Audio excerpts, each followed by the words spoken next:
नरं चैव नरोत्तमं देवीं सरस्वतीं व्यासं देवीं सरस्वतीं व्यासं ततो जयमुदीरये। ततो जयमुदीरये। नष्टप्रायेषु अभद्रेषु नष्टप्रायेषु भद्रेषु भागवतसेवया भागवता सेवया भगवतीरुत्तमश्लोके भगवतीरुत्तमा श्लोके भवति नैष्टिके। भक्तिर्भवति नैष्ठिकी। पूजनेचा स्कंद, रटण्याचा अध्याय, रटण्याचा श्लोक.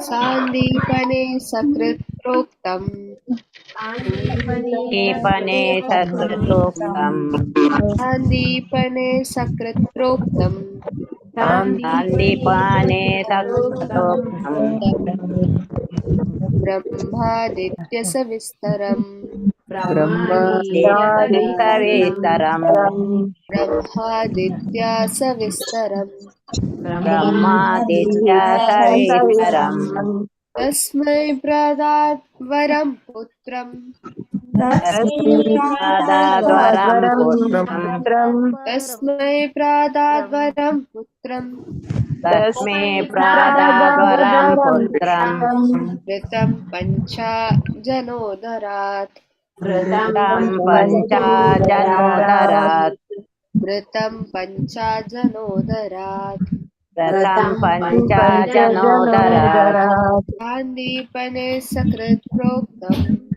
सान्दीपने सक्रतोक्तम् ब्रह्मादित्यसविस्तरम् ब्रह्मादित्यसविस्तरम् तस्मै प्रदाद्वरं पुत्रम् तस्मै प्रादाद्वरं पुत्रम् ऋतं पञ्चा जनोदरात् तं पञ्चाजनोदरात् सान्दीपने सकृत् प्रोक्तम् सक्रतोक्तम् ब्रह्मादित्यसविस्तरम् ब्रह्मादित्यसविस्तरम् तस्मै प्रदाद्वरं पुत्रम् प्रादाद्वरं पुत्रम् मृतं पञ्चा जनोदरात् तं पञ्चाजनोदरात् रिपीट ಮಾಡ್ತೀನಿ.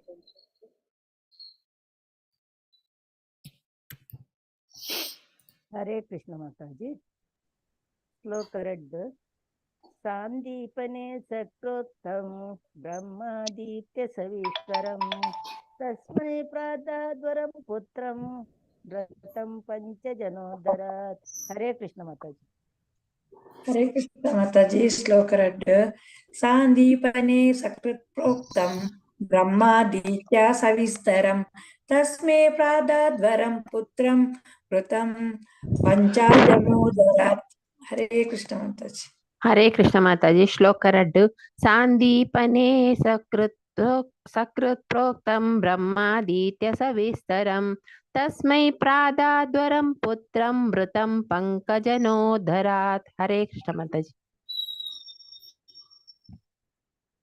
हरे कृष्ण माताजी. सान्दीपने सकृत् प्रोक्तं ब्रह्मादित्या सविस्तरं तस्मै प्रादाद्वरं पुत्रं व्रतं पञ्चाजनोदरात्. हरे कृष्ण माताजी.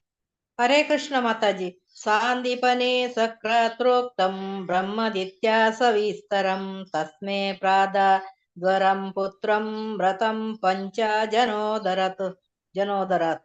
हरे कृष्ण माताजी. हरे कृष्ण माताजी. सान्दीपने सकृत्प्रोक्तं ब्रह्मादित्य सविस्तरं तस्मै प्रादाद्वरं पुत्रं वृतं पञ्चजनोदरात्. हरे कृष्ण. हरे कृष्ण माताजी. सान्दीपने सत्कृत प्रोक्तं ब्रह्मादित्या सविस्तरं तस्मै प्रादाद्वरं पुत्रं व्रतं पंचजनोदरात्. हरे कृष्ण. हरे कृष्ण माताजी. संदीपने सकृत प्रोक्तं ब्रह्मादित्य सविस्तरं तस्मै प्रदाद्वरं पुत्रं व्रतं जनोद्धारत् हरे कृष्ण माता हरे कृष्ण माता जी संदीपने साक्षात्रोक्तं ब्रह्मादित्य सविस्तरं तस्मै प्रातद्वरं पुत्रं व्रतं पञ्चजनोदरत् हरे कृष्ण माता हरे कृष्ण माताजी सांदीपने सक्रस्तोत्तम ब्रह्मादित्य सविस्तरम तस्मै प्रादास्वरं पुत्रं व्रतं पंचजनोदय हरे कृष्ण माताजी सांदीपने सत्प्रत्वक्तं ब्रह्मादित्या सविस्तरं तस्मै प्रादिद्वारं पुत्रं मृतं पञ्चजनोदरत् हरे कृष्ण माताजी हरे कृष्ण माताजी सांदीपने सकृत् प्रोक्तं ब्रह्मादित्य सविस्तरं तस्मै प्रादात्वरं पुत्रं व्रतं पंच जनोदरात् हरे कृष्ण हरे कृष्ण माताजी संदीपने सकृतो प्रोक्तं ब्रह्मादित्या सविस्तरं तस्मै प्रदाद्वरं पुत्रं व्रतं पञ्चाजनोदरात् हरे कृष्ण माताजी हरे कृष्ण माताजी सांदीपने सकृत् प्रोक्तं ब्रह्मादित्या सविस्तरं तस्मै प्रादाद्वरं पुत्रं व्रतं पञ्चजनोदरात् हरे कृष्ण माता ಧನ್ಯವಾದಗಳು हरे कृष्ण माता जी सांदीपने सकृत् प्रोक्तं ब्रह्मादित्य सविस्तरं तस्मै प्रादाद्वरं पुत्रं व्रतं पञ्चजनोदरात् हरे कृष्ण माता धन्यवाद हरे कृष्ण माताजी सांदीपने सकृत् प्रोक्तं ब्रह्मादित्या सविस्तरं तस्मै प्रादद्वरं पुत्रं मृतं पञ्चजनोदरात् हरे कृष्ण माताजी हरे कृष्ण माताजी सांदीपने सकृत् प्रोक्तं ब्रह्मादित्या सविस्तरं तस्मै प्रदात्वरं पुत्रं व्रतं पञ्चाजनोदरात् हरे कृष्ण माताजी हरे जी हरे कृष्ण हरे हरे कृष्ण माताजी सांदीपने सकृत्प्रोक्तं ब्रह्मादित्या सविस्तरं तस्मै प्रादाद्वरं पुत्रं व्रतं पञ्चाजनोदरात् हरे कृष्ण माताजी धन्यवाद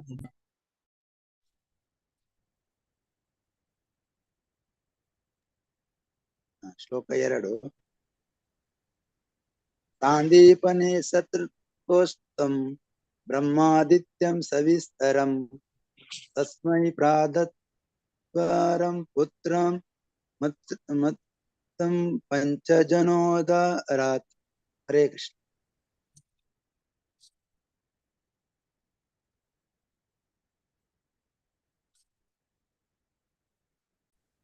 हरे कृष्ण माताजी हरे कृष्ण सांदीपने सकृतोक्तं ब्रह्मादित्य सविस्तरं तस्मै प्रादाध्वरं पुत्रं मृतं पंचजनोदरात् हरे कृष्ण माताजी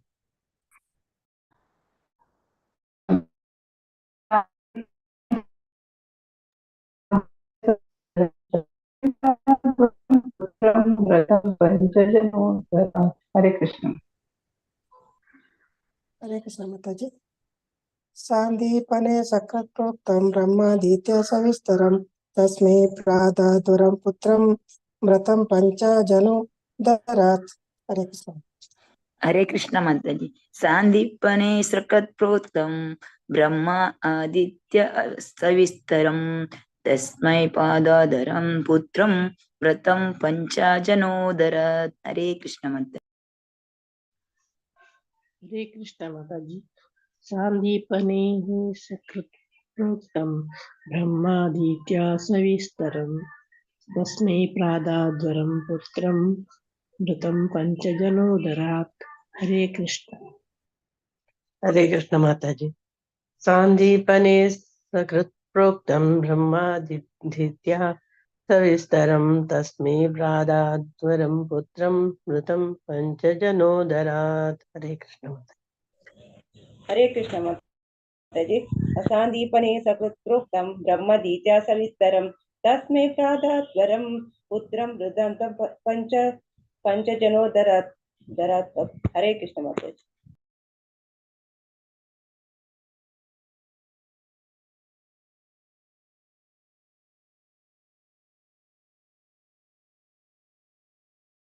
ಹರೇ ಕೃಷ್ಣ. ಸವಿತಾ ಮಾತಾಜಿ. ಓಕೆ, ಒಟ್ಟು ಹರೇ ಕೃಷ್ಣ ಪಂಡೆ ಮಾತಾಜಿ. ಓಕೆ. ಸಂದೀಪನೆ ಸಂದೀಪನೆ ಮುನಿಯಿಂದ ಸಂದೀಪ ಮುನಿಯಿಂದ ಸಕೃತ್ ಒಂದು ಬಾರಿ ಮಾತ್ರ ಒಂದು ಬಾರಿ ಮಾತ್ರ ಪ್ರೋಕ್ತಂ ಉಪದೇಶಿಸಲ್ಪಟ್ಟ ಬ್ರಹ್ಮ ವಿವಿಧ ಶಾಖೆಗಳಿಂದ ಕೂಡಿದ ಎಲ್ಲಾ ವೇದ ಜ್ಞಾನವನ್ನು ಎಲ್ಲ ವೇದಗಳ ಜ್ಞಾನವನ್ನು ಆದಿತ್ಯ ಅಧ್ಯಯನ ಮಾಡಿದ ನಂತರ ಸವಿಸ್ತರಂ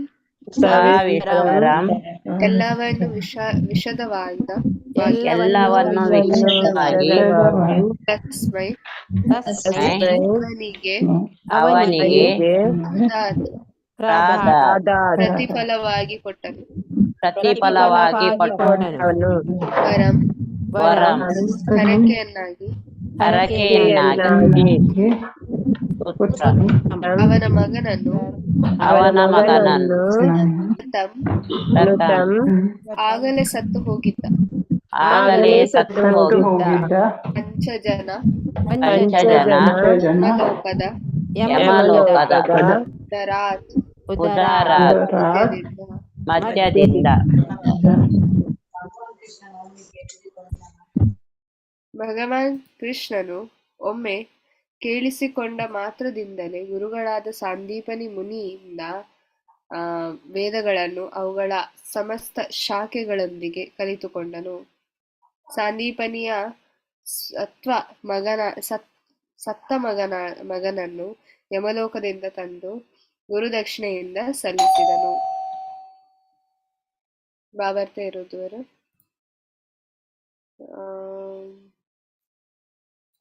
ಸುರೇಖಾ ಮಾತಾಜಿ. ಹರೇ ಕೃಷ್ಣ. ಎಲ್ಲಾ ಶಾಖೆಗಳೊಂದಿಗೆ ವೇದಜ್ಞಾನವನ್ನು ಒಂದು ಬಾರಿ ಗುರುಗಳಿಂದ ಕೇಳಿಸಿಕೊಂಡ ಮಾತ್ರದಲ್ಲಿ ಕಲಿತು ಪ್ರವೀಣನಾಗಬೇಕಾದರೆ ಪರಮಪ್ರಭುಗೆ ಮಾತ್ರ ಸಾಧ್ಯವಲ್ಲದೆ ಇತರರಿಂದಾಗದು. ಅದಲ್ಲದೆ ಪ್ರಾಣ ಹೋಗಿ ಯಮಲೋಕವನ್ನು ಸೇರಿದ ಮೇಲೆ ಮೃತ ದೇಹವನ್ನು ಬದುಕಿಸಲು ಯಾರಿಗೂ ಸಾಧ್ಯವಾಗದು. ಆದರೆ ಭಗವಾನ್ ಕೃಷ್ಣನು ಯಮಲೋಕಕ್ಕೆ ಹೋಗುವ ಸಾಹಸ ಮಾಡಿ ಅಲ್ಲಿ ತನ್ನ ಗುರುಗಳ ಮೃತ ಪುತ್ರನನ್ನು ಕಂಡು ಅವನನ್ನು ಹಿಂದಕ್ಕೆ ತಂದು ಅವನ ತಂದೆಗೆ ಗುರುದಕ್ಷಿಣೆಯಾಗಿ ಒಪ್ಪಿಸಿದನು. ಭಗವಂತನು ವಾಸ್ತವವಾಗಿ ಸಕಲ ವೇದಗಳನ್ನು ಚೆನ್ನಾಗಿ ಅರಿತವನು. ಹಾಗಿದ್ದರೂ ಪ್ರತಿಯೊಬ್ಬನೂ ಅಧಿಕೃತವಾಗಿ ಗುರುವಿನಿಂದ ವೇದಾಭ್ಯಾಸ ಮಾಡಬೇಕೆಂದು ಗುರು ಸೇವೆಯಿಂದ ಮತ್ತು ಗುರುದಕ್ಷಿಣೆಯಿಂದ ಗುರುವನ್ನು ತೃಪ್ತಿಪಡಿಸಬೇಕೆಂದು ತನ್ನ ಉದಾಹರಣೆಯಿಂದಲೂ ಜನತೆಗೆ ಕಲಿಸುವ ಉದ್ದೇಶದಿಂದ ಈ ಕಾರ್ಯವನ್ನು ಮಾಡಿರುತ್ತಾನೆ. ಭಗವಾನ್ ಕೃಷ್ಣನು ತನ್ನ ಗುರುವಿಗೆ ಸೇವೆಗಳನ್ನು ಸಲ್ಲಿಸಿದನು.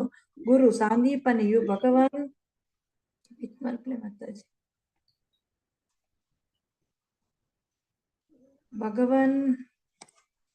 ಭಗವಾನ್ ಕೃಷ್ಣನ ಸಾಮರ್ಥ್ಯವನ್ನು ಬಲ್ಲವನಾಗಿ ಇತರ ಯಾರಿಂದಲೂ ಸಾಧ್ಯವಾಗದ ಕಾರ್ಯವನ್ನು ಅವನಿಂದ ಅಪೇಕ್ಷಿಸಿದನು.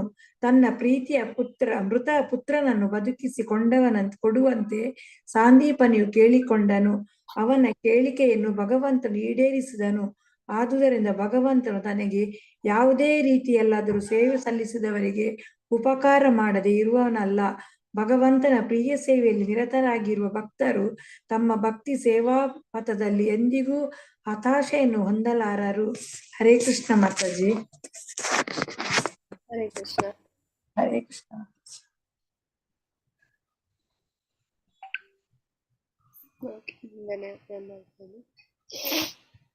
ಓಂ ಜ್ಞಾನತಿಮಿರಾಂಧಸ್ಯ ಜ್ಞಾನಾಂಜನಶಲಾಕಯಾ ಚಕ್ಷುರುನ್ಮಿಲಿತಂ ಯೇನ ತಸ್ಮೈ ಶ್ರೀ ಗುರುವೇ ನಮಃ. ನಮೋ ವಿಷ್ಣುಪಾದಾಯ ಕೃಷ್ಣಪ್ರೇಷ್ಠಾಯ ಭೂತಲೆ ಶ್ರೀಮತೆ ಭಕ್ತಿವೇದಾಂತ ಸ್ವಾಮಿನಿತಿ ನಾಮಿನೆ. ನಮಸ್ತೆ ಸರಸ್ವತಿ ದೇವೆ ಗೌರವಾಣಿ ಪ್ರಚಾರಿಣೆ ನಿರ್ವಿಶೇಷಾಯ ಶೂನ್ಯವಾದಿ ಪಾಶ್ಚಾತ್ಯ ದೇಶತಾರಿಣೆ. ಜಯ ಶ್ರೀ ಕೃಷ್ಣ ಚೈತನ್ಯ ಪ್ರಭು ನಿತ್ಯಾನಂದ ಶ್ರೀ ಅದ್ವೈತ ಗದಾಧರ ಶ್ರೀವಾಸದಿ ಗೌರಭಕ್ತವೃಂದ. ಹರೇ ಕೃಷ್ಣ ಕೃಷ್ಣ ಕೃಷ್ಣ ಹರೇ ಹರೇ हरे राम राम राम हरे हरे, हरे कृष्णा कृष्णा कृष्णा हरे हरे, हरे राम राम राम हरे हरे, हरे कृष्णा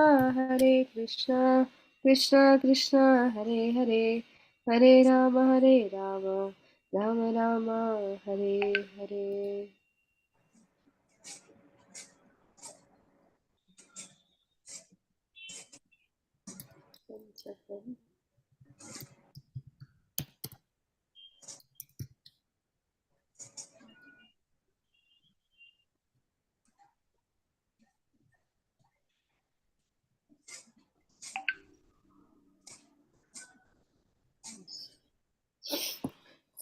सान्दीपने सकृत्प्रोक्तम् सान्दीपने सक्रतोक्तम् ब्रह्मादित्यसविस्तरम् सविस्तरम् ब्रह्मादित्यसविस्तरम् तस्मै प्रदात् वरं पुत्रम् तस्मै प्रादाद्वरं तम् पुत्रम् पुत्रम् ऋतं पञ्चाजनोदरात्.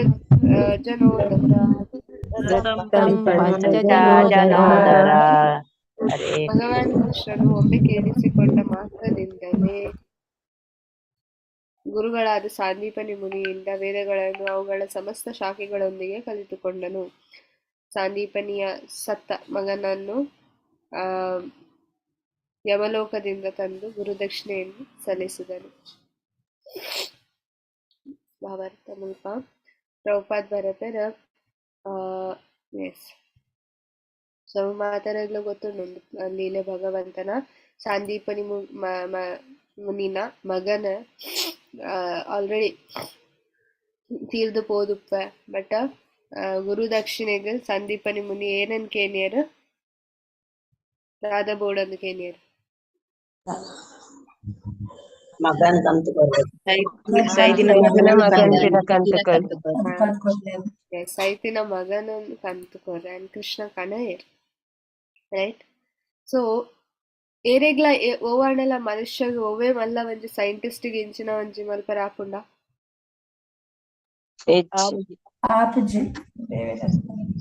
Possible correct. ನಾಯಿಗ ಆಪುಜಿ ನಾಯಿಗ ಆಪುಜಿ ಅಕುಡ ಸಾಮರ್ಥ್ಯ ಉಪ್ಪು ಸಾವಕಲ ಕೈಟಿಚ್ಚಿ ಆಕ್ಚುಲಿ ಸೈತಿನನ್ನು ವಾಪಸ್ ಕನ್ನೋಡಂಡ ಆಯ್ತವಲ್ಲ ಏನು ಒಪ್ಪೋಡು ಆತ್ಮ ಭಕ್ತ ಪರಮಾತ್ಮ. ಆತ್ಮ ಒಪ್ಪೋಡು ಬೇಸಿಕಲಿ ಆತ್ಮ ಒಪ್ಪೋಡು ಕರೆಕ್ಟ್. ಬಟ್ ಆತ್ಮ ಏರ್ನ ಅಂಡರ್ ಉಲ್ಲೇರು ಅವು ಕೃಷ್ಣ ಸೊ ಆತ್ಮ ಜೀವಾತ್ಮ ಕೃಷ್ಣನ ಅಂಡರ್, ಜೀವಾತ್ಮ ಏಪಲ ಕೃಷ್ಣನ ದಾಸ. ಸೊ ಕೃಷ್ಣ ಬಂಡಿ ಲೆಕ್ಕ ಮಾತ್ರ ಜೀವಾತ್ಮಕ್ಕೇನುಂಟು ಮಿತ ಏರ್ ಪನ್ನಿ ಲೆಕ್ಕ ಆಪುಜಿ. ಏತ್ ಸೈಂಟಿಸ್ಟ್ ನಗಳು ಟ್ರೈ ಮಲ್ತೊಂದುಲ್ಲೇರು ಒಂದಿನ ಹೊಸ ಒಂಜಿ ಮನುಷ್ಯನು ಮಲ್ಪರೆ ಲ್ಯಾಬ್ ಹಾಕುಂಡಕ್ಲೆ ಮಲ್ಪರೆ ದಾಯಿಗ್ ಬಿಕಾಸ್ ನಮ್ಮ ದಾಸ ಇನ್ನ ದಾಸ ಅತ್ತ ಆತ್ಮ ಕೃಷ್ಣನ ದಾಸ. ಕೃಷ್ಣ ಪನಿ ಲೆಕ್ಕಕ್ಕೇನುಂಟು ಒಂಜಿ ಗರ್ಭದ ಉಲೈ ಒಂದು ಶರೀರ ಉಪ್ಪು ಅವು ಬಾಲೆ ಮಲ್ಲ ಹಾಪುಂಡು ಪಂಡ ಅಂಡ ಆಯ್ತ ಉಲೈ ಏನೋ ಉಂಡು ಆತ್ಮ ಉಂಡು. ಅವು ಆತ್ಮ ಕೃಷ್ಣ ಪಾಡ್ನ, ಅವು ಆತ್ಮ ಆಕ್ಚುಲಿ ಕೃಷ್ಣ ಪಾಡ್ನ. ಅವು ನಮ್ಮ ಒಂದಿರ್ತಿಜ್ಜಿ ನಮ್ಮ ಕೈಟಿಜ್ಜಿ ಕರೆಕ್ಟ್. ಸೊ ಭಗವಂತ ತುಲೆ ಮುಲ್ಪ ಪ್ರಭುಪಾದ್ ಬರೆಪೆರ್ ಎಂಚಿನ ಪಂಡ ಸಾಂದೀಪನಿ ಮುನಿಗೆ ಗೊತ್ತಿಜ ಕೃಷ್ಣ ಭಗವಂತ ಅಂದ್ ಗೊತ್ತು ಜಾರೆಗ್ ಕೃಷ್ಣ ಗೊತ್ತುಂಡು. ಎಸ್ ಸಾಂದೀಪನಿ ಮುನಿಗೆ ಗೊತ್ತುಂಡು ಬಿಕಾಸ್ ಅರೆ ಆರ್ ಮಾತ ಕಲ್ಪದ್. But as a pastime ಒಂಜಿ ಲೀಲೆಗೋಸ್ಕರ ಆರ್ ಕೃಷ್ಣನ ಗುರುತ್ನ ರೋಲ್ ಗೆ ತೊಂದೇರಲ್ಪ. ಓಕೆ ಅಂಡ್ ಕೃಷ್ಣನ ಗುರು ರೋಲ್ ಏನ ಉಂಡು ಅವಲ ಏನ ಪಂಡ ಈವನ್ ದಾಟ್ ಅವಲ ಎಂಚ ಉಂಡು ಭಗವಂತನ ಒಂಜಿ ಅವಲ ಭಗವಂತನ ಸೇವೆ ಮಲ್ತಿಲೆಕ್ಕ, ಅವಲ ಭಗವಂತನ ಸೇವೆ ಮಲ್ತಿಲೆಕ್ಕ ಭಗವಂತನ ಗುರು ಆಪ್ನಲ್ಲ. ಬಿಕಾಸ್ ಆರ್ ಒಂಜಿ ಕೃಷ್ಣನ ಪಾಸ್ಟ್ ಟೈಮ್ ಕೃಷ್ಣನ ಒಂಜಿ ಲೀಲೆಡ್ ಆರ್ ಹೆಲ್ಪ್ ಮಲ್ತೊಂದುಲ್ಲೆ. ಐಕೋಸ್ಕರ ಅವಲ ಒಂಜಿ ಆಸ್ಟೈಮ್ ಅಂಡ್ ಅವು ಕೃಷ್ಣಗ ಭಕ್ತಿ ಸೇವೆ ಮಲ್ತಿಲೆಕ್ಕ ಹಾಕೊಂಡು. ಸೊ ಐಕೋಸ್ಕರ ಸಂದೀಪನಿ ಮುನಿ ಗೊತ್ತಿತ್ತದ ಆರ್ ಕೃಷ್ಣ ಇಂಚ ಕಲ್ಪವೇರ ಅಂಡ್ ಕೃಷ್ಣಗ್ ಏತು ಸರ್ತಿ ಕಲ್ಪೋಡ ಅಂಡ್ ಸಂದೀಪನಿ ಮುನಿಗ್ మరి ಬಂಗಾಳ್ ಕಲ್ಪೋಡ ಅಂಡ ಹಾ ವರ ದಾಯಿಗೋಸ್ಕರ ವೇದಶಾಸ್ತ್ರ ಕೃಷ್ಣಗ ಆತ್ ಈಸಿಲಿ ಎಂಚಕ್ ಬರ್ಪುಂಡು. ಭಗವದ್ಗೀತಾಡ್ ಏನ ಪಂತೇರ್ ಕೃಷ್ಣ ಪೂರ ವೇದ ಜ್ಞಾನ ಫಾರ್ ಎಕ್ಸಾಂಪಲ್ ಈರೊಂಜಿ ಪುಸ್ತಕ ಬರೆಪಾರ ಇವೇ ಗೊತ್ತಾ ಪೂಜಾ ಎಂಚ ಬರೆತಾರಂದ್ ಗೊತ್ತಾಪು. ಎಸ್ ವೇದೈಶ್ಚ ಸರ್ವೈರಹಮೇವ ವೇದ್ಯೋ ವೇದಾಂತ ಕೃದ್ ವೇದ ವಿದೇವ ಚಾಹಂ. ಸೊ ಕೃಷ್ಣ ಪಂಪೇರ್ ಭಗವದ್ಗೀತಾಡ್ ಸರ್ವಸ್ಯ ಚಾಹಂ ಹೃದಿ ಸನ್ನಿವಿಷ್ಟೋ ಮತ್ತಾ ಸ್ಮೃತಿ ಜ್ಞಾನ ಅಪೋಹನಂ ಚ ವೇದೈಶ್ಚ ಸರ್ವೈರಹಮೇವ ವೇದ್ಯೋ ವೇದಾಂತ ಕೃದ್ ವೇದ ವಿದೇವ ಚಾಹಂ. ಸೊ ಕೃಷ್ಣಗೆ ನಮ್ಮಲ್ಲ ವಿಷಯ ಮಾತಾ ಶಾಸ್ತ್ರನ್ನು ವೇದನ್ನು ಮುಂದು ಮಲ್ಕೊಂಡು ಓದುದ ಈಗ ಸ್ವಯಂ ಕೃಷ್ಣನೇ ಒಂದು ವೇದನ್ ಮಲ್ತೀನಿ ಅಂಡ್ ವೇದನ್ ಅರ್ಥ ಮಲ್ತದಾದೇನು ನಮ್ಮ ಫೈನಲ್ ರಿಸಲ್ಟ್ ಎಂಚಿನ ವೇದನ್ ಅರ್ಥ ಮಲ್ತಂಡ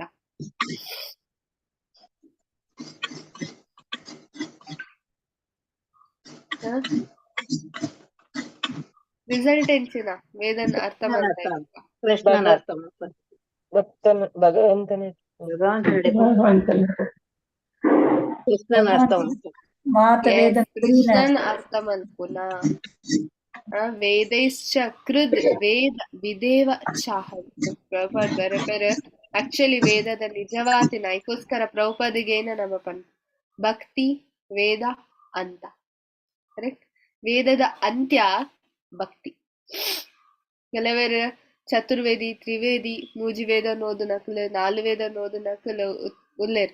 ಬಟ್ ಅಕ್ಲೆಗ ವೇದದ ಅಂತ್ಯ ವೇದದ ನಿಜವಾತಿನ ರಿಸಲ್ಟ್ ಗೊತ್ತುಂಡ. What is the result of reading Veda? Devotional service, ಭಗವಂತನ ಭಕ್ತಿ ಪ್ರೇಮ ಭಕ್ತಿ ಸೇವೆಯನ್ನು ಮಲ್ಪುನ. ಅಂಡ್ ಅವೇ ನಿಜವಾತಿನ ಭಕ್ತಿ ನಿಜವಾತಿನ ಒಂಜಿ ಸೇವೆ ಭಗವಂತಗ. ಸೊ ಇಂತ ಗುರು ಇದು ಮಾತಾಡ್ಬೇಕು ಗುರು ದಕ್ಷಿಣನ್ ಕೊರೋಡು. ಸೊ ಸಾಂದೀಪನಿ ಮುನಿ ಗೊತ್ತುಂಡೋಕಿ ಒಂದು ಸ್ವಯಂ ಭಗವಂತ ದೇವೋತ್ತಮ ಪರಮ ಪುರುಷ ಶ್ರೀ ಕೃಷ್ಣ.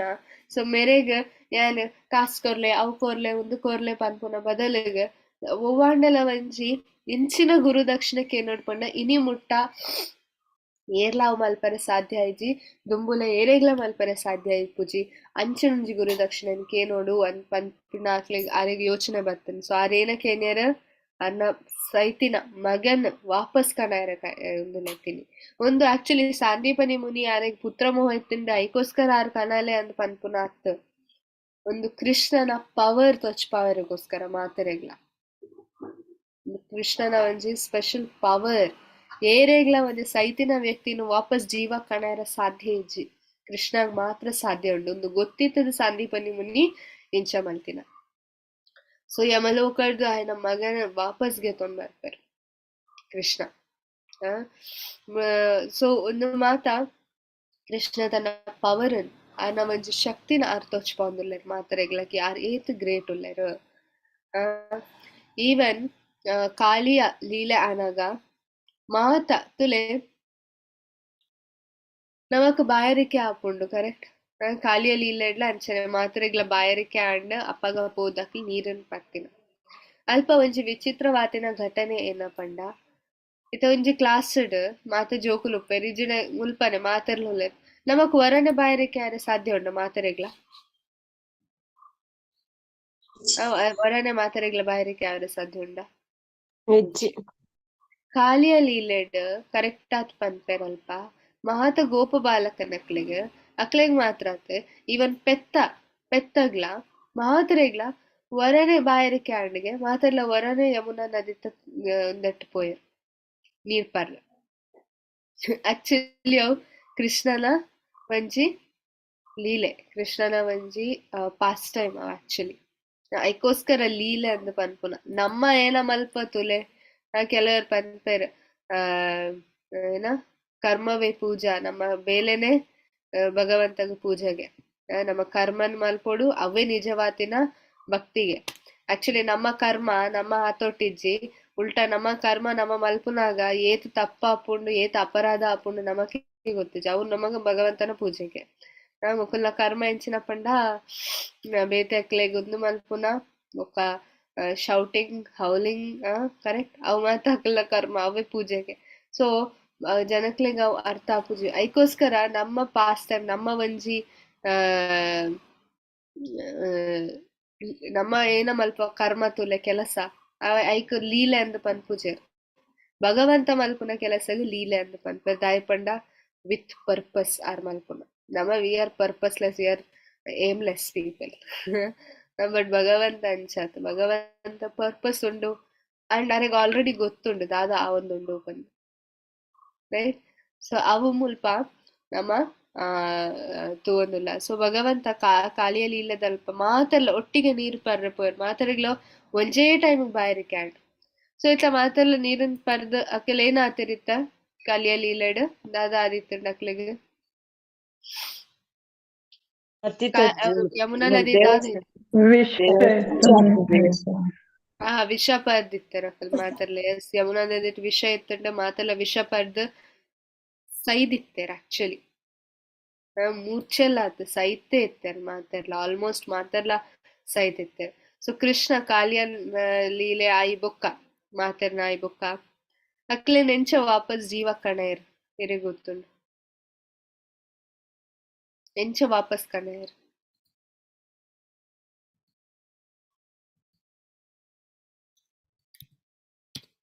ಎಸ್ ಎಂಚ ಕೃಷ್ಣ ವಾಪಸ್ ಕಣೇರ್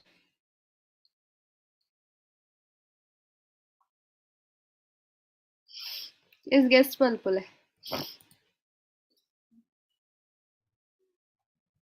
ಕೊಲ್ಲಲು ಹೋದದ್ದು ಕೃಷ್ಣ ಕನ್ನಡ ತೂಪೇರಿ ತೂದು ದೃಷ್ಟಿ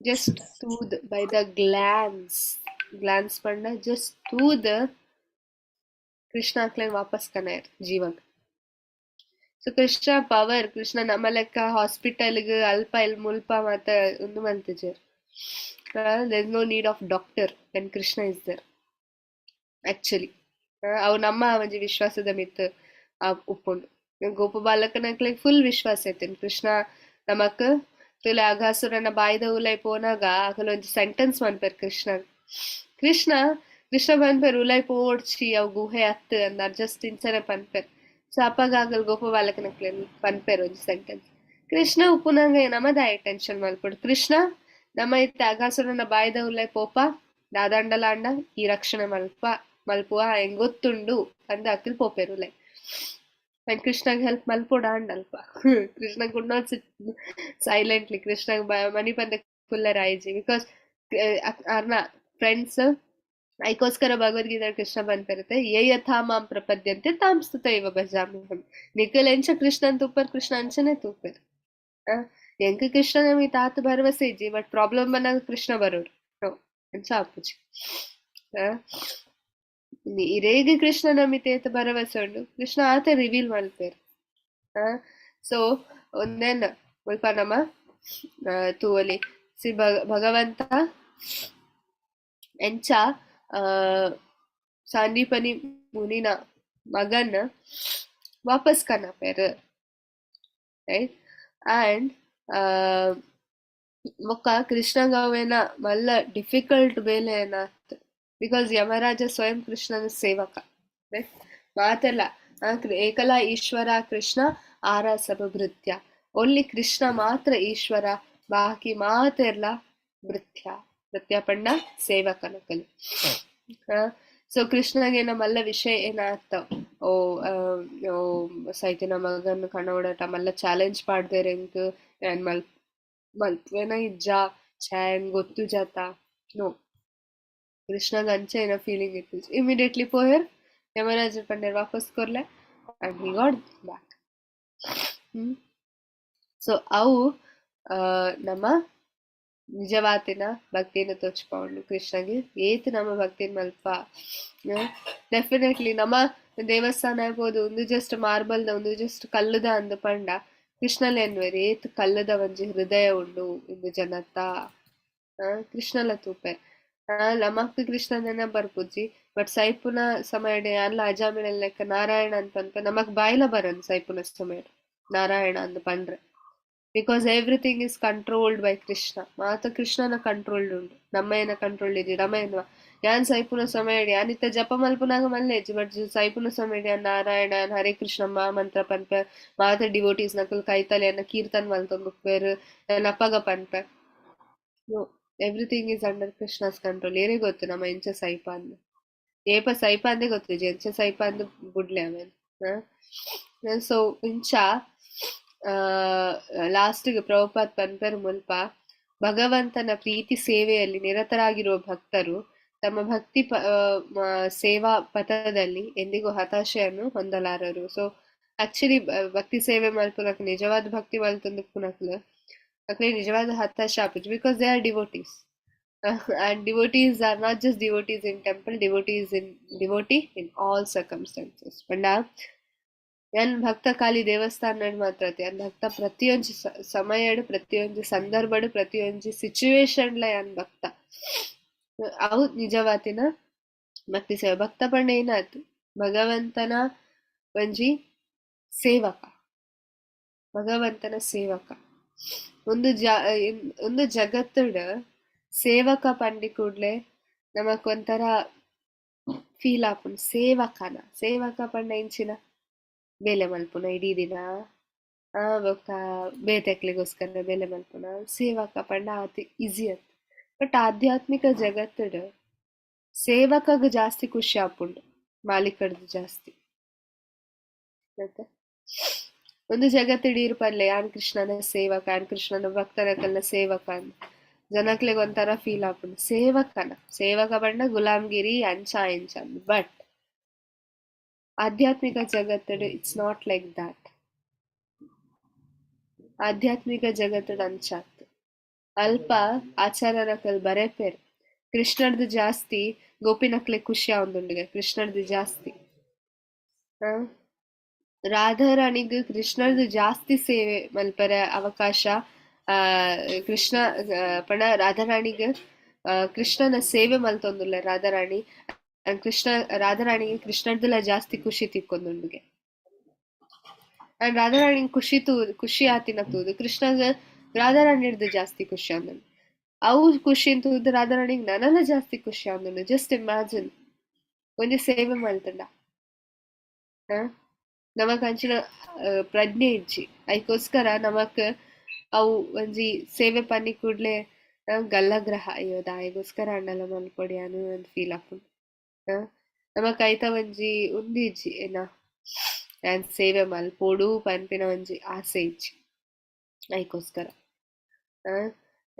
ಇಂಕ್ ಯಾನ್ ದಾಯಿಗೋಸ್ಕರ ಅಣ್ಣಲ ಸೇವೆ ಮಲ್ಪೊಡು ಬೇತೆಕ್ಲಿಜ್ಜೇರ ಯಾನೇ ದಾಯಿಗ್ ಮಲ್ಪೊಡು ಪನ್ಪಿನ ಒಂಜಿ ಮನಸ್ಸುಡ್ ಬರ್ಪುಂಡು. ನಾಕಿ ಯಾನ್ ಸೇವೆನ್ ಮಲ್ಪೊಡು ಕೃಷ್ಣನ ಸೇವೆನ್ ಕೃಷ್ಣಗೋಸ್ಕರ ಮಲ್ಪೊಡು ಅಂತ ನೋ.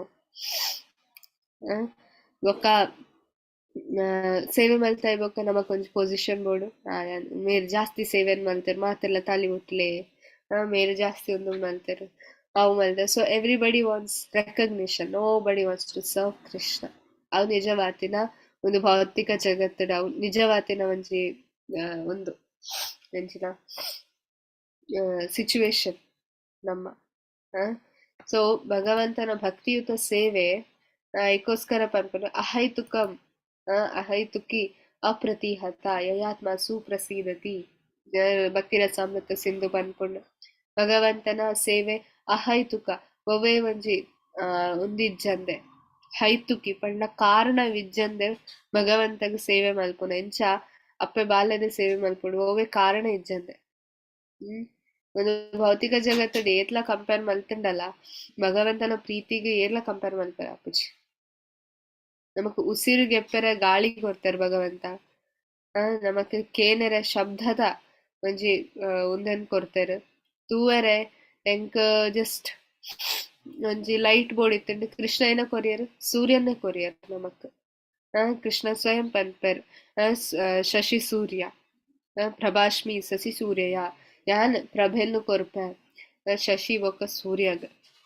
ಸೊ ಕೃಷ್ಣ ಅವೆನ್ ಕೊರಿಯರ್ ಪ್ರತಿ ಒಂಜನ್ ಕೃಷ್ಣ ಕೊರೊಂದುಲ್ಲೆ. ಬಟ್ ಲಾಸ್ಟಿಗೆ ಏನಪ್ಪ ಅನ್ಪ ನಮ್ಮ ಭಗವಂತನೇ ಇಜ್ಜೇರ್. There is no God. ನಮ್ಮ ಮಾತಲ್ಲ ನಾಸ್ತಿಕ ಅವಳು ಭಗವಂತನೇ ಇಜ್ಜೇರು ಅಂದು ಪಂದು ಕೊಡ್ಪ ಕರೆಕ್ಟ್. ಸೊ ಅಂಚಿನ ಒಂಜಿ ಸಿಚುವೇಶನ್ ಇಲ್ಲ. ಸೊ ಭಗವಂತ ಮಲ್ಪಂದಿನ ಎಂಕ್ ಮಲ್ಪರ ಆಪುಜಿ ಪನ್ಪಿನ ಒವೇ ಕಾರ್ಯ ಇಜ್ಜಿ ಅವ್ರ ಭಗವಂತ ಯಾನ್ ಮಧ್ಯತ್ತು ಪೋಯೆ ಹೆಂಗ್ ಗೊತ್ತಿತ್ತುಜಿ ನಮ ಪನ್ಪ ಭಗವಂತ ಅಂಚ ಪನ್ಪುಜೆ. ಓ ಯಾನ್ ಅನೇಕ ಬ್ರಹ್ಮಾಂಡನ್ ಮಲ್ತೆ ಬಟ್ ಒಂಜಿ ಬ್ರಹ್ಮಾಂಡ ನೀರ್ ಪಾಡ್ನಾನೇ ಯಾನ್ ಮದೆತ್ ಪೋಯೆ. ಓ ಅಲ್ಪ ಯಾನ್ ಸೂರ್ಯನ್ ಕಡಪುಂಡ ಮದೆತ್ ಪೋಯೆ. ಶಶ ಒಂದು ದೇವತೆ ಇಂಚ ಮಲ್ತಂಡೆ ಸಾರಿ ಹೆಂಗ್ ಗೊತ್ತಿತ್ತುಜಿ ಈರ್ನ ಕರ್ಮ ಅರೆಗ್ ಬತ್ತಂಡ ಸಾರಿ ಈರ್ನ ನೇಬರ್ಗ್ ಬೋಡಿತ್ತಂಡ ಅವ್ ಕರ್ಮ ಇರೆಗ್ ಬತ್ತಂಡ ಸಾರಿ ಹೆಂಗ್ ಗೊತ್ತಿತ್ತುಜಿ. ನೋ ಭಗವಂತ ಅಂಚ ಮಲ್ಪುಜೇರ್. ಭಗವಂತ ಅಂಚ ಮಲ್ಪುಜೇರ್. ಇರೇಗ್ ಕಷ್ಟ ಬರೋದುಂಡು ಈರ್ನ ಕಾರಣ ಬೇತೆಕ್ಲ ಕಾರಣದ್ದು ಅತ್ತ ನೆನಪುದಿಲ್ಲ. ಪೀಸ್ ಫಾರ್ಮುಲಾ ಎಂಚಿನ ಶಾಂತಿ ಸೂತ್ರ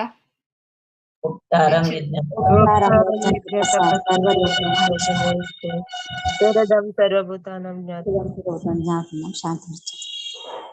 ಎಸ್. ಸೊ ಕೃಷ್ಣ ಸರ್ವಲೋಕದ ಒಡೆಯ ಕರೆಕ್ಟ್. ಬೊಕ್ಕ ಮಾತ ಯಜ್ಞದ ಭೋಕ್ತಾರಂ ಯಜ್ಞ ತಪಸಾಂ ಸರ್ವಲೋಕ ಮಹೇಶ್ವರಂ ಸುಹೃದಂ ಸರ್ವಭೂತಾನಾಂ ಜ್ಞಾತ್ವಾ ಮಾಂ ಶಾಂತಿ ಮೃಚ್ಛತಿ. ಸೊ ಫಸ್ಟ್ ಗಾರ್ ಪಂಪರ್ ಮಾತ ಹೋಗದ ಒಂಜಿ ನಿಜವಾತಿನ ಒಡೆಯ Krishna. We are not the enjoyer, Krishna is the enjoyer. ಮುಂದೆ ಏರೇ ಗೊತ್ತಾಪುಂಡು ಅಕ್ಲಿಗೆ ಶಾಂತಿ ತಿಕ್ಕೊಂಡುಗೆ ಮನಸ್ಸಡು.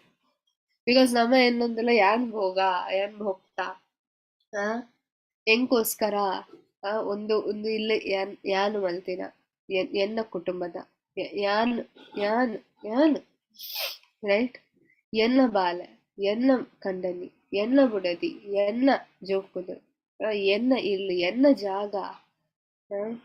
ಬಟ್ ಅವನ್ ಕೃಷ್ಣಕ್ಕೊಂದು ಎಸ್ ಲೀಗಲಿ ಅವು ಮಾತ ಓಕೆ, ಬಟ್ ಉಲಾಯ್ಡ್ದು ನಮಗ್ ಗೊತ್ತುಪ್ಪುಡು ಆಕ್ಚುಲಿ ಮಾತ ಕೃಷ್ಣನು ಉಲಾಯ್ಡ್ದು ಎಂಚ ಪಂಡ ಒಂದು ಕೆಲವು ಸರ್ತಿ ನಮ್ಮ ಒಟ್ಟಾರೆ ಕೆಲವು ನಾಯಿ ಉಪ್ಪುಂಡುತ್ತಲ್ಲ. ನಾಯಿ ನನೊಂಜಿ ನಾಯಿ ಪಿದಾಯ್ದು ಒಂಜಿ ನಾಯಿ ಬರ್ಪುಂಡು ಅವು ಜಾಗದ ನಾಯಿ ಅತ್ತು ಬೇತ ಒಂಜಿ ಗಲಿದ ನಾಯಿ ಬರ್ಪುಂಡು ಎಂಚ ಬೊಬ್ಬೆ ಪಾಡುಂಡು ದಾಯಿಗೋಸ್ಕರ ಬೊಬ್ಬೆ ಪಾಡ್ನು ನಾಯಿ ದಾದಾಪುಂಡು. ಹಾ ಎನ್ನ ಎಂದು ಬೀದಿಗ್ ಈ ಎಂಚ ಬತ್ತ ನಾ ಬೊಬ್ಬೆ ಪಾಡ್ನು. ಬಟ್ ಆಕ್ಚುಲಿ ಅವ್ ನಾಯಿಗ್ ಸೇರ್ದಿನ ನಾವು ಜಾಗ ಅವು ನಾಯಿಗ್ಲ ಸೇರ್ದಿನ ರೆಡ್ ನಾಯಿ ಉಂಡು ರೆಡ್ ನಾಯಿಗ್ಲ ಅವು ಜಾಗ ಸೇರ್ದಿನ ಅಂದ ಅತ್ತು. ಅವು ಜಾಗದ ಏರಾಂಡೆಲ ಒಂಜಿ ಮುನ್ಸಿಪಾಲಿಟಿದ ಜನ ಬತ್ತಂಡ ಅವ್ ನಾಯಿನ್ ಗೆತೊಂದ್ ಪೋಪೆರ್ ಒಯ್ತೊಂದ್ ಪೋಪೆರ್ ಕರೆಕ್ಟಾ. ಸೊ ನಮ್ಮ ಅಂಚನೆ ಒಂದು ಜಗತ್ ಎಂಕ್ ಸೇರ್ದಿನಾತ್. ಬಟ್ ಯಾನ್ ಎನ್ನ ಅಂದೆ ಎನ್ನೊಂದಿಲ್ಲ ಭಗವಂತನ ಮುನ್ಸಿಪಾಲಿಟಿ ಏರು ಮಾಯಾದೇವಿ ಬತ್ತೆ ಮೃತ್ಯು ಪುರುಷ ಬತ್ತೆ ನಮ್ಮನ್ ಒಯ್ತೊಂದ್ ಪೋಪೆರ್ ಅಪ್ಪಗೆ ಏರ್ ಯಾನ್ ಅಂದ್ ಪಂದ್ ಕುಲ್ಲರ್ ಅಲ್ಪ ಪ್ರಭುಪಾದ್ ಪನ್ಪೇರ್ okay you are not the enjoyer. Actually ಒಂದು ಭೌತಿಕ ಜಗತ್ತು ಮಸ್ತ್ ಭಂಗ ಉಂಡು ಅಂತ ಪ್ರಭುಪಾದ್ ಪನ್ಪೇರ್. ಬಟ್ ಅಪ್ಪಗ ಒಂಜಿ ಜನ ಪಂಡ್ no Prabhupada I am enjoying ಎಂಕಾಯ್ತ ಮತ್ತ ಅವಶ್ಯಕತೆ ಜಾನ್ ಖುಷಿ ಇಟ್ಟುಲ್ಲ ಅಂತ ಪನ್ಪೇರ್. ಪ್ರಭುಪಾದ್ ಪನ್ಪೇರ್ okay even though you are happy ಏತ್ ಟೈಮ್ ಮುಟ್ಟ ಹ್ಯಾಪಿ ಉಪ್ಪುವಾರ್ ನಾನು ಖುಷಿಟ್ಟುಲ್ಲ ಅಂದ್ ಪನೊಲಿ ಬಟ್ ಏತ್ ಟೈಮ್ ಮುಟ್ಟ ಇರ್ ಖುಷಿಟ್ಟು ಉಪ್ಪುವಾರ್ ಚೂರ್ ಟೈಮ್ ಮುಟ್ಟ ಕುಡವರ ಜನ್ಮ ಮೃತ್ಯು ಜರ ವ್ಯಾಧಿದ ಚಕ್ರಡ್ ಬೂರೋಡು ಕರೆಕ್ಟ್ ಕುಡವರ ಸೈಯಡು ಕುಡವರ ಪುಟ್ಟೋಡು. ಸೊ ಆಕ್ಚುಲಿ ತೂವರ ಪುಂಡ ಏರ್ಲ ಖುಷಿ ಇಜ್ಜ ನಮಕ್ ಕೆಲವು ಸರ್ತಿ ಫೀಲ್ ಆಪುಂಡು ಎಂಕ್ ಮಾತ್ರ ದುಃಖ ಬೇತೆಕ್ಲು ತೂಲಿ ಆತು ಖುಷಿಟ್ಟುಲ್ಲಾರ ನೋ ಏರ್ಲ ಖುಷಿ ಇಟ್ಟಿಜ್ಜಾರ ಮಾತರೆಗ್ಲ ಅಕಲ್ನ ಒಂಜಿ ಪ್ರಾಬ್ಲಮ್ ಉಡುಲ್ಲೇರ್ ಮಾತೆಲ್ಲ ಅಕಲ್ನ ಪ್ರಾಬ್ಲಮ್ ಏರ್ಲ ಬೊಕ ಏರ್ಲ ಕೆಲವರೆ ನೋಡಿ ಯಾನ್ ಇಂಚ ಮಲ್ತಂಡ ಬಿನಿ ಅಕಲ್ ಏನ ಯೋಚನೆ ಮಲ್ಪೇರ್ ನೋ ಅಕ್ಲೆಗ ಅಕಲ್ನೇ ಯೋಚನೆ ಉಂಡು ಈರ್ನ ಯೋಚನೆ ಮಲ್ತು ಕುಲ್ಲು ಜೇರ ಆಗ್ತದೆ. ಯಾನ್ ಬಿನಿ ಕೃಷ್ಣ ಪ್ರಜ್ಞೆಡ್ ಬತ್ತಂಡ ಏನ ರಿಲೇಟಿವ್ಸ್ ಅಕಲ್ ಏನ ಯೋಚನೆ ಮಲ್ಪೇರ್ ನೋ ಅಕ್ಕಲಿಗೆ ಅಕ್ಕಲನೇ ಯೋಚನೆ ಉಂಡು, ಅಕ್ಕಲಿಗೆ ನಾನು ಎಂಚ ಕಾಸು ಮಲ್ಪುನ ಎನ್ನ ಜೋಕ್ಲೆನ ಎಂಚ ಒಂದು ಮಲ್ಪುನ ಅಕ್ಕಲನೇ ಯೋಚನೆ ಉಂಡು. ಅಕ್ಕಲ್ ನಿಕ್ಕಲ್ನ ಯೋಚನೆ ಮಲ್ತ್ ಕುಲ್ಲು ಜೇರಿ ಇಕ್ಕಲ ಇಲ್ಲ ಬಂದಾಗ ರಡ್ಡು ಪಾತರ್ದು ಪೋಪೆರು ಪಿದಾಯ್ ಪೋಯ್ಬೊಕ್ಕ ಅಕ್ಕಲ್ನಾನೇ ಯೋಚನೆ ಉಪ್ಪುಂಡು ನೆನಬ್ದಿಲ್ಲ ನಿಕ್ಕಲ್ನ ಯೋಚನೆ ಮಲ್ತ್ ಕುಲ್ಲು ಜೇರಿ ಇರ್ಲ. ಸೊ ಒಂದು ಮಾತ ನಮ್ಮ ಒಂಜಿ ಮಾಯಾಶಕ್ತಿ ಪಂಡ ಆರ ಅಂಚಿನ ಒಂಜಿ ಗೇಮ್ ಗೋಗ್ಬೇರು. ಸೊ ಕೃಷ್ಣಗ ಆಕ್ಚುಲಿ ಒಂದು ಜಗತ್ ಕೃಷ್ಣಗ್ ಸೇರ್ದಿನ ನಮ್ಮ ನಾಯಿ ಪುಚ್ಚೆ ಲೆಕ್ಕ ಲಡಾಯಿ ಮಲ್ತೇನೆ ಒಂದು ಅವು ಒಂದು ಎನ್ನ ಇಮ್ಮಿಡಿಯೇಟ್ಲಿ ಮುನ್ಸಿಪಾಲಿಟಿ ಏರು ಮಾಯಾದೇವಿ ಬತ್ತ ಮೃತ್ಯು ಪುರುಷ ಬತ್ತ ನಮ್ಮನ್ನು ಒಯ್ತೊಂದು ಹೋಗ್ಯಾರ ಬೊಕ ಏನೋ ಮಲ್ಪೋರು. ಸೊ ಆಕ್ಚುಲಿ ಒಂದು ನಮ್ಮ ಪರಿಸ್ಥಿತಿ ಇತ್ತೆ ಭೌತಿಕ ಜಗತ್ತರು. ಸೊ ಐಕೋಸ್ಕರ ಬೆಟರ್ ಏನ ಭಗವಂತನ ಸೇವೆ ಮಲ್ಪುನ, ಭಗವಂತನ ಸೇವೆಯನ್ನು ಮಲ್ಪುನ, ತಾಪುಂಡ ಆತ ಸೇವೆಯನ್ನು ಮಲ್ಪುನ, ಪ್ರಾಕ್ಟಿಕಲ್ ಆದ ಸೇವಸ್ ಮಲ್ಪುನ.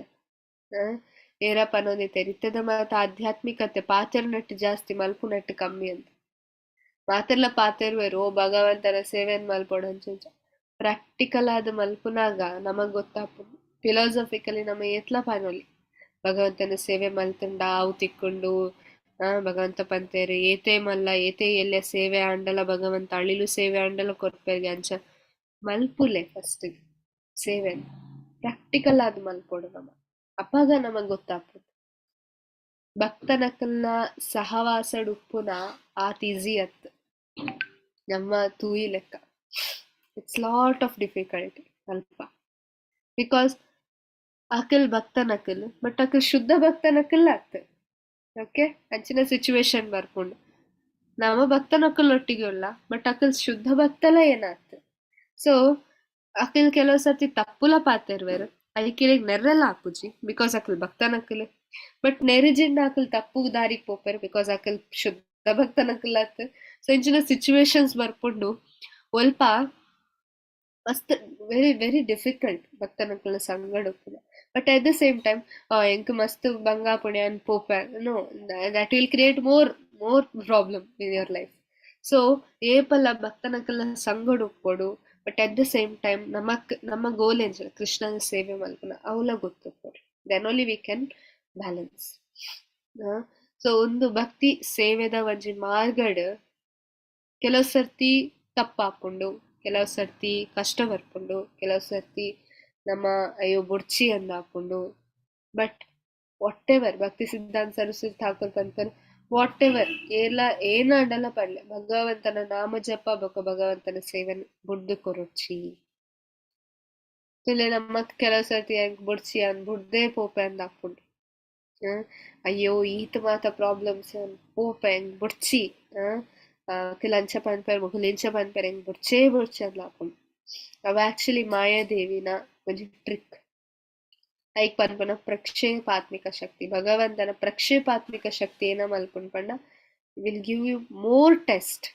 ಇಂಚಿನ ಟೆಸ್ಟ್ ಪಂಡ ಇರೆಗು ಬುಡ್ದು ಪೋಪಿನ ಆತ ಮನಸ್ಸು ಬರ್ಪುಂಡ ಆ ಅಂಚಿನ ಟೆಸ್ಟ್ ಕೊರ್ಪೇರು ಭಗವಂತ ಬಿಕಾಸ್ ಇರೆಗ್ ಟೆಸ್ಟ್ ಮಲ್ಪೋಡು ಎಲ್ಲೆ ಇರ ಆಧ್ಯಾತ್ಮಿಕ ಜಗತ್ತಿಗೆ ಬತ್ತಿ ಬೊಕ್ಕ ಕೃಷ್ಣ ಹೆಂಗ್ ಬುಡ್ಚಿ ಹೆಂಗ್ ಕಷ್ಟ ಆಪುಣೆ ಅನ್ ಪೋಪೆ ಪಂಡ then it's a problem right. So Krishna ಐಕೋಸ್ಕರ ಒಂದು ಭೌತಿಕ ಜಗತ್ತು ಡೈರೆಕ್ಟ್ ಸರಿ ಟೆಸ್ಟ್ ಮಲ್ಪರ್ ಸರಿ ಉಲ್ಲೆರ ಇಜ್ಜೆರ ಮೇರೆ ಒಂದು ಬೊಕ್ಕ ಆಯ್ತಾ ಬೊಕ್ಕನೇ ಕೃಷ್ಣ ಎಂಟ್ರಿ ಕೊರ್ಪುನ ನೆನ್ನಬ್ದಿಲ್ಲ ವಿತೌಟ್ ಇರೆಗ್ ತತ್ತದಿ ಅನ್ ಗೋಲೋಕದ ಉಲ್ಲ ಎಂಟ್ರಿ ಕೊರಿ ಹೆಂಗ್ ಗೊತ್ತಿತ್ತು ಜೀರ್ ಭಕ್ತ ಅತ್ತಂದು ನೋ ಅಂಚಿನ ಏನೆಲ್ಲ ಪರಿಸ್ಥಿತಿ ಬರ್ಪುಜಿ. Krishna will test you and then only he'll take you. ನೆನ್ನಬ್ದಿಲ್ಲ ಭಕ್ತಿ ಸೇವೆ ಬತ್ತೆ ಎಂಕಿತ ಪ್ರಾಬ್ಲಮ್ ಬರ್ಪುಜಿ ಅಂದು ಕುಲ್ಲು ನಕಲ್ ಮೂರ್ಖನಕಲ್ ಬಿಕಾಸ್ ಭಕ್ತಿ ಸೇವೆ ಮಲ್ತಾ ಇವಾಗ ಜಾಸ್ತಿ ಪ್ರಾಬ್ಲಮ್ ಬರ್ಪು because Krishna will test you like anything test ಮಲ್ಪೇರ್ ನಮ್ಮ ನಿಜವಾದಿನ ಆ್ಯಂಡ್ ಏನೊಂಜಿ ಟೆಸ್ಟ್ ಮಸ್ತ್ ಬಂಗದ ಟೆಸ್ಟ್ ಇತ್ತು ನಾನು ಪಾಸ್ ಆಯೆ ಕೃಷ್ಣ ನೆಲಲ ಜಾಸ್ತಿ ಮಲ್ಲ ಟೆಸ್ಟ್ ಕೊಡ್ಪೇರ್. So always remember Krishna will give test Mayadevi test ಕೊರೋಂದು ಉಪ್ಪೇರ್ ಇತ್ತೆ ಸ್ಕೂಲ್ ಕಾಲೇಜ್ ಒಂದು ಸ್ಕೂಲ್ ಒಂಜಿ ಸಿಂಪಲ್ ಎಕ್ಸಾಂಪಲ್ ಕೊರ್ಪೆ ಇರೆ ಏನ ಜೋಕ್ಲೆಗ್ ಸ್ಕೂಲಿಗೆ ಪಾಡುವಾರ್ ಆ ಸ್ಕೂಲಡ್ ಎಕ್ಸಾಮೇ ಇಜ್ಜಿ ದಾದ ಹಾಪುಂಡು ಡಿಸ್ಅಡ್ವಾಂಟೇಜ್ ದಾದ ಹಾಪುಂಡು ಅವು ಸ್ಕೂಲಡ್ ಎಕ್ಸಾಮೇ ಇಜ್ಜಿ ಜೋಕ್ಲೆಗ್ ಜೋಕುಲು ಓದುಜೇರು ಜೋಕುಲು ಕಲ್ಪುಜೇರು ಬೊಕ್ಕ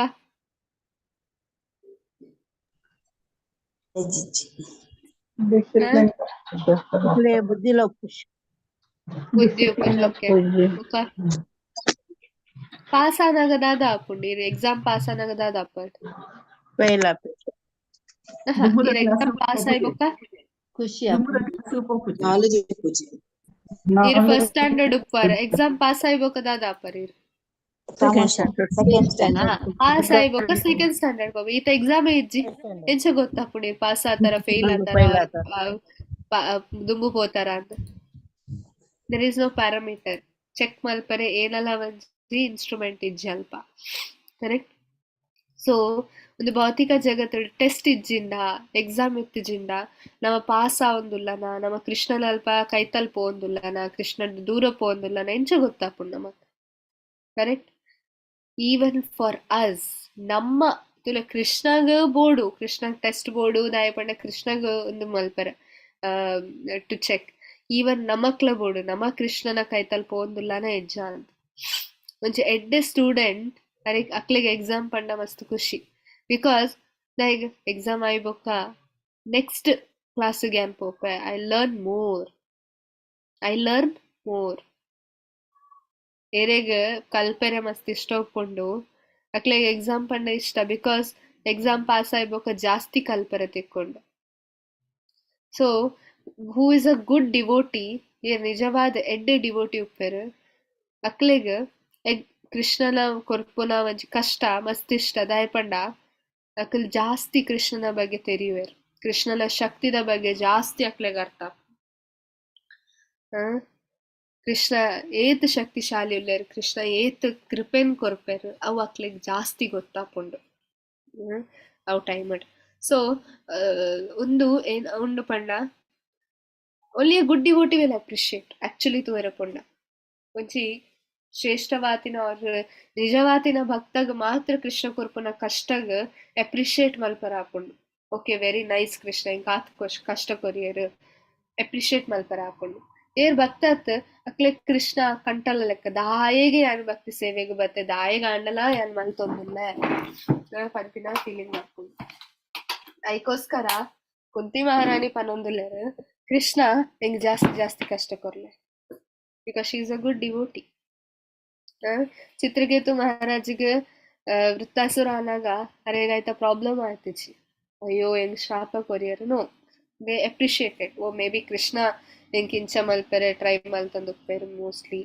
ಇವನ್ ಅಂಬರೀಷ್ ಮಹಾರಾಜ್ ಅರೇಗ್ಲ ಆರ್ನ ಎದುರು ಅಸುರ ಬಂದಾಗ ಅರೇಗ್ಲ ಕಷ್ಟ ಒಂದು ಕೃಷ್ಣನ ಮಿತು ಕೋಪ ಏನ ಬೈದಿಜಿ ಬಿಕಾಸ್ ಆರ್ಲೇನ್ ಬಂದಿತ್ತಾರ ಓಕೆ ಕೃಷ್ಣನ ಇಚ್ಛೆ ಉಂಡು ಮೇ ಬಿ ಐಕೋಸ್ಕರ ಓಕೆ ಎಸ್ ಯಾನುಂತು ಮುಲ್ಪ ಪರೀಕ್ಷಿತ್ ಮಹಾರಾಜ್ ಶಾಪ ತಿಕ್ಕಿವಕ್ಕ ಅರೇಗೇನ ಒಂದ್ ಹತ್ತಿಜಿ ಆರ್ಲೆ ಅಪ್ರಿಶಿಯೇಟ್ ಮಾಡ್ತಾರೆ ಮೋಸ್ಟ್ಲಿ ಕೃಷ್ಣ ಬೋಡಿತ್ತಂದು ಮೇ ಬಿ ಐಕೋಸ್ಕರ ಹಿ ಆಲ್ಸೋ ಅಪ್ರಿಶಿಯೇಟೆಡ್.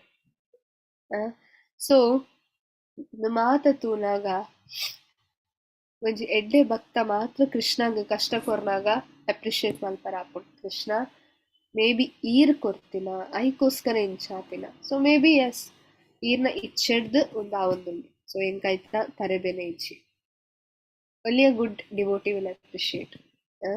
ಸೊ ಅವು ನಮಕ್ ತೂವಡು. ಸೊ ಐಕೋಸ್ಕರ ಕೃಷ್ಣ ಮಲ್ಪುನಕ್ ಮಾತಾಡ್ಲ ಕಾರಣ ಉಂಡು ಕೆಲವು ಸರ್ತಿ ಮಸ್ತ್ ಮಂಗ ಬರ್ಪುಂಡು ಬಟ್ ಹತಾಶೆ ಅಂಡ ಭಕ್ತ ಆತುಜ ಅಂದ ಅರ್ಥ. ಸೊ ನಿಕ್ಲೆಗೆ ಏನಪ್ಪ ಅನ್ಪುನತೆ ಅನೆಂಕೆ ಪನ್ಪುನ ಒಂದು ಮಾತ ಓಕೆ ಬಿಕಾಸ್ ಒಂದು ಮಾತ ನಮ್ಮ ಲೈಫ್ ಉಳ್ಳ ತೂಪ ಒಂದು ಮಾತ ಆಪುಂಡು but we don't accept it.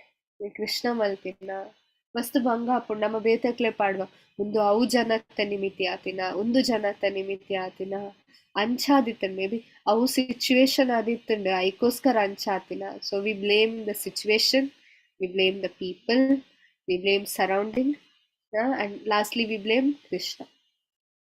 ನಮ್ಮ ತಪ್ಪತ್ತು ನಮ್ಮ ಎಡ್ಡೆ ಜನ ಬಟ್ ಕೃಷ್ಣ ಗೊತ್ತಿತ್ತು ಜಿ ಯಾನ್ ಎಡ್ಡೆ ಜನ ಅಂದ ಐಕೋಸ್ಕರ ಆರ್ ಕಷ್ಟಕ್ಕೆ ಬರ್ಲಿ ಅದೇ ಕೃಷ್ಣ ಗೊತ್ತಿತ್ತು ಜಿ ಯಾನ್ ಎಡ್ಡೆ ಜನ ಅಂದ್ ಐಕೋಸ್ಕರ ಆರ್ ಕಷ್ಟಕ್ಕೆ ಬರ್ಲಿ ಬೇರೆಗ್ಲ ಗೊತ್ತಾಯ್ತು ಯಾನ್ ಎಡ್ಡೆ ಜನ ಅಂದ್ ನಾವು ಮಾತಲ್ಲ ಎಣ್ಣಿಯರಿ ಯಾನ್ ತಪ್ಪು ಅಂದ ಐಕೋಸ್ಕರ ಕೃಷ್ಣ ಹೆಂಗ್ ಕಷ್ಟಕ್ಕೆ ಬರ್ಲಿ ಆಕ್ಚುಲಿ ಯಾನ್ ಎಡ್ಡೆ ಜನ ನೋ ಏರ್ಲ ಎಡ್ಡೆ ಜನ ಅಂತ ಎಡ್ಡೆ ಇತ್ತಂಡ ಒಂದು ಭೌತಿಕ ಜಗತ್ತದ ಉಲ್ಲ ಇಪ್ಪು ಜನ ನೆನಪ್ದಿಲ್ಲ ನಮ್ಮ ಎಡ್ಡೆ ಇತ್ತಂಡ ನಾವು ಒಂದು ಭೌತಿಕ ಜಗತ್ತದ ಉಲೈ ಇತ್ತಜ ನಮ್ಮ ಆಲ್ರೆಡಿ ಕೃಷ್ಣನ ಧಾಮಕ್ ಹೋದಪ್ಪ ಬಿಕಾಸ್ ನಮ್ಮ ಎಡ್ಡೆ ಅತ್ತ ಈಗೋಸ್ಕರ ನಮ್ಮ ಮುಲ್ಪೋಲ್ಲ ಬಟ್ ನಮಕ್ ಅವ್ ಕನ್ವಿನ್ಸ್ ಆತಿಜಿಗೆ ಏನ್ ಎಡ್ಡೆ ಅತ್ತಂತ ಅವೇ ಪ್ರಾಬ್ಲಮ್ ನಮಕ್ ರೋಗ ಬೈದಂಡು ಬಂದು ಗೊತ್ತಿಜ್ ಔಷಧಿ ಉಂಡು ಹರಿಕೃಷ್ಣ ಮಾಮಂತದ ಔಷಧಿ ಉಂಡು ಡಾಕ್ಟರ್ ಅಲ್ಲೇರು ಮಾತಾ ಡಿವೋಟೀಸ್ ನಕಲ್ ಸೀನಿಯರ್ ಡಿವೋಟೀಸ್ ಮಾತಾ ಡಾಕ್ಟರ್ಸ್ ಅಲ್ಲೇರು ಬಟ್ ಪೇಷಂಟ್ ಕನ್ವಿನ್ಸ್ ಆತಿಜಿಗೆ ಯಾರಿಗೆ ರೋಗ ಉಂಡು ಅವು ಪ್ರಾಬ್ಲಮ್ ಆತಿನ ಎಂಕ್ ರೋಗ ಉಂಡು ಪಂದೆ ಹೆಂಗ್ ಗೊತ್ತಿಜ್ ಮಾತ್ರೆಗ್ಲ ಗೊತ್ತಾವುಂಡು ಎಂಕ್ ರೋಗ ಉಂಡಂದು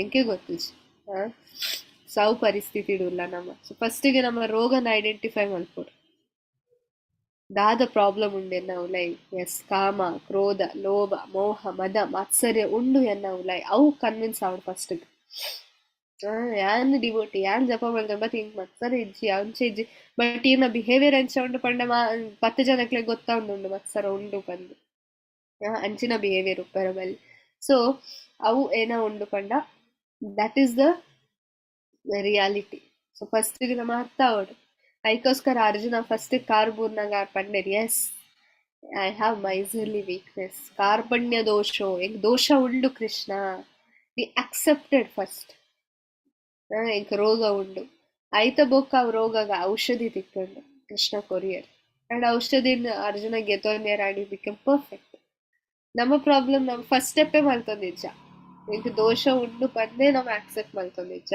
ಬೊಕ್ಕ ಮಾತ್ರ ತಿಕ್ಕಂಡಲ್ಲ ನಮ್ಮ ತಿನ್ಪಾಯ ಅವನ್ ಸೊ ಅಂಚಿನ ಒಂಜಿ ಪರಿಸ್ಥಿತಿ ನಮ್ಮ ಇಲ್ಲ ಓಕೆ ಸೊ ಭಕ್ತಿ ಸೇವೆಯನ್ನು ಮಲ್ಪೊಡು and we should not leave ನಮ್ಮ ಎಪ್ಪಲ ಭಕ್ತಿ ಸೇವೆಯನ್ನು ಬುಡ್ದು ಕೊರ್ರೆ ಬನ್ನಿ ಬಿಕಾಸ್ ಮನುಷ್ಯ ಜನ್ಮ ಪಯ್ಯ ರಾಧಾ ಕೃಷ್ಣನ ಬಜಿಯ ಜಾನಿಯ ಶೂನ್ಯ ವಿಷ ಕೈನು ನಿಜವಾತಿನ ವಿಷ ಆಕ್ಚುಲಿ ರಾಧಾಕೃಷ್ಣನ ಆರಾಧನೆ ಮಲ್ಪಂದ ಕುಲ್ಲು ನಾವು ನಿಜವಾದಿನ ವಿಷಾಗೆ ಸೊ ಮನುಷ್ಯ ಜನ್ಮ ತಿಕ್ಕಿ ಬೊಕ್ಕ ನಮಕ್ ಸ್ಪೆಷಲ್ ಆಪರ್ಚುನಿಟಿ ಧರ್ಮೇನ ಹೀನ ಪಶುಭೀರ್ ಸಮಾನ ಅಂಡ ಅವೇ ನಾವು ಬುಡ್ದು ಕೊಂಡ ಧರ್ಮನ್ನೇ ಏನ ಧರ್ಮ ಪರೋಧರ್ಮ ಯಥಾ ಭಕ್ತಿ ರದೋಕ್ಷ ಜೈನ್ ಭಕ್ತಿನ ಮಲ್ಪುನ ನಿಜವಾತಿನ ಧರ್ಮ ಅವೆಲ್ಲೇ ಬುಡ್ದು ಕೊಂಡ ಪಶುಭೀರ್ ಸಮಾನ ಅವು ಪಶುತ್ವ ಸಮಾನ ಮಾಡ್ಕೊಂಡು ನಮ್ಮ ಜೀವನ ಆಹಾರ ನಿದ್ಯ ಭಯಮೈಥುನಂ ಚ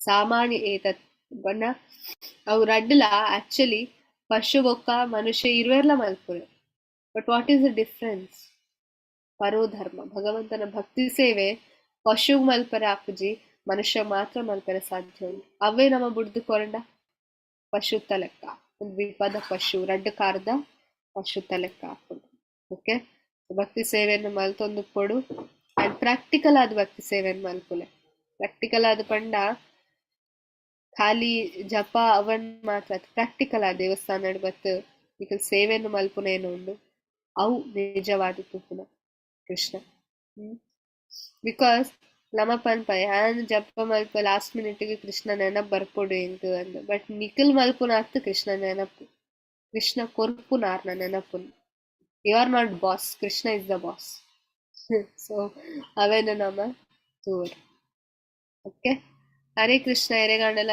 ಪ್ರಶ್ನೆ और ऐड ಮಲ್ಪರೆ ಇತ್ತು ನಮ್ಮ ಪನ್ನೊಲಿ ಹರೇ ಕೃಷ್ಣ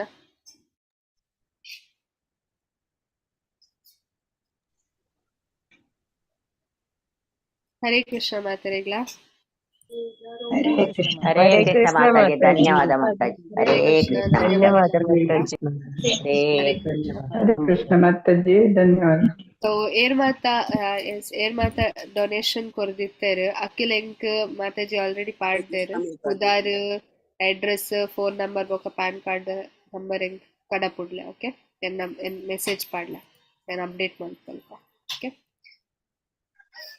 ಹರೇ ಕೃಷ್ಣ ಮಾತಾಜಿ ಹರೇ ಕೃಷ್ಣ ಮಾತಾಜಿ ಹಾ ಹರೇ ಪಲ್ಲೆ ಕೃಷ್ಣ ಆಧಾರ್ ಕಾರ್ಡ್ ಆಪಣೆ ಮಾತಾಜಿ ಯಾನ್ ಪ್ಯಾನ್ ಇಜ್ಜಿಂದ ಮಲ್ಲ ಇಜ್ಜಿ ಜಸ್ಟ್ ನಂಬರ್ ಅಡ್ರೆಸ್ ಬೊಕ್ಕ ಏನ ಪುದಾರನ್ ಕಡ ಪುಡ್ಲ ಕರೆಕ್ಟ್ ಆತಿನ ಪುದಾರ ರಿಸಿಪ್ಟೆಡ್ ಬರೆಯರ ಹರೇ ಕೃಷ್ಣ ಹರೇ ಕೃಷ್ಣ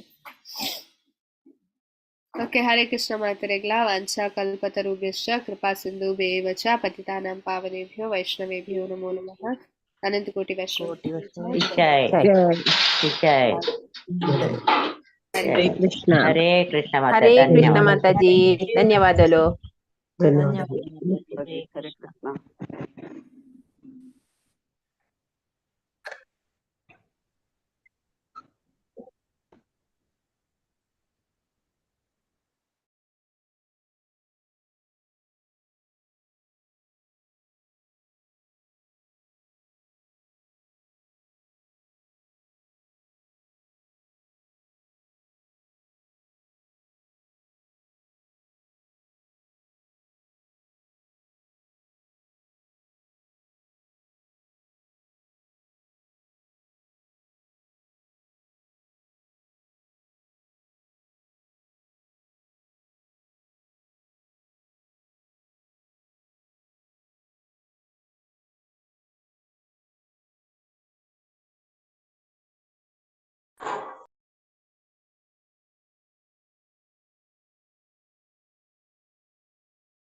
ಹರೇ ಕೃಷ್ಣ ಮಾತಾಜಿ. ಹಾ ಓದ್ಲೆ ಮಾತಾಜಿ. ಅನುವಾದ ಭಾವ ಓದ್ಲೆ ಕೊಡೆ ಬಂದಾತು ನೋಡಿ.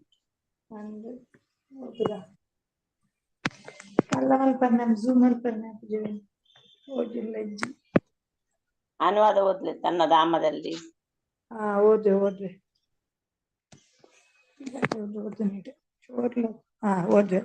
ತನ್ನ ಧಾಮದಲ್ಲಿ ಅಚಲವಾಗಿದ್ದರು ದೇವೋತ್ತಮ ಪರಮ ಪುರುಷನು ಮನಸ್ಸಿಗಿಂತಲೂ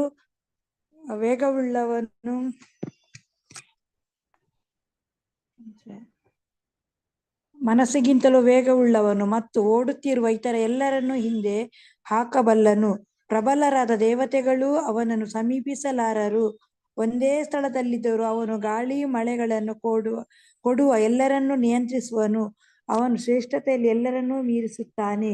ಭಾವಾರ್ಥ: ದೇವೋತ್ತಮ ಪರಮಪುರುಷನಾದ ಪರಮಪ್ರಭುವನ್ನು ಎಂಥ ಶ್ರೇಷ್ಠ ತತ್ವಜ್ಞಾನಿಯೇ ಆದರೂ ಊಹಾಪೋಹದಿಂದ ಅರಿಯಲು ಸಾಧ್ಯವಿಲ್ಲ.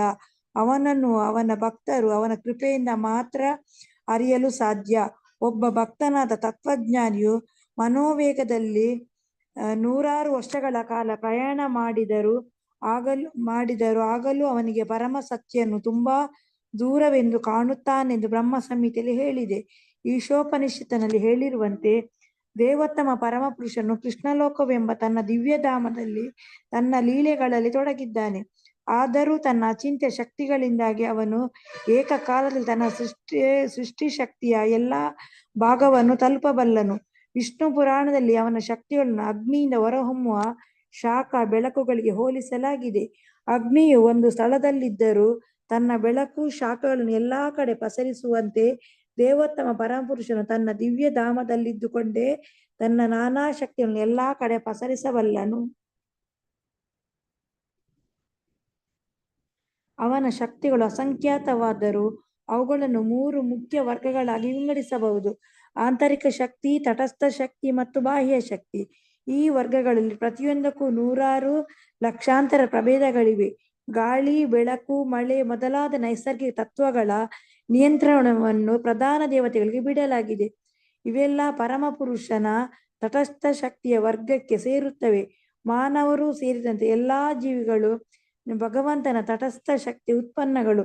ಭೌತ ಜಗತ್ತು ಭಗವಂತನ ಬಾಹ್ಯ ಶಕ್ತಿಯ ಸೃಷ್ಟಿ. ಆಧ್ಯಾತ್ಮಿಕ ಆಕಾಶವು ಅಂದರೆ ಭಗವಂತನ ಸಾಮ್ರಾಜ್ಯವು ಅವನ ಆಂತರಿಕ ಶಕ್ತಿಯ ಅಭಿವ್ಯಕ್ತಿ. ಹೀಗೆ ಭಗವಂತನ ನಾನಾ ಶಕ್ತಿಗಳು ಅವನ ನಾನಾ ಶಕ್ತಿಗಳ ಮೂಲಕ ಎಲ್ಲಾ ಕಡೆ ಇವೆ. ಭಗವಂತನ ಹಾಗೂ ಅವನ ಶಕ್ತಿಗಳ ನಡುವೆ ಏನೂ ವ್ಯತ್ಯಾಸವಿಲ್ಲದಿದ್ದರೂ ಪರಮಪ್ರಭು ನಿರಾಕಾರವಾಗಿ ಎಲ್ಲಾ ಕಡೆ ಇದ್ದಾನೆಂದಾಗಲಿ ಅವನು ತನ್ನ ಸಾಕಾರ ಅಸ್ತಿತ್ವವನ್ನು ಕಳೆದುಕೊಳ್ಳುತ್ತಾನೆಂದಾಗಲಿ ತಪ್ಪಾಗಿ ಭಾವಿಸಬಾರದು. ತಮ್ಮ ತಿಳುವಳಿಕೆಗೆ ತಕ್ಕಂತೆ ತೀರ್ಮಾನಗಳಿಗೆ ಬರುವುದು ಜನರ ರೂಢಿ. ಆದರೆ ಪರಮಪ್ರಭು ತಮ್ಮ ಸೀಮಿತ ತಿಳುವಳಿಕೆಗೆ ಮೀರಿದವನು. ಈ ಕಾರಣದಿಂದಲೇ ಉಪನಿಷತ್ತುಗಳು ಯಾರು ತಮ್ಮ ಸೀಮಿತ ಶಕ್ತಿಯಿಂದ ಭಗವಂತನ ಬಳಿ ಸಾರಲು ಸಾಧ್ಯವಿಲ್ಲವೆಂದು ನಮಗೆ ಎಚ್ಚರಿಕೆ ನೀಡುತ್ತವೆ. ಮಹರ್ಷಿಗಳಿಗೂ ಸುರರಿಗೂ ತನ್ನನ್ನು ಅರಿಯಲು ಸಾಧ್ಯವಿಲ್ಲವೆಂದು ಭಗವಂತನ ಭಗವದ್ಗೀತೆಯಲ್ಲಿ 10.2 ಹೇಳುತ್ತಾನೆ. ಇನ್ನು ಭಗವಂತನ ರೀತಿ ನೀತಿಗಳನ್ನೇ ಅರಿಯದ ಅಸುರರ ಬಗ್ಗೆ ಹೇಳುವುದೇನಿದೆ? ಈ 4ನೆಯ ಮಂತ್ರವು ಪರಮ ಸತ್ಯನೇ ಪರಮ ಪುರುಷ ಎಂದು ತುಂಬಾ ಸ್ಪಷ್ಟವಾಗಿ ಹೇಳುತ್ತದೆ. ಇಲ್ಲದಿದ್ದರೆ ಅವನ ವೈಯಕ್ತಿಕ ಸ್ವರೂಪಗಳ ಬಗ್ಗೆ ಇಷ್ಟೊಂದು ಹೇಳುವ ಅವಶ್ಯಕತೆ ಇರಲಿಲ್ಲ. ಅವಕ್ಕೆ ಸ್ವತಃ ಭಗವಂತನ ಎಲ್ಲಾ ಲಕ್ಷಣಗಳಿದ್ದರೂ ಭಗವಂತನ ಶಕ್ತಿಗಳ ಬೇರೆ ಬೇರೆ ಅಂಶಗಳ ಶ್ರೇಯ ಶಕ್ತಿ ಸೀಮಿತವಾದುದು. ವಿಭಿನ್ನಾಂಶಗಳು ಎಂದಿಗೂ ಪೂರ್ಣವಾದಕ್ಕೆ ಸಮವಾಗಲಾರರು. ಆದ್ದರಿಂದ ಅವು ಭಗವಂತನ ಪೂರ್ಣ ಶಕ್ತಿಯನ್ನು ಮೆಚ್ಚಲಾರವು. ಐಕ ಪ್ರಕೃತಿಯ ಪ್ರಭಾವದಿಂದ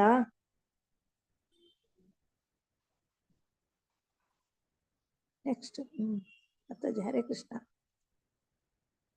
ಭಗವಂತನ ವಿಭಿನ್ನಾಂಶಗಳಾದ ಮೂರ್ಖರು ಅಜ್ಞರು ಆದ ಜೀವಿಗಳು ಭಗವಂತನ ದಿವ್ಯಸ್ಥಾನದ ಬಗ್ಗೆ ಊಹಾಪೋಹ ಮಾಡಲು ಪ್ರಯತ್ನಿಸುತ್ತಾರೆ.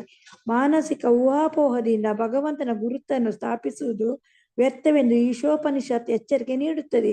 ಭಗವಂತನ ದಿವ್ಯತೆಯ ಬಗ್ಗೆ ಈಗಾಗಲೇ ದಿವ್ಯ ಜ್ಞಾನವಿರುವ ವೇದಗಳಂತ ಉತ್ತಮ ಆಕಾರದಿಂದ ತಿಳಿಯಲು ಪ್ರಯತ್ನಿಸಬೇಕು. ಸಂಪೂರ್ಣದ ಪ್ರತಿಯೊಂದು ಭಾಗವಾದವನು ಯಾವುದಾದರೊಂದು ಶಕ್ತಿಯನ್ನು ಹೊಂದಿರುತ್ತಾನೆ. ಆ ಭಾಗವು ತನ್ನ ನಿರ್ದಿಷ್ಟ ಕಾರ್ಯ ಚಟುವಟಿಕೆಗಳನ್ನು ಮರೆತರೆ ಅವನು ಮಾಯೆಯಲ್ಲಿದ್ದಾನೆಂದು ಪರಿಗಣಿಸಲಾಗುವುದು. ಹೀಗೆ ಭಗವಂತನು ನಮಗಾಗಿ ವಹಿಸಿಕೊಟ್ಟ ಪಾತ್ರವನ್ನು ನಿರ್ವಹಿಸಬೇಕೆಂದು ಈಶೋಪನಿಷತ್ ಆರಂಭದಿಂದಲೂ ಎಚ್ಚರಿಕೆ ನೀಡುತ್ತದೆ. ಅಂದರೆ ಜೀವಾತ್ಮನಿಗೆ ಸ್ವಂತ ಪ್ರವರ್ತನ ಶಕ್ತಿ ಇಲ್ಲವೆಂದು ಅರ್ಥವಲ್ಲ. ಅವನು ಭಗವಂತನ ವಿಭಿನ್ನಾಂಶವಾದ್ದರಿಂದ ಅವನು ಭಗವಂತನ ಪ್ರವರ್ತನ ಶಕ್ತಿಯನ್ನು ಸ್ವೀಕರಿಸಬೇಕು. ಒಬ್ಬನು ಬುದ್ಧಿವಂತಿಕೆಯಿಂದ ತನ್ನ ಪ್ರವರ್ತನದ ಶಕ್ತಿಯನ್ನು ಅಥವಾ ಕ್ರಿಯಾಶೀಲತೆಯನ್ನು ಉಪಯೋಗಿಸಿದರೆ ಪ್ರತಿಯೊಂದು ಭಗವಂತನ ಶಕ್ತಿಯೇ ಎಂದು ಅರಿತರೆ ಅವನು ಮಾಯೆಯ ಬಹಿರಂಗ ಶಕ್ತಿಯ ಸಂಪರ್ಕದಿಂದಾಗಿ ಕಳೆದು ಹೋದ ಮೂಲ ಪ್ರಜ್ಞೆಯನ್ನು ಮರಳಿ ಪಡೆಯಬಹುದು. ಎಲ್ಲಾ ಶಕ್ತಿಯು ಭಗವಂತನಿಂದ ಬರುತ್ತದೆ. ಆದ್ದರಿಂದ ಪ್ರತಿಯೊಂದು ಶಕ್ತಿಯನ್ನು ಭಗವಂತನ ಇಚ್ಛೆಯಂತೆ ನಡೆಸಬೇಕೇ ಹೊರತು ಅದರ ವಿರುದ್ಧವಾಗಲ್ಲ. ಶರಣಾಗತಿಯ ಸ್ವಭಾವವಿರುವವನು ಮಾತ್ರ ಭಗವಂತನನ್ನು ಅರಿಯಬಲ್ಲನು. ಪರಿಪೂರ್ಣ ಜ್ಞಾನವೆಂದರೆ ಭಗವಂತನ ಸ್ವರೂಪಗಳನ್ನೆಲ್ಲ ಅರಿಯುವುದು, ಅವನ ಶಕ್ತಿಗಳನ್ನು ಅರಿಯುವುದು ಮತ್ತು ಅವನ ಇಚ್ಛೆಯಂತೆ ಈ ಶಕ್ತಿಗಳೆಲ್ಲ ಕೆಲಸ ಮಾಡುತ್ತವೆ ಎಂದು ಅರಿಯುವುದು. ಈ ವಿಷಯಗಳನ್ನೆಲ್ಲ ಭಗವಂತನು ಸಕಲ ಉಪನಿಷತ್ತುಗಳ ಸಾರವಾದ ಭಗವದ್ಗೀತೆಯಲ್ಲಿ ವಿಶೇಷವಾಗಿ ವಿವರಿಸಿದ್ದಾನೆ. ಹರೇ ಕೃಷ್ಣ. ಮತ್ತೆ ನೆಕ್ಸ್ಟ್ ಹರೇ ಕೃಷ್ಣ.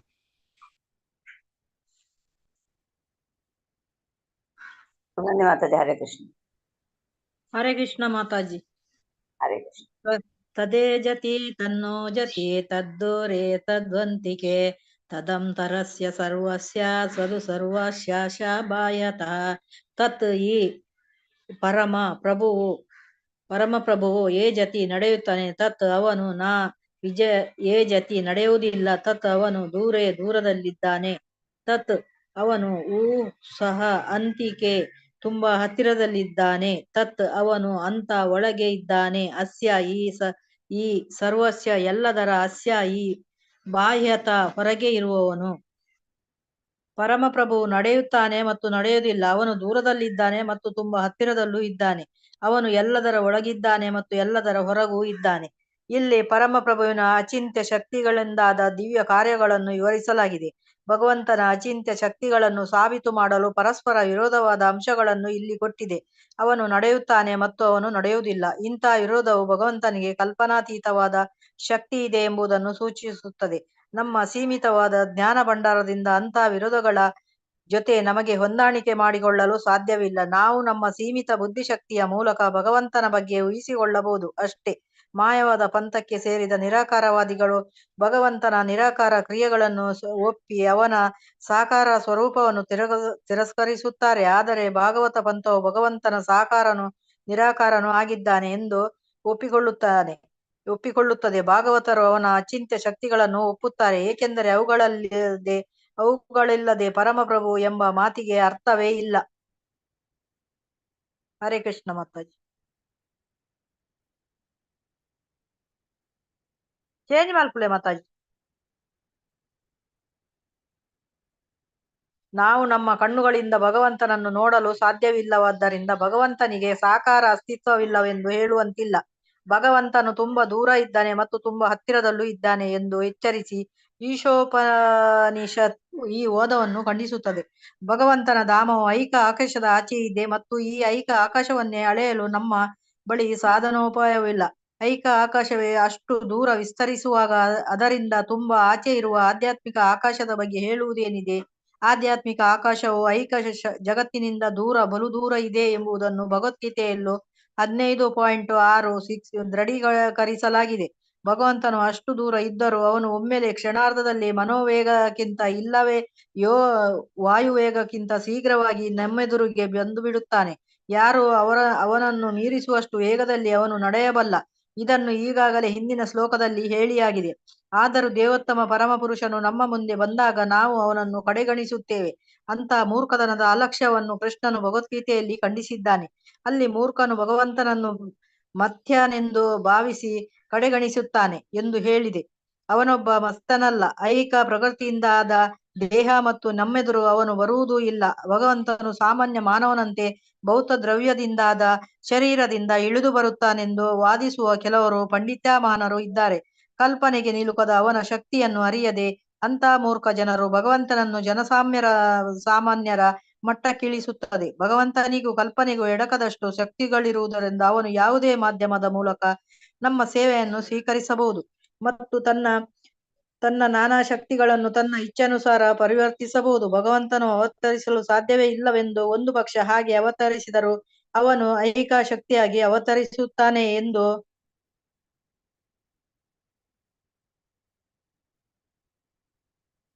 ನಾಸ್ತಿಕರು ವಾದಿಸುತ್ತಾರೆ. ಭಗವಂತನ ಕಲ್ಪನಾತೀತ ಶಕ್ತಿಗಳು ನಿಜವೆಂದು ನಾವು ಒಪ್ಪಿಕೊಂಡರೆ ಈ ವಾದ ನಿಲ್ಲುವುದಿಲ್ಲ. ಭಗವಂತನು ಐಹಿಕ ಶಕ್ತಿಯ ರೂಪದಲ್ಲಿ ನಮ್ಮೆದುರು ಪ್ರತ್ಯಕ್ಷವಾದರೆ ಅವನಿಗೆ ಈ ಐಹಿಕ ಶಕ್ತಿಯನ್ನು ಆಧ್ಯಾತ್ಮಿಕ ಶಕ್ತಿಯನ್ನಾಗಿ ಪರಿವರ್ತಿಸಲು ಸಾಧ್ಯ. ಈ ಶಕ್ತಿಗಳ ಮೂಲ ಒಂದೇ, ಆದ್ದರಿಂದ ಈ ಶಕ್ತಿಗಳನ್ನು ಅವುಗಳ ಮೂಲದ ಇಚ್ಛೆಗೆ ತಕ್ಕಂತೆ ಬಳಸಬಹುದು. ಉದಾಹರಣೆಗೆ ಭಗವಂತನು ಅರ್ಚ ವಿಗ್ರಹ ರೂಪದಲ್ಲಿ ಕಾಣಿಸಿಕೊಳ್ಳಬಹುದು. ಈ ರೂಪಗಳು ಮರ, ಕಲ್ಲು ಅಥವಾ ಬೇರೆ ವಸ್ತುವಿನಿಂದ ಕೆತ್ತಲಾಗಿದ್ದರೂ ಮೂರ್ತಿ ಭಂಜಕರು ವಾದಿಸುವಂತೆ ಕೇವಲ ವಿಗ್ರಹಗಳಲ್ಲ.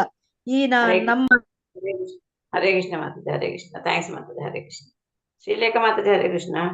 ಹರೇ ಕೃಷ್ಣ ಮಾತಾಜಿ. ನಮ್ಮ ಈ ಅಪರಿಪೂರ್ಣವಾದ ಐಹಿಕ ಅಸ್ತಿತ್ವದ ಸ್ಥಿತಿಯಲ್ಲಿ ನಾವು ನಮ್ಮ ಅಪರಿಪೂರ್ಣ ದೃಷ್ಟಿಯಿಂದಾಗಿ ಪರಮಪ್ರಭುವನ್ನು ನೋಡಲು ಸಾಧ್ಯವಿಲ್ಲ. ಆದರೂ ಐಹಿಕ ದೃಷ್ಟಿಯಿಂದ ಭಗವಂತನನ್ನು ನೋಡಬಯಸುವ ಭಕ್ತರಿಗೆ ಅವರ ಸೇವೆಯನ್ನು ಸ್ವೀಕರಿಸಲು ಐಹಿಕ ರೂಪವೆನ್ನಲಾದ ರೂಪದಿಂದ ಕಾಣಿಸಿಕೊಳ್ಳುವ ಕೃಪೆ ತೋರುತ್ತಾನೆ. ಭಕ್ತಿ ಸೇವೆಯ ಅತ್ಯಂತ ಕೆಳಗಿನ ಹಂತದಲ್ಲಿರುವ ಅಂತಹ ಭಕ್ತರು ವಿಗ್ರಹವೊಂದನ್ನು ಆರಾಧಿಸುತ್ತಾರೆ ಎಂದು ಭಾವಿಸಬಾರದು. ಅವರು ವಾಸ್ತವವಾಗಿ ಭಗವಂತನನ್ನು ಆರಾಧಿಸುತ್ತಾರೆ. ಅವನು ಅವರೆದುರು ಸುಗಮ್ಯವಾದ ರೀತಿಯಲ್ಲಿ ಕಾಣಿಸಿಕೊಳ್ಳಲು ಒಪ್ಪಿದ್ದಾನೆ. ಅರ್ಚ ವಿಗ್ರಹವನ್ನು ವಿಗ್ರಹಾರಾಧಕ ನಿಚ್ಛಾನುಸಾರವಾಗಿ ರೂಪಿಸಿಲ್ಲ.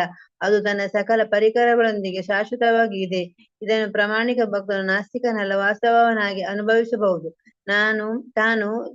ತನ್ನ ಭಕ್ತನ ಶರಣಾಗತಿಗೆ ತಕ್ಕಂತೆ ಅವನನ್ನು ಸಂಪರ್ಕ ಹೊಂದಿರುವುದಾಗಿ ಭಗವಂತನು ಭಗವದ್ಗೀತೆಯಲ್ಲಿ 4.11 ಸೂಚಿಸಿದ್ದಾರೆ. ಚಿಕ್ಕವರಿಗೆಲ್ಲ ಅವನು ತನ್ನನ್ನು ತೋರ್ಪಡಿಸಿಕೊಳ್ಳುವುದಿಲ್ಲ, ತನಗೆ ಶರಣಾದವರಿಗೆ ಮಾತ್ರ ತೋರ್ಪಡಿಸಿಕೊಳ್ಳುತ್ತಾನೆ. ಹೀಗಾಗಿ ಶರಣಾಗತನಾದವನಿಗೆ ಅವನು ಯಾವಾಗಲೂ ಎಟಕುತ್ತಾನೆ, ಆದರೆ ಶರಣಾಗತನಾಗದವನಿಗೆ ಅವನು ತುಂಬಾ ದೂರವಿರುತ್ತಾನೆ, ಆದುದರಿಂದ ಅವನಿಗೆ ಎಟಕುವುದಿಲ್ಲ.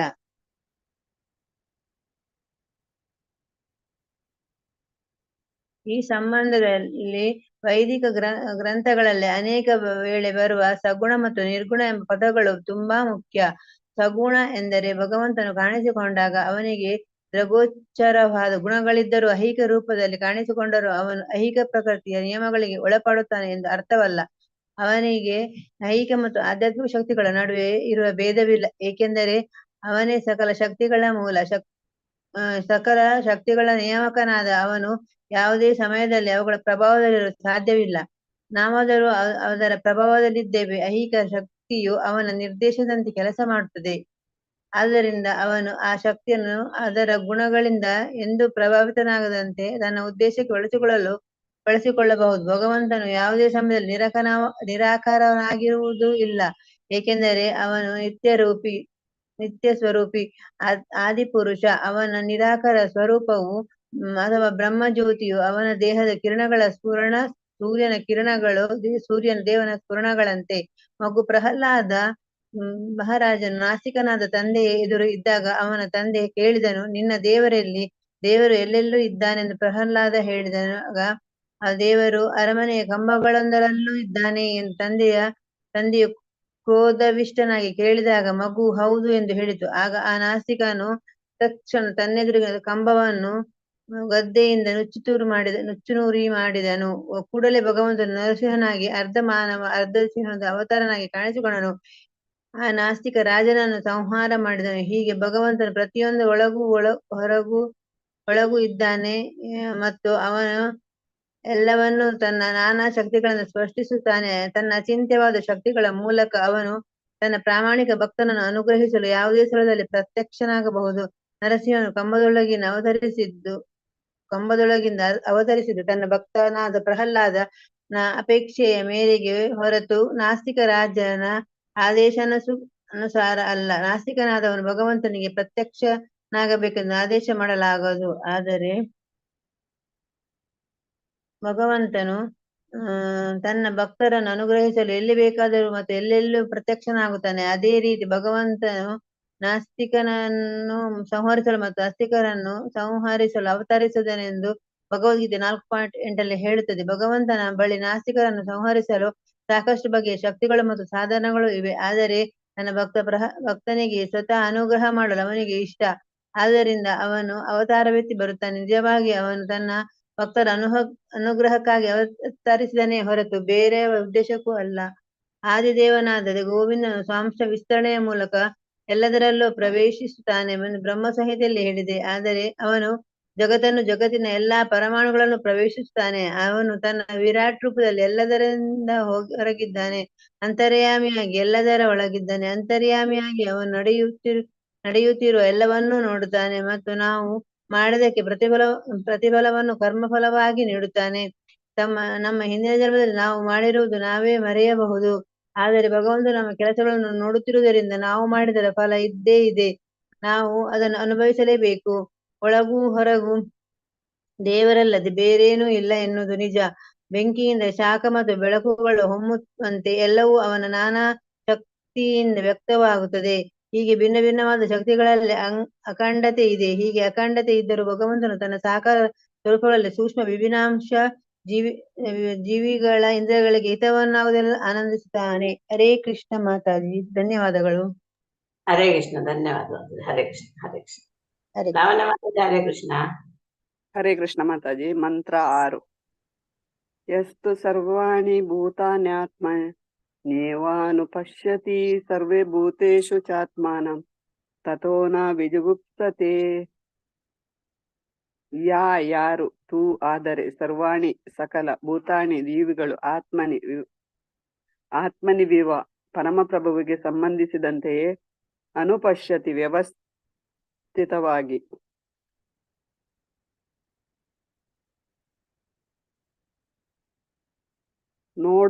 ವ್ಯವಸ್ಥಿತವಾಗಿ ನೋಡುವನೋ ಸರ್ವಭೂತೇಶು ಎಲ್ಲ ಜೀವಿಗಳಲ್ಲಿ ಚ ಮತ್ತು ಆತ್ಮಾನಂ ಪರಮಾತ್ಮನನ್ನು ತತಃ ಅನಂತರ ನಾ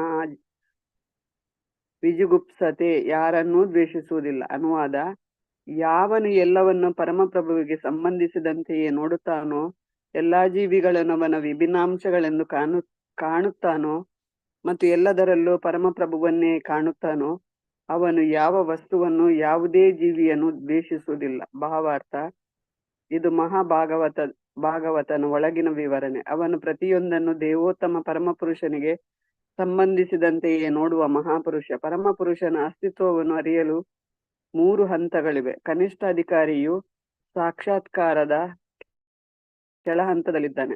ಅವನು ತನ್ನ ಧಾರ್ಮಿಕ ನಂಬಿಕೆಗೆ ತಕ್ಕಂತೆ ದೇವಸ್ಥಾನ, ಚರ್ಚು ಅಥವಾ ಮಸೀದಿಗೆ ಹೋಗಿ ಅಲ್ಲಿ ಧಾರ್ಮಿಕ ವಿಧಿಗನುಸಾರವಾಗಿ ಆರಾಧಿಸುತ್ತಾನೆ. ಅಂತಹ ಭಕ್ತನು ದೇವರು ಉಪಾಸನ ಸ್ಥಳದಲ್ಲಿ ಮಾತ್ರ ಇದ್ದಾನೆಯೇ ಹೊರತು ಬೇರೆ ಕಡೆ ಇಲ್ಲವೆಂದು ಭಾವಿಸುತ್ತಾನೆ. ಭಕ್ತಿ ಸೇವೆಯಲ್ಲಿ ಯಾರು ಯಾವ ಸ್ಥಾನದಲ್ಲಿದ್ದಾರೆಂದು ಅವನು ಖಚಿತಪಡಿಸಿಕೊಳ್ಳಲಾರ. ಯಾರು ಪರಮಪ್ರಭುವನ್ನು ಸಾಕ್ಷಾತ್ಕರಿಸಿಕೊಂಡಿದ್ದಾರೆಂಬುದನ್ನು ಹೇಳಲಾರ. ಅಂತಹ ಭಕ್ತರು ಮಾಮೂಲಿ ಸೂತ್ರಗಳನ್ನು ಅನುಸರಿಸುತ್ತಾರೆ ಮತ್ತು ಕೆಲವು ವೇಳೆ ಒಂದು ಬಗೆಯ ಭಕ್ತಿ ಇನ್ನೊಂದು ಬಗೆಯದಕ್ಕಿಂತ ಉತ್ತಮವೆಂದು ತಮ್ಮಲ್ಲೇ ಕಚ್ಚಾಡುತ್ತಾರೆ. ಈ ಕನಿಷ್ಠ ಅಧಿಕಾರಿಗಳು ವಾಸ್ತವವಾಗಿ ಪ್ರಾಪಂಚಿಕ ಭಕ್ತರು. ಅವರು ಈ ಐಹಿಕ ಗಡಿಯನ್ನು ದಾಟಿ ಆಧ್ಯಾತ್ಮಿಕ ಹಂತವನ್ನು ತಲುಪಲು ಪ್ರಯತ್ನಿಸುತ್ತಿದ್ದಾರೆ ಅಷ್ಟೇ. ಸಾಕ್ಷಾತ್ಕಾರದ 2ನೇ ಹಂತ ತಲುಪಿರುವವರನ್ನು ಮಧ್ಯಮಾಧಿಕಾರಿಗಳೆಂದು ಕರೆಯುತ್ತಾರೆ. ಈ ವರ್ಗಕ್ಕೆ ಸೇರಿದ ಭಕ್ತರು 4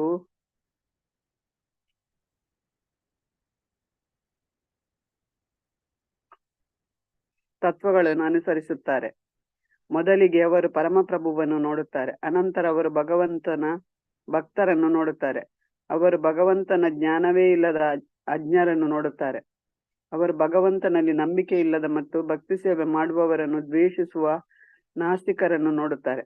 ಮಧ್ಯಮಾಧಿಕಾರಿಯು ಸಂದರ್ಭಾನುಸಾರ ಬಗೆ ಬಗೆಯ ರೀತಿಯಲ್ಲಿ ವರ್ತಿಸುತ್ತಾನೆ. ಅವನು ಭಗವಂತನನ್ನು ಪ್ರೇಮ ವಸ್ತುವೆಂದು ಆರಾಧಿಸಿ ಭಕ್ತಿ ಸೇವೆಯಲ್ಲಿರುವವರ ಸ್ನೇಹ ಮಾಡುತ್ತಾನೆ.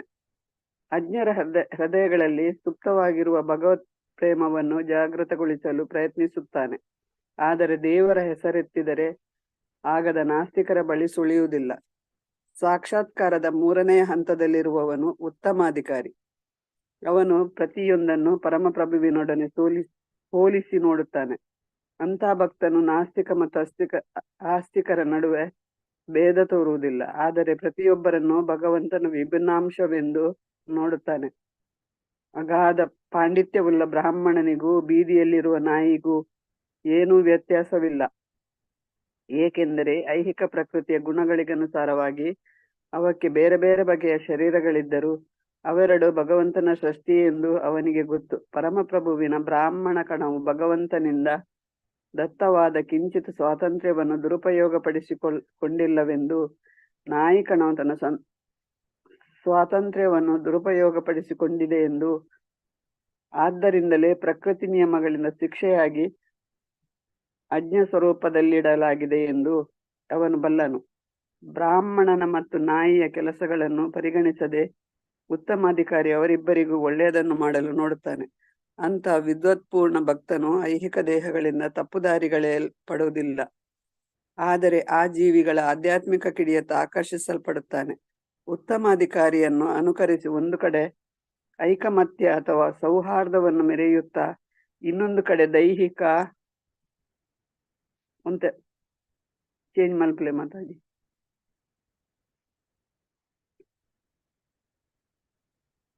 ನೆಲೆಯಲ್ಲಿ ವರ್ತಿಸುವವರು ವಾಸ್ತವವಾಗಿ ಹುಸಿ ಲೋಕೋಪಕಾರಿಗಳು. ಭ್ರಾತೃತ್ವ ಕಲ್ಪನೆಯನ್ನು ಉತ್ತಮ ಅಧಿಕಾರಿಯಿಂದ ಕಲಿಯಬೇಕೇ ಹೊರತು ಜೀವಾತ್ಮನನ್ನಾಗಲಿ ಎಲ್ಲೆಡೆ ಇರುವ ಪರಮಪ್ರಭುವಿನ ಪರಮಾತ್ಮ ವಿಸ್ತರಣವನ್ನಾಗಲಿ ಸರಿಯಾಗಿ ಅರಿಯದ ಮೂರ್ಖನಿಂದಲ್ಲ. ಮನುಷ್ಯನು ನೋಡಬೇಕು ಎಂದು ಈ 6ನೆಯ ಮಂತ್ರದಲ್ಲಿ ಸ್ಪಷ್ಟವಾಗಿ ಹೇಳಿದೆ. ಅಂದರೆ ಅವನು ಹಿಂದಿನ ಆಚಾರ್ಯನನ್ನು ಗುರುವನ್ನು ಅನುಸರಿಸಬೇಕು ಎಂದರ್ಥ. ಈ ಸಂಬಂಧದಲ್ಲಿ ಅನುಪಶ್ಯತಿ ಎಂಬ ಸಂಸ್ಕೃತ ಪದವನ್ನು ಬಳಸಲಾಗಿದೆ. ಪಶ್ಯತಿ ಎಂದರೆ ನೋಡುತ್ತಾನೆ ಎಂದರ್ಥ. ವಸ್ತುವನ್ನು ಬರಿಗಣ್ಣಿನಲ್ಲಿ ನೋಡುವಂತೆಯೇ ಎಲ್ಲವನ್ನೂ ನೋಡಬೇಕೆಂದರ್ಥವಲ್ಲ. ಐಹಿಕ ದೋಷಗಳಿಂದಾಗಿ ಬರಿಗಣ್ಣು ಯಾವುದನ್ನು ಸರಿಯಾಗಿ ನೋಡಲು ಸಾಧ್ಯವಿಲ್ಲ. ಒಂದು ಉತ್ತಮ ಮೂಲದಿಂದ ಕೇಳಿ ತಿಳಿಯದೆ ಸರಿಯಾಗಿ ನೋಡಲು ಸಾಧ್ಯವಿಲ್ಲ. ಅಂತ ಅತ್ಯುತ್ಕೃಷ್ಟ ಮೂಲವೆಂದರೆ ಸ್ವತಃ ಭಗವಂತನಿಂದಲೇ ಉಕ್ತವಾದ ವೈದಿಕ ಜ್ಞಾನ, ವೈದಿಕ ಸತ್ಯಗಳು ಗುರು ಶಿಷ್ಯ ಪರಂಪರೆಯಲ್ಲಿ ಬಂದಿವೆ. ಭಗವಂತನಿಂದ ಬ್ರಹ್ಮನಿಗೆ, ಬ್ರಹ್ಮನಿಂದ ನಾರದರಿಗೆ, ನಾರದರಿಂದ ವ್ಯಾಸರಿಗೆ, ವ್ಯಾಸರಿಂದ ಇತರ ಅನೇಕ ಶಿಷ್ಯರಿಗೆ ಅವು ಪರಂಪರೆಯಿಂದ ಬಂದಿದೆ. ಹಿಂದೆ ವೇದಗಳ ಸಂದೇಶವನ್ನು ಲಿಖಿತವಾಗಿಡುವ ಅವಶ್ಯಕತೆಯೇ ಇರಲಿಲ್ಲ, ಏಕೆಂದರೆ ಆ ಕಾಲದ ಜನರು ಇನ್ನೂ ಬುದ್ಧಿವಂತರಾಗಿದ್ದರು ಮತ್ತು ತುಂಬಾ ಜ್ಞಾಪಕ ಶಕ್ತಿಯುಳ್ಳವರಾಗಿದ್ದರು. ಅವರ ಉಪದೇಶಗಳನ್ನು ಸುಮ್ಮನೆ ಒಂದು ಸಲ ಗುರುಮುಖೇನ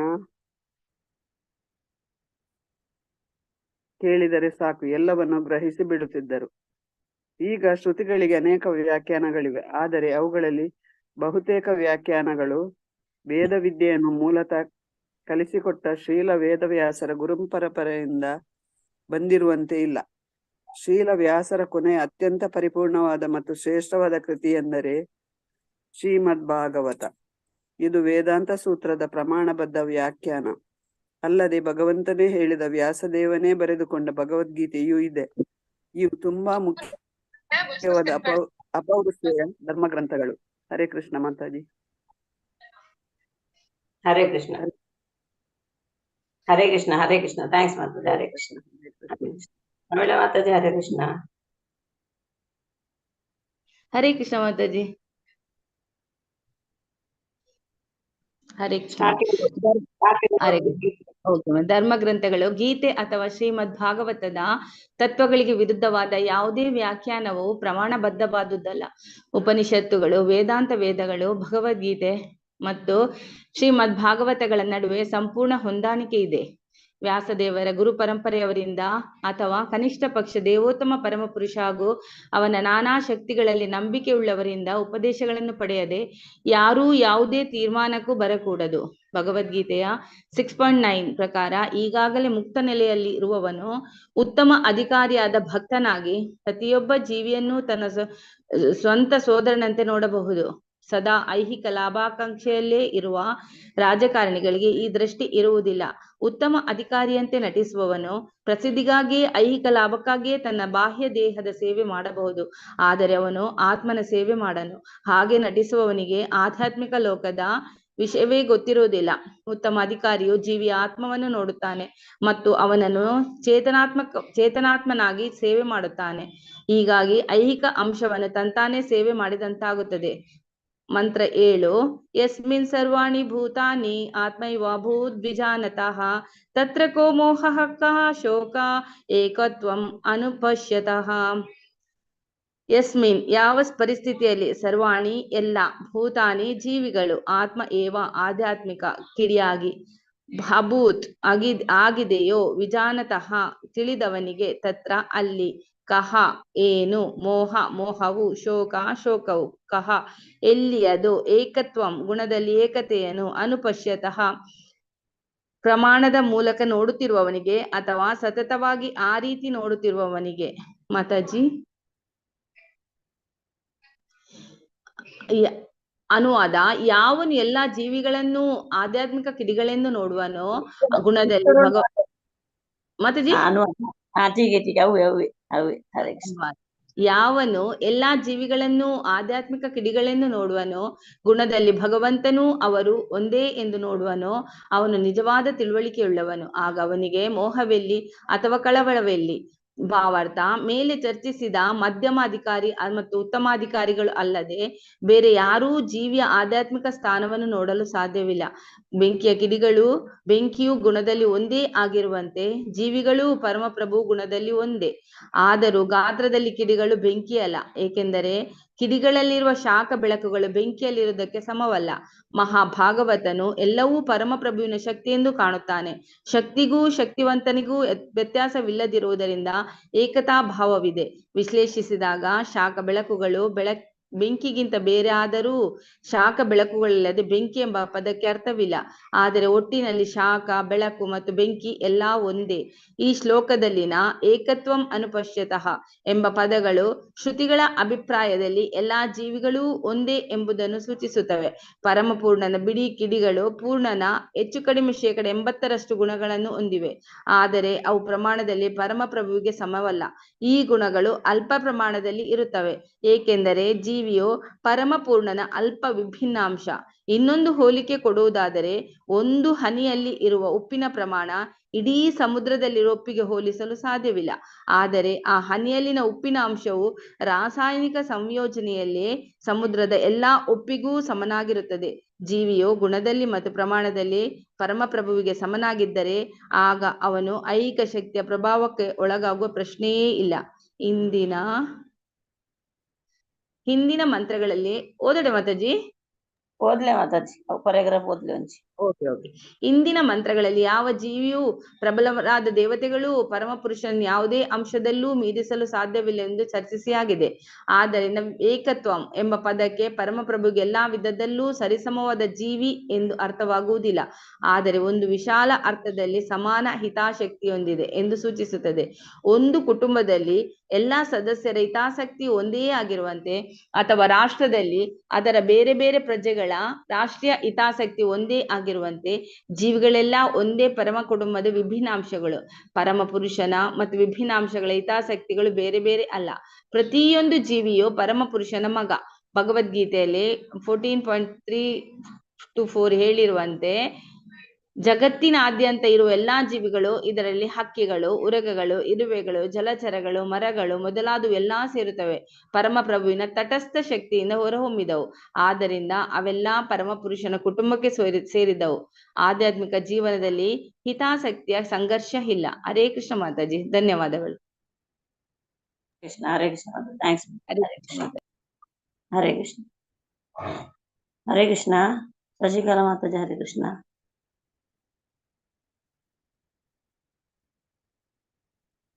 ಹರೇ ಕೃಷ್ಣ ಮಾತಾಜಿ. ಪೇಜ್ ನಂಬರ್ ಪಲ್ಲೆ ಪೇಜ್ ನಂಬರ್ 29 ಮಾತಾಜಿ. ಒಂದು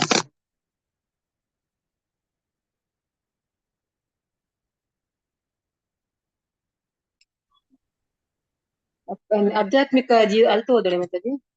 ಹಾ ಅವೇ ಅವೇ. ಹರೇ ಕೃಷ್ಣ. ಆಧ್ಯಾತ್ಮಿಕ ಜೀವಿಗಳಿರುವುದು ಸುಖಾನುಭವಕ್ಕಾಗಿ. ಸ್ವಭಾವತಃ ಪ್ರತಿಯೊಂದು ಜೀವಿಯು ಪರಮಪ್ರಭುವು ಪ್ರತಿಯೊಂದು ಭಿನ್ನಾಂಶವು ಸೇರಿದಂತೆ ಇರುವುದು ಶಾಶ್ವತ ಸುಖವನ್ನು ಅನುಭವಿಸಲು. ಐಹಿಕ ಆವಾಸ ಸ್ಥಾನದಲ್ಲಿ ಬಂಧಿಸಲ್ಪಟ್ಟಿರುವ ಜೀವಿಗಳು ಒಂದೇ ಸಮನಾಗಿ ಭೋಗವನ್ನು ಅರಸುತ್ತಿದ್ದಾರೆ. ಆದರೆ ಅವರು ದೋಷಪೂರಿತ ನೆಲೆಯಲ್ಲಿ ಅರಸುತ್ತಿದ್ದಾರೆ. ಈ ಭೌತಿಕ ಜಗತ್ತಲ್ಲದೆ ಪರಮ ಪುರುಷನು ತನ್ನ ಅಸಂಖ್ಯಾತ ಸಹಚಾರರೊಡನೆ ಸುಖವನ್ನು ಅನುಭವಿಸುತ್ತಿರುವ ಆಧ್ಯಾತ್ಮಿಕ ನೆಲೆಯು ಒಂದು ಇದೆ. ಆ ನೆಲೆಯಲ್ಲಿ ಐಹಿಕ ಗುಣಗಳೆಲ್ಲಷ್ಟು ಇಲ್ಲ. ಆದ್ದರಿಂದ ಈ ನೆಲೆ ನಿರ್ಗುಣ ಎಂದು ಕರೆಯಲಾಗಿದೆ. ನಿರ್ಗುಣ ನೆಲೆಯಲ್ಲಿ ಸುಖದ ಉದ್ದೇಶದ ಬಗ್ಗೆ ಎಂದೂ ಸಂಘರ್ಷವಿಲ್ಲ. ಈ ಐಹಿಕ ಜಗತ್ತಿನಲ್ಲಾದರೂ ಯಾವಾಗಲೂ ಬೇರೆ ಬೇರೆ ವ್ಯಕ್ತಿಗಳ ನಡುವೆ ಸಂಘರ್ಷ ಇದ್ದೇ ಇರುತ್ತದೆ. ಏಕೆಂದರೆ ಇಲ್ಲಿ ಸುಖದ ನಿಜವಾದ ಕೇಂದ್ರವೇ ಇಲ್ಲ. ನಿಜವಾದ ಸುಖದ ಕೇಂದ್ರವೆಂದರೆ ಪರಮಪ್ರಭು. ಅವನು ಭವ್ಯವೂ ದಿವ್ಯವೂ ಆದ ರಾಸಲೀಲೆಯ ಕೇಂದ್ರಬಿಂದು. ನಾವೆಲ್ಲ ಇರುವುದು ಅವನೊಡನೆ ಸೇರಿ ಒಂದೇ ದಿವ್ಯ ಉದ್ದೇಶದಿಂದ ಯಾವುದೇ ಸಂಘರ್ಷವಿಲ್ಲದೆ ಜೀವನವನ್ನು ಅನುಭವಿಸಲು. ಅದೇ ಆಧ್ಯಾತ್ಮಿಕ ಹಿತದ ಉಚ್ಚ ನೆಲೆ. ಒಬ್ಬನು ಈ ಪರಿಪೂರ್ಣ ಏಕತೆಯನ್ನು ಅರಿತೊಡನೆ ಅವನಿಗೆ ಭ್ರಮೆಯ ಅಥವಾ ಗೋಳಾಟದ ಪ್ರಶ್ನೆಯೇ ಇರುವುದಿಲ್ಲ. ಭಗವಂತ ರಹಿತ ನಾಗರಿಕತೆಯು ಮಾಯೆಯಿಂದ ಹುಟ್ಟುತ್ತದೆ. ಅಂತ ನಾಗರಿಕತೆಯ ಫಲವೇ ಗೋಳಾಟ. ಆಧುನಿಕ ರಾಜಕಾರಣಿಗಳು ಸೃಷ್ಟಿಸಿರುವಂತಹ ಭಗವಂತ ರಹಿತ ನಾಗರಿಕತೆ ಯಾವಾಗಲೂ ಕಳವಳಗಳಿಂದ ತುಂಬಿರುತ್ತದೆ. ಅದು ಪ್ರಕೃತಿ ನಿಯಮ. ಪರಮಪ್ರಭುವಿನ ಪಾದಾರವಿಂದಗಳಿಗೆ ಶರಣಾಗದಿರುವವರನ್ನು ಬಿಟ್ಟು ಬೇರೆ ಯಾರೂ ಕಠೋರವಾದ ಪ್ರಕೃತಿ ನಿಯಮಗಳನ್ನು ಮೀರಲಾರರು ಎಂದು ಭಗವದ್ಗೀತೆಯಲ್ಲಿ 7.14 ಹೇಳಿದೆ. ಹೀಗಾಗಿ ನಾವು ಎಲ್ಲಾ ಬಗೆಯ ಮಾಯೆ ಕಳವಳಗಳಿಂದ ಮುಕ್ತರಾಗ ಬಯಸಿದರೆ ಹಿತಗಳಲ್ಲಿ ಏಕತೆ ಸೃಷ್ಟಿಸಬೇಕಾದರೆ ನಾವು ನಮ್ಮ ಕೆಲಸ ಕಾರ್ಯಗಳಲ್ಲೆಲ್ಲ ಭಗವಂತನನ್ನು ತರಬೇಕು. ನಮ್ಮ ಕೆಲಸ ಕಾರ್ಯಗಳ ಫಲಗಳನ್ನು ಭಗವತ್ ಸೇವೆಗಾಗಿ ಬಳಸಬೇಕೇ ಹೊರತು ಬೇರೆ ಉದ್ದೇಶಗಳಿಗಲ್ಲ. ಭಗವಂತನ ಸೇವೆಯನ್ನು ಮಾಡುವುದರಿಂದ ಮಾತ್ರ ನಾವು ಇಲ್ಲಿ ಹೇಳಿದ ಆತ್ಮಭೂತವನ್ನು ಅರಿಯಬಹುದು. ಈ ಮಂತ್ರದಲ್ಲಿ ಹೇಳಿರುವ ಆತ್ಮಭೂತ ಹಿತವು ಭಗವದ್ಗೀತೆಯಲ್ಲಿ ಹೇಳಿರುವ 18.54 ಬ್ರಹ್ಮಭೂತ ಹಿತವು ಒಂದೇ. ಪರಮ ಆತ್ಮನು ದೇವರು, ಸೂಕ್ಷ್ಮ ಆತ್ಮನು ಜೀವಿ. ಪರಮಾತ್ಮನೊಬ್ಬನ ಎಲ್ಲಾ ಜೀವಾತ್ಮಗಳನ್ನು ಕಾಪಾಡುತ್ತಾನೆ. ಏಕೆಂದರೆ ಪರಮಪ್ರಭು ಅವರ ಪ್ರೇಮದಿಂದ ಸಂತೋಷ ಪಡಬಯಸುತ್ತಾನೆ. ತಂದೆಯು ತನ್ನ ಮಕ್ಕಳ ಮೂಲಕ ವಂಶ ಬೆಳೆಸಿ ಅವರ ಪ್ರೀತಿಯಿಂದ ತಾನು ಸುಖವನ್ನು ಅನುಭವಿಸ ಬಯಸುತ್ತಾನೆ. ತಂದೆಯ ಇಚ್ಛೆಯಂತೆ ಮಕ್ಕಳು ವಿಧೇಯವಾಗಿದ್ದರೆ ಸಾಂಸಾರಿಕ ವ್ಯವಹಾರಗಳೆಲ್ಲ ಸುಗಮವಾಗಿ ಮತ್ತು ಸಂತೋಷ ವಾತಾವರಣದಲ್ಲಿ ನಡೆಯುತ್ತದೆ. ಇದೇ ರೀತಿ ಪರಬ್ರಹ್ಮನ ಕುಟುಂಬದಲ್ಲಿ ದಿವ್ಯವಾಗಿ ಏರ್ಪಟ್ಟಿದೆ. ಪರಬ್ರಹ್ಮನು ಜೀವಾತ್ಮರಂತೆ ಒಬ್ಬ ವ್ಯಕ್ತಿ. ಭಗವಂತನಾಗಲಿ ಜೀವಿಗಳಾಗಲಿ ನಿರಾಕಾರರಲ್ಲ. ಅಂತ ದಿವ್ಯ ವ್ಯಕ್ತಿಗಳು ದಿವ್ಯಾನಂದ ಜ್ಞಾನಗಳಿಂದ ಶಾಶ್ವತ ಜೀವನ ನಡೆಸುತ್ತಾರೆ. ಇದು ಅಧ್ಯಾತ್ಮದ ನಿಜವಾದ ಸ್ಥಿತಿ. ಜೀವಿಯು ಈ ದಿವ್ಯ ಸ್ಥಿತಿಯನ್ನು ಪೂರ್ತಿಯಾಗಿ ತಿಳಿದೊಡನೆ ಕೂಡಲೇ ಪರಮ ಪುರುಷನಾದ ಶ್ರೀಕೃಷ್ಣನ ಪಾದಾರವಿಂದಗಳಿಗೆ ಶರಣಾಗುತ್ತಾನೆ. ಅಂತಹ ಮಹಾತ್ಮ ದುರ್ಲಭ. ಅಂತಹ ಮಹಾತ್ಮ ಸಿಕ್ಕುವುದು ದುರ್ಲಭ. ಏಕೆಂದ್ರೆ ಅಂತ ಅರಿವು ಬರುವುದು ಅನೇಕಾನೇಕ ಜನ್ಮಗಳನ್ನು ಎತ್ತಿದ ನಂತರ. ಗೀತಾ 19. ಆದರೆ ಈ ಸ್ಥಿತಿಯನ್ನು ಒಮ್ಮೆ ತಲುಪಿದ ನಂತರ ನಮ್ಮ ಈ ಜನ್ಮದಲ್ಲಿ ಅನುಭವಿಸುವ ಅನೇಕ ಸಂಸಾರ ಮಾಯೆಯಾಗಲಿ ದುಃಖಗಳಾಗಲಿ ಜನನ ಮರಣಗಳಾಗಲಿ ಇರುವುದಿಲ್ಲ. ಇದು ಈಶೋಪನಿಷತ್ತಿನ ಈ ಮಂತ್ರದಿಂದ ತಿಳಿದು ಬರುವ ವಿಷಯ. ಹರೇ ಕೃಷ್ಣ ಮಾತಾಜಿ. ಅನುವಾದ ಮಾಡಿ ಮಂತ್ರ 8. ಸಾಪರ್ಯಾಗಚ್ಚಿಕ್ರಮ ಕಾಯ ಮಾರ್ವಣ ಸ್ನಾವಿರಂ ಶುದ್ಧಮ ಪಾಪವಿತ್ತಂ ಕವಿರ್ಮನೀಷಿ ಪರಿಭೂಷ್ವಯಂಭೂರ್ ಯಥಾ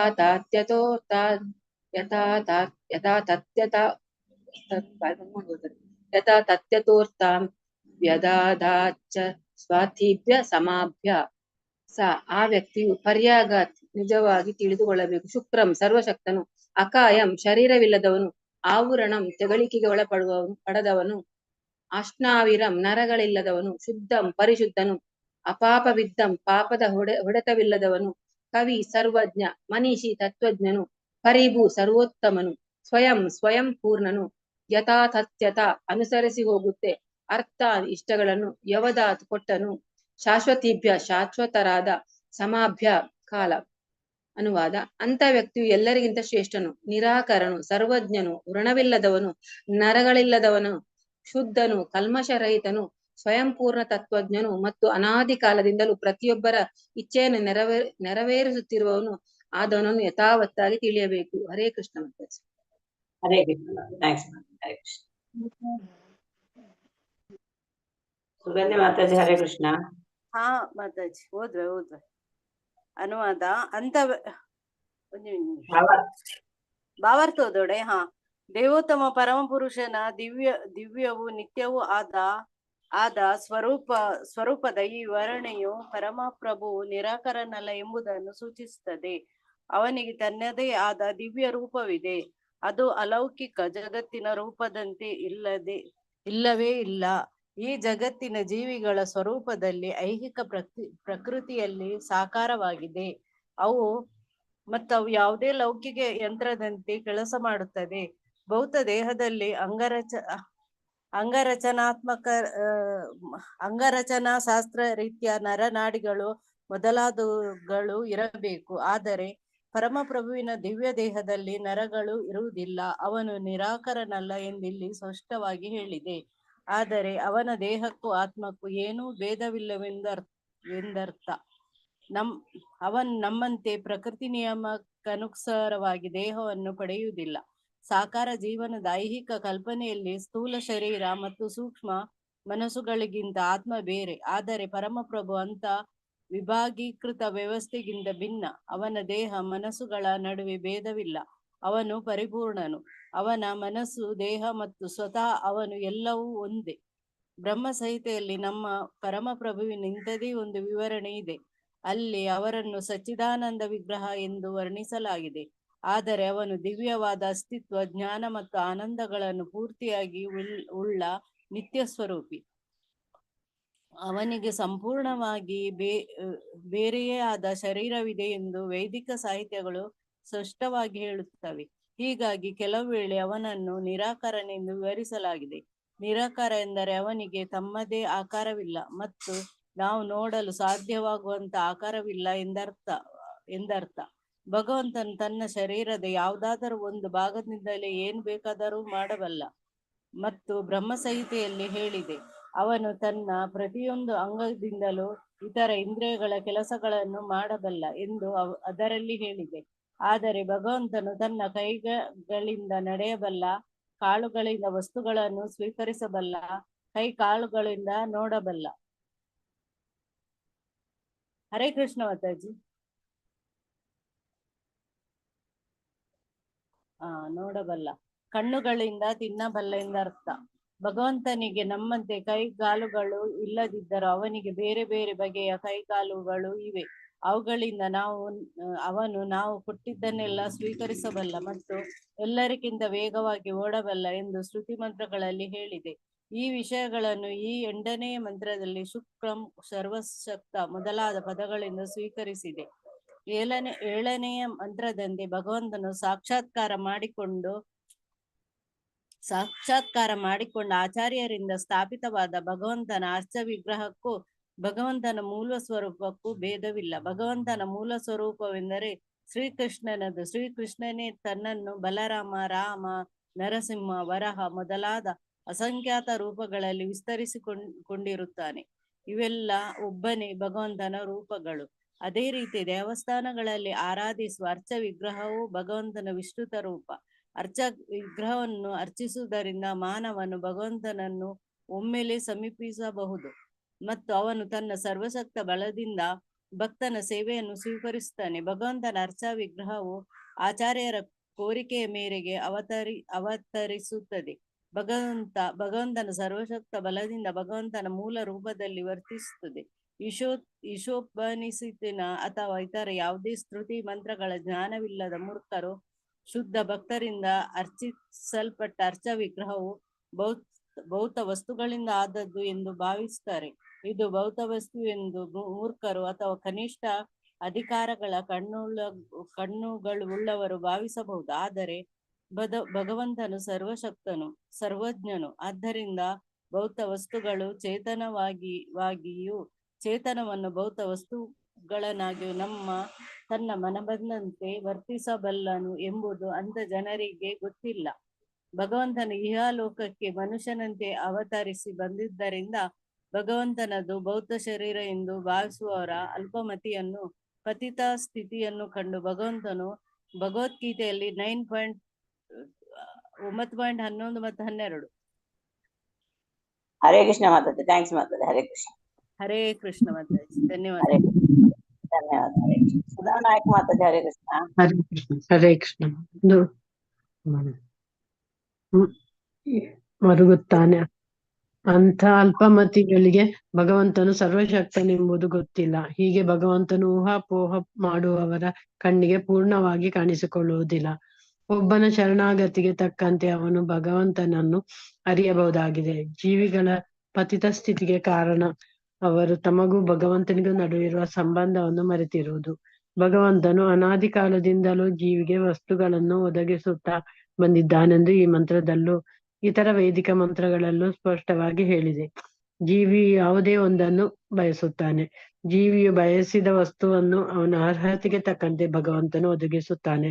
ಒಬ್ಬ ವ್ಯಕ್ತಿಯು ಉಚ್ಚ ನ್ಯಾಯಾಲಯದ ನ್ಯಾಯಾಧೀಶನಾಗಬೇಕಾದ್ರೆ ಅವನು ಅದಕ್ಕೆ ಬೇಕಾದ ಅರ್ಹತೆಗಳನ್ನು ಸಂಪಾದಿಸಿಕೊಳ್ಳುವುದು ಮಾತ್ರವಲ್ಲದೆ ಉಚ್ಚ ನ್ಯಾಯಾಲಯದ ನ್ಯಾಯಾಧೀಶ ಪದವಿಯನ್ನು ನೀಡುವ ಅಧಿಕಾರಿಯ ಮಂಜೂರಾತಿಯನ್ನು ಪಡೆಯಬೇಕು. ಆ ಹುದ್ದೆಯನ್ನು ಅಲಂಕರಿಸಲು ಬೇಕಾದ ಅರ್ಹತೆಗಳಿದ್ದರೆ ಮಾತ್ರ ಸಾಲದು, ಅದನ್ನು ಉನ್ನತ ಅಧಿಕಾರಿಯು ನೀಡಲು ಬೇಕಾಗುತ್ತದೆ. ಅದೇ ರೀತಿ ಭಗವಂತನು ಜೀವಿಗಳಿಗೆ ಅವರವರ ಅರ್ಹತೆಗಳಿಗೆ ತಕ್ಕಂತೆ ಸುಖವನ್ನು ನೀಡುತ್ತಾನೆ. ಇತರ ಮಾತುಗಳಲ್ಲಿ ಹೇಳುವುದಾದರೆ ಅವುಗಳನ್ನು ಅವರವರ ಕರ್ಮಾನುಸಾರವಾಗಿ ನೀಡುತ್ತಾನೆ. ಪ್ರಶಸ್ತಿಗಳನ್ನು ಪಡೆಯಲು ಕೇವಲ ಅರ್ಹತೆಗಳಿದ್ದರೆ ಸಾಲದು, ದೇವರ ಕೃಪೆಯೂ ಇರಬೇಕು. ಸಾಮಾನ್ಯವಾಗಿ ಜೀವಿಗೆ ಭಗವಂತನಿಂದ ಏನನ್ನು ಕೇಳಬೇಕು ಎಂಬುದಾಗಲಿ ಯಾವ ಪದವಿ ಕೇಳಬೇಕೆಂಬುದಾಗಲಿ ಗೊತ್ತಿಲ್ಲ. ಆದರೆ ಜೀವಿಗೆ ತನ್ನ ಸಹಜ ಸ್ಥಿತಿಯ ಅರಿವಾದಾಗ ಅವನು ಭಗವಂತನ ದಿವ್ಯ ಪ್ರೇಮ ಸೇವೆ ಮಾಡಲು ಅವನ ದಿವ್ಯ ಸಾನ್ನಿಧ್ಯ ಬೇಕೆಂದು ಕೋರುತ್ತಾನೆ.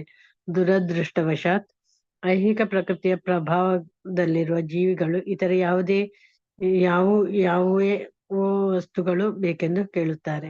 ಅವರದ್ದು ವಕ್ರ ಬುದ್ಧಿ ಎಂದು ಭಗವದ್ಗೀತೆಯಲ್ಲಿ 2.41 ಹೇಳಲಾಗಿದೆ. ಆಧ್ಯಾತ್ಮಿಕ ಬುದ್ಧಿ ಒಂದೇ, ಆದರೆ ಲೌಕಿಕ ಬುದ್ಧಿ ಹಲವು. ಬಹಿರಂಗ ಶಕ್ತಿಯ ತಾತ್ಕಾಲಿಕ ಸೌಂದರ್ಯಗಳಿಂದ ಆಕರ್ಷಿತರಾದವರು ಜೀವನದ ನಿಜವಾದ ಗುರಿಯನ್ನು ಅಂದರೆ ದೈವತ್ವಕ್ಕೆ ಹರೇ ಕೃಷ್ಣ ದೈವತ್ವಕ್ಕೆ ಮರಳುವುದನ್ನು, ವೈಕುಂಠ ತಲುಪುವುದನ್ನು ಮರೆಯುವರು ಎಂದು ಶ್ರೀಮದ್ ಭಾಗವತದಲ್ಲಿ ಹೇಳಿದೆ. ಇನ್ನು ಇದನ್ನು ಮರೆತು ಮಾನವನು ನಾನಾ ಬಗೆಯ ಹಂಚಿಕೆಗಳು ಯೋಜನೆಗಳಿಂದ ಏನೇನು ಮಾಡಲು ಪ್ರಯತ್ನಿಸುತ್ತಾನೆ. ಅದು ಚರ್ವಣದಂತೆ.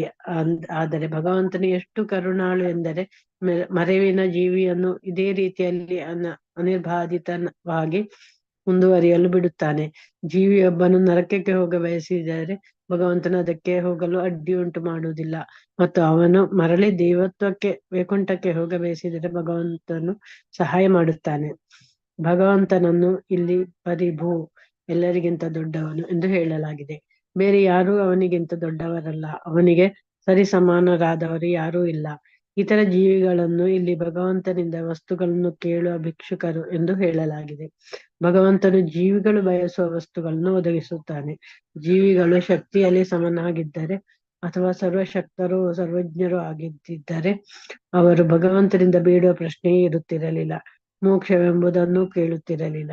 ನಿಜವಾದ ಮೋಕ್ಷವೆಂದರೆ ದೈವತ್ವಕ್ಕೆ ಮರಳುವುದು. ನಿರಾಕಾರವಾದಿಯ ಮೋಕ್ಷದ ಕಲ್ಪನೆ ಶುದ್ಧ ಸುಳ್ಳು. ಇಂದ್ರಿಯ ಸುಖಕ್ಕಾಗಿ ಬೇಡುವವನಿಗೆ ಆಧ್ಯಾತ್ಮಿಕ ತಿಳುವಳಿಕೆ ಬಂದು ತನ್ನ ಸಹಜ ಸ್ಥಿತಿ ಅರಿಯುವವರೆಗೆ ಶಾಶ್ವತವಾಗಿ ಮುಂದುವರಿಯುತ್ತದೆ. ಪರಮಪ್ರಭುವು ಮಾತ್ರ ಸಂಪೂರ್ಣನು. ಶ್ರೀಕೃಷ್ಣನು 5000 ವರ್ಷಗಳ ಹಿಂದೆ ಭೂಮಿಯ ಮೇಲೆ ಅವತರಿಸಿದಾಗ ತನ್ನ ನಾನಾ ಕೆಲಸ ಕಾರ್ಯಗಳ ಮೂಲಕ ತಾನು ದೇವೋತ್ತಮ ಪರಮಪುರುಷನೆಂದು ತೋರಿಸಿದ. ಬಾಲ್ಯದಲ್ಲಿ ಅವನು ಅನೇಕ ಬಲಶಾಲಿಗಳಾದ ರಾಕ್ಷಸರನ್ನು ಕೊಂದನು. ಅವನು ಬಾಹ್ಯ ಪ್ರಯತ್ನದಿಂದ ಅಂಥ ಶಕ್ತಿಯನ್ನು ಪಡೆಯುವ ಪ್ರಶ್ನೆಯೇ ಇರಲಿಲ್ಲ. ಅವನು ತೂಕ ಎನ್ನುವುದನ್ನು ಅಭ್ಯಾಸ ಮಾಡದೇ ಗೋವರ್ಧನ ಪರ್ವತವನ್ನು ಎತ್ತಿ ಹಿಡಿದನು. ಅವನು ಗೋಪಿಕಾಸ್ತ್ರೀಯರ ಜೊತೆ ಯಾವುದೇ ಹರೇ ಕೃಷ್ಣ ಮಾತಾಡಿ ಹರೇ ಕೃಷ್ಣ. ಹರೇ ಕೃಷ್ಣ ಮಾತಾಜಿ. ಥ್ಯಾಂಕ್ಸ್ ಮಾತಾಜಿ. ಹರೇ ಹರೇ ಕೃಷ್ಣ. ಹರೇ ಕೃಷ್ಣ ಮಾತಾಜಿ. ಹರೇ ಕೃಷ್ಣ. ಹರೇ ಕೃಷ್ಣ ಮಾತಾಜಿ ಮಾತಾಜಿ. ಮಾತಾಜಿ. ಹರೇ ಕೃಷ್ಣ. ಹರೇ ಕೃಷ್ಣ ಮಾತಾಜಿ. ಹರೇ ಕೃಷ್ಣ. ಸ್ಟಾರ್ಟ್. ಸಾಮಾಜಿಕ ಅಲ್ತತೆ ಸಾಮಾಜಿಕ ನಿರ್ಬಂಧ ಕಳಂಕಕ್ಕೊಳಗಾಗದೆ ರಾಸಕ್ರೀಡೆ ಮಾಡಿದನು. ಗೋಪಿಕಾ ಸ್ತ್ರೀಯರು ಅವನ ಬಳಿ ಕಾಮುಕ ಭಾವನೆಯಿಂದ ಬಂದರು. ಗೋಪಿಯರ ಮತ್ತು ಕೃಷ್ಣನ ನಡುವೆ ಇದ್ದ ಸಂಬಂಧವನ್ನು ನೈಷ್ಠಿಕ ಸನ್ಯಾಸಿಯು ನೇಮನಿಷ್ಠರು ಆದ ಭಗವಾನ್ ಚೈತನ್ಯರೇ ಪೂಜಿಸುತ್ತಾರೆ. ಈಶೋಪನಿಷದ್ ಭಗವಂತನನ್ನು ಪರಿಶುದ್ಧ ಮತ್ತು ಅಪಾಪವಿದ್ದ ಪಾಪದ ಹೊಡೆತವಿಲ್ಲದವನು, ಅಂದರೆ ಶುದ್ಧನು ಮತ್ತು ಪ್ರದೂಷರಹಿತನು ಎಂದು ವಿವರಿಸುತ್ತದೆ. ಅವನು ರೋಗಾಣುರೋಧಕ, ಎಂದರೆ ಅಶುದ್ಧ ವಸ್ತುವು ಕೂಡ ಅವನನ್ನು ಮುಟ್ಟುವುದರಿಂದ ಶುದ್ಧವಾಗುತ್ತದೆ ಎಂದರ್ಥ. ಅಪಾಪವಿದ್ದ ಎಂಬುದು ಅವನ ಸಾನ್ನಿಧ್ಯದ ಶಕ್ತಿಯನ್ನು ಸೂಚಿಸುತ್ತದೆ. ಭಗವದ್ಗೀತೆಯಲ್ಲಿ ಹೇಳಿರುವಂತೆ 9.30.31 ಭಕ್ತನಾದವನ ಆರಂಭದಲ್ಲಿ ಸುದುರಾಚಾರನಂತೆ, ನಡವಳಿಕೆ ಸರಿಯಾಗಿಲ್ಲದವನಂತೆ ಕಾಣಬಹುದು. ಅವನು ಕರ್ಜು ಮಾರ್ಗದಲ್ಲಿರುವುದರಿಂದ ಅವನನ್ನು ಪರಿಶುದ್ಧನೆಂದು ಒಪ್ಪಿಕೊಳ್ಳಬೇಕು. ಇದು ಭಗವಂತನ ಸಂಪರ್ಕದಿಂದ ಆದದ್ದು. ಭಗವಂತನು ಸಹ ಅಪಾಪವಿದ್ದನು, ಏಕೆಂದರೆ ಪಾಪ ಅವನಿಗೆ ತಟ್ಟದು. ಅವನು ಪಾಪದಂತೆ ಕಾಣುವ ರೀತಿಯಲ್ಲಿ ವರ್ತಿಸಿದರೂ ಅವನ ಕೆಲಸಗಳೆಲ್ಲ ಸತ್ಕಾರ್ಯಗಳು. ಅವನಿಗೆ ಪಾಪ ತಟ್ಟುವ ಪ್ರಶ್ನೆ ಇಲ್ಲ, ಏಕೆಂದರೆ ಎಲ್ಲಾ ಸಂದರ್ಭಗಳಲ್ಲೂ ಅವನು ಪರಿಶುದ್ಧನು. ಅವನನ್ನು ಅನೇಕ ವೇಳೆ ಸೂರ್ಯನಿಗೆ ಹೋಲಿಸಲಾಗಿದೆ. ಸೂರ್ಯನು ಭೂಮಿಯ ಮೇಲೆ ಹೊಲಸಾದ ಸ್ಥಳಗಳಿಂದ ನೀರಿನಂಶವನ್ನು ಎಳೆದುಕೊಳ್ಳುತ್ತಾನೆ, ಆದರೂ ಅವನು ಶುದ್ಧನಾಗಿರುತ್ತಾನೆ. ವಾಸ್ತವವಾಗಿ ಅವನು ಹೊಲಸಾದ ವಸ್ತುಗಳನ್ನು ತನ್ನ ಶುದ್ಧೀಕರಣ ಶಕ್ತಿಯಿಂದ ಶುದ್ಧ ಮಾಡುತ್ತಾನೆ. ಭೌತ ವಸ್ತುವಾದ ಸೂರ್ಯನೇ ಅಷ್ಟು ಪ್ರಬಲನಾದರೆ ಸರ್ವಶಕ್ತನಾದ ಭಗವಂತನ ಪರಿಶುದ್ಧತೆ ಮತ್ತು ಬಲಗಳನ್ನು ಊಹಿಸಿಕೊಳ್ಳಲು ಸಾಧ್ಯವಿಲ್ಲ. ಮಂತ್ರ 9. ಅಂಧಂ ತಮಃ ಪ್ರವಿಶಂತಿ ಯೇ ವಿದ್ಯಾಮುಪಾಸತೆ ತಥೋ ಭೂಯ ಇವ ತೇ ತಮೋ ಯಾವು ವಿದ್ಯಾಯಾಂ ರತಃ. ಹರೇ ಕೃಷ್ಣ ಮಾತಾಜಿ. ಚೇಂಜ್ ಮಾಡ್ಕೊಳ್ಳಿ.